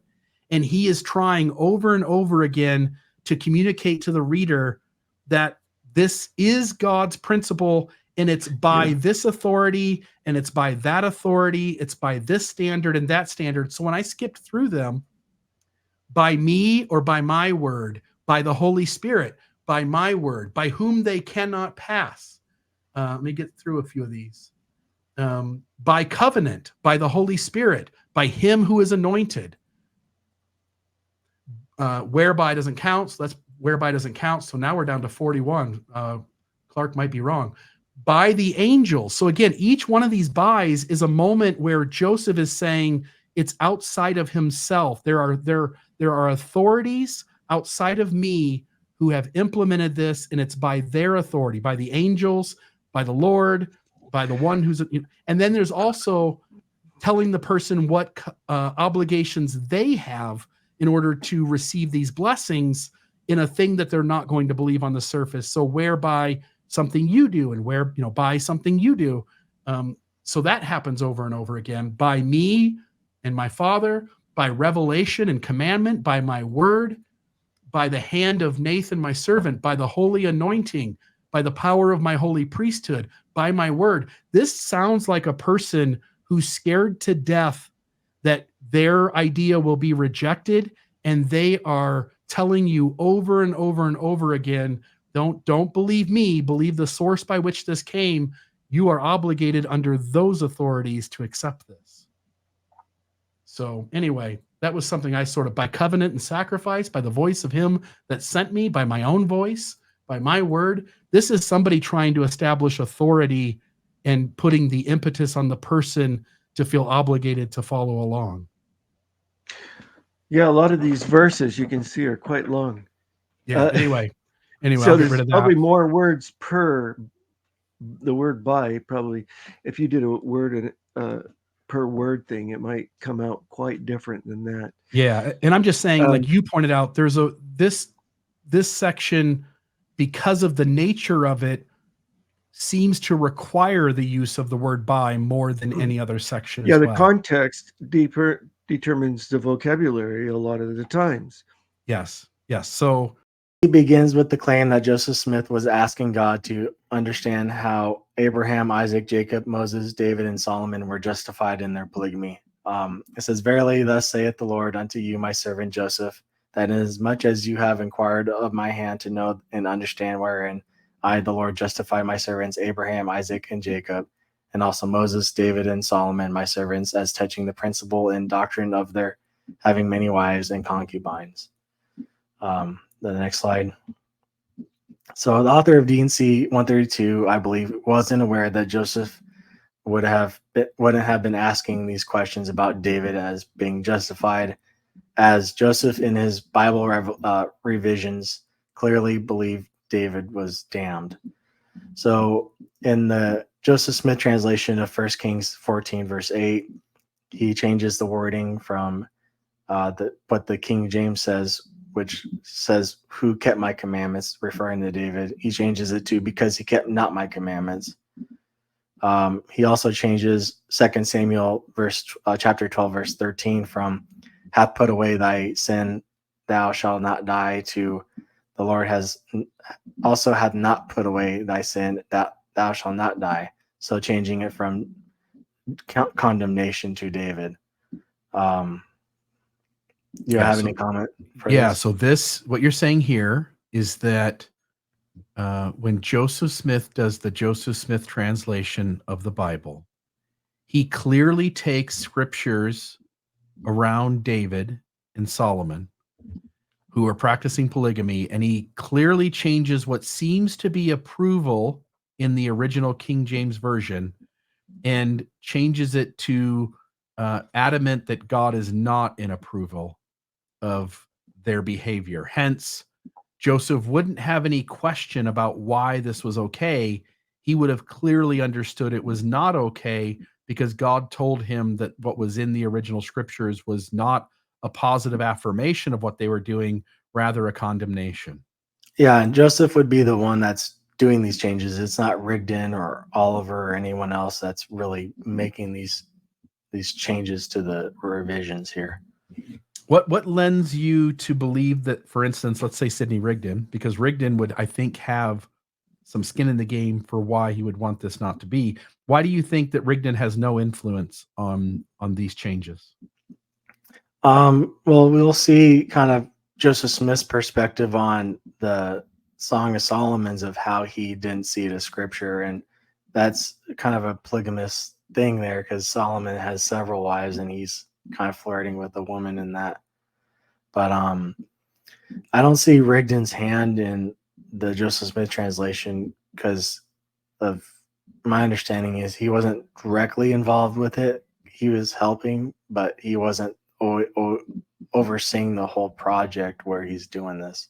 Yeah, and I don't remember specifically, but just because just a few weeks ago we covered the Rigdon-Spalding theory of authorship for the Book of Mormon, I seem to remember there was some evidence that Rigdon did have influence on the Bible translation. So we'll let the experts chime in, but I do think you raise an interesting point, which is whoever is revising these verses of the Old Testament, that person seems to clearly understand that in spite of what the King James Bible said, God actually intended for these folks, or at least that person wanted to get across the idea that God condemned Solomon and David for their behaviors rather than giving approval. Yeah. Okay. This next slide should be our final slide probably for this. Sounds good. See. All right. So Solomon was also condemned by Joseph. So 1 Kings 11, verse 6. So the Bible reads it, King James reads, and went not fully after the Lord as did David his father. And Joseph changes it to as David his father and went not fully after the Lord, changing the meaning of it. And then Joseph said Song of Solomon's was not inspired. He didn't agree with Solomon's polygamy. And then lastly, Isaac and Joseph Smith translation is not a polygamist. And we have no record of Joseph pondering this possibility as D&C 132 claims. Because nowhere does Isaac, there's no mention of him ever being a polygamist anywhere. Yeah, the author of these revisions seems to be clearly in disagreement with polygamy.